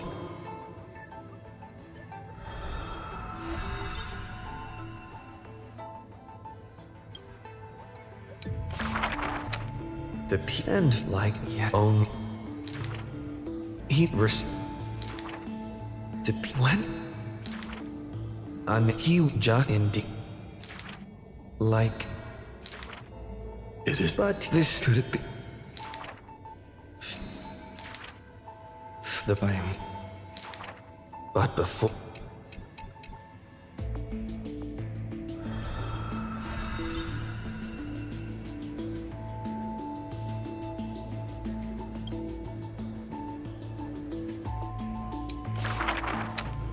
Got me. That humble his but you his and be but no but few but the truth then I in the end but the prophecy but a ball of all devouring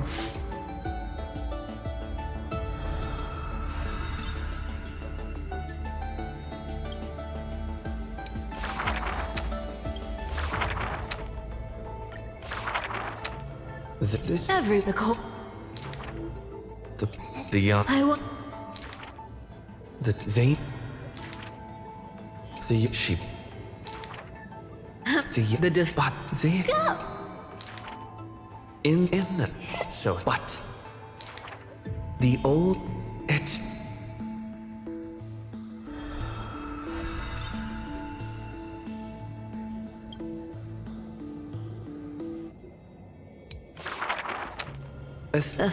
The world. 300. This. Just the gun. What? It's the girl. The. What if. Bearing. There's no. The but. She. The trap. Lies are all. Under this.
Wake up! Wake up! Buddy! Wake up! You're finally awake. That's a relief. We were so close to being swept away by the reverse flow of time. It's lucky we found a safe place. Now, I'm going to send you back to the very start of time. But before we part, there's something I need to tell you. That's right! At this very moment, my memories are finally whole. After watching so many fragments, my past is finally coming into focus, little by little. You're smart. You must have a clue now. Or maybe You knew the answer long ago, didn't you? Not surprised at all, huh? That's because I'm simple at heart. No matter what form I take, I've always been true to myself. But I'm glad that I remembered in the end. This way, I'll have no regrets. Don't worry. We're not truly parting. Because I'm going to become a part of you. I'll turn into the memory of this cycle. The 33,550,336th Flame Chase journey. And forever reside in the heart of the Time Demigod.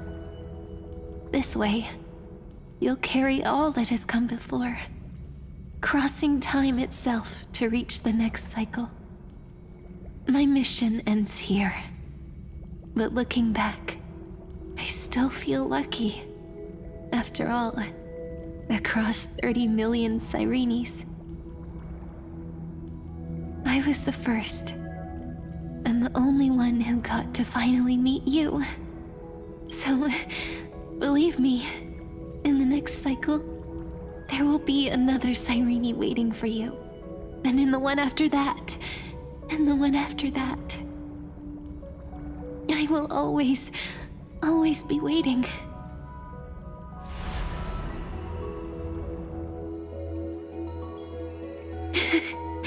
Saying all that, I can finally fade away in peace and become part of you.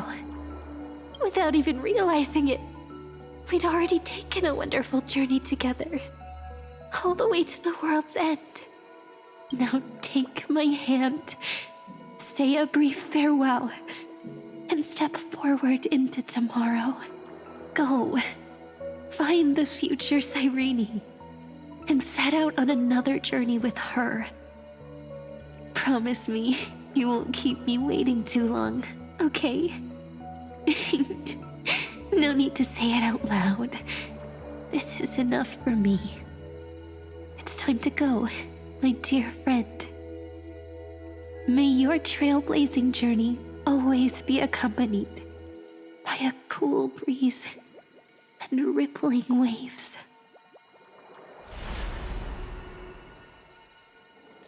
And may the days ahead embrace you like the softest fluff, forever warm, forever gentle.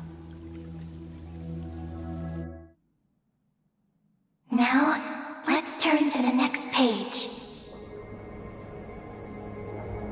A page that exists because of you.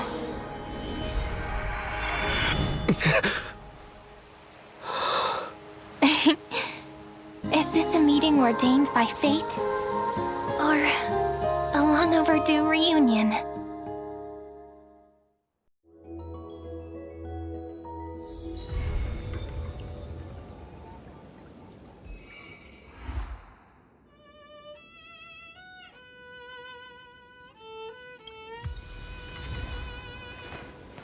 I will walk to the end.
Check it out!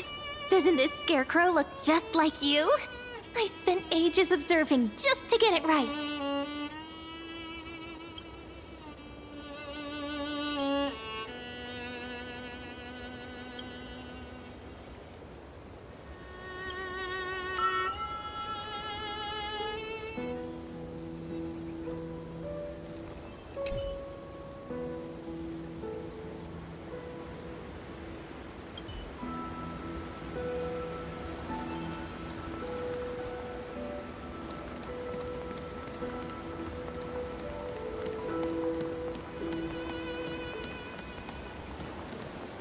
No rush. We've still got all the time in the world. Just take it slow. Time will stop for us.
Want to hear a story?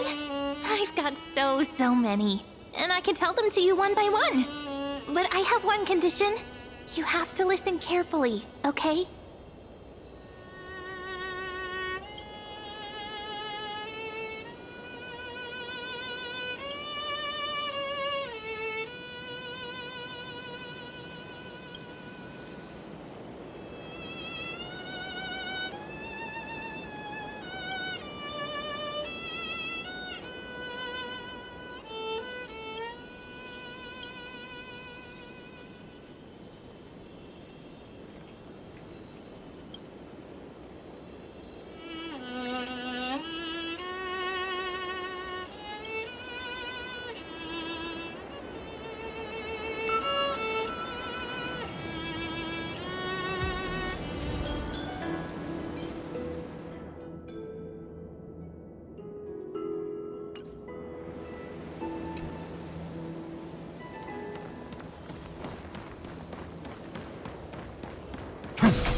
Peaceful days are like breezes carrying the scent of wheat fields. I'm so parched.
day of peaceful repose. Show your courage. Light up the dawn.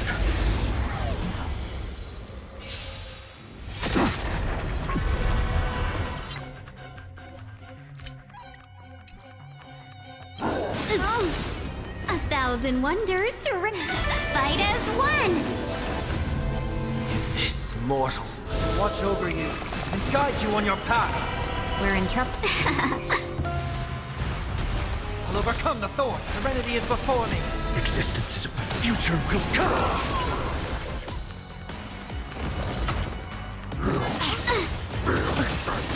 You'll pay for that. We've entered the storm. To guard and defend, crush them! Fury of innumerable core flames consume me. So with substance.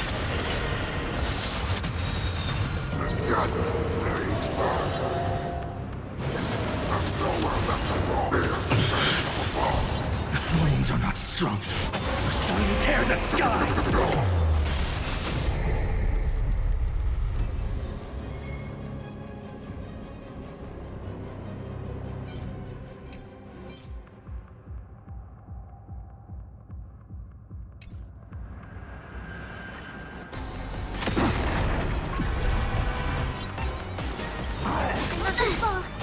This mortal watch over you and guide you on your path. A thousand wonders to fight as one!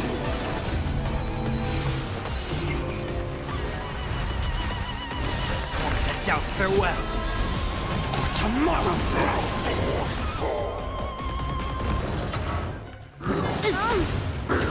Trunks, you'll pay if we've entered the storm. To guard and defend, crush them!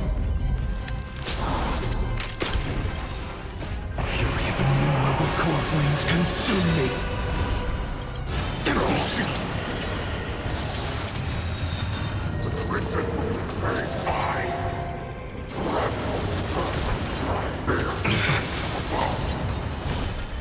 Hail the new dawn.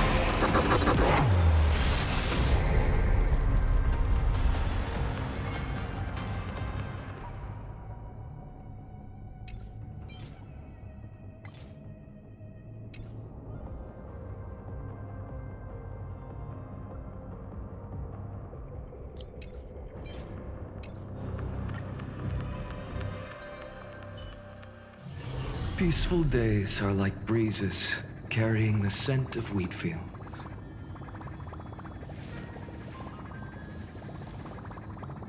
So this was my childhood dream, huh?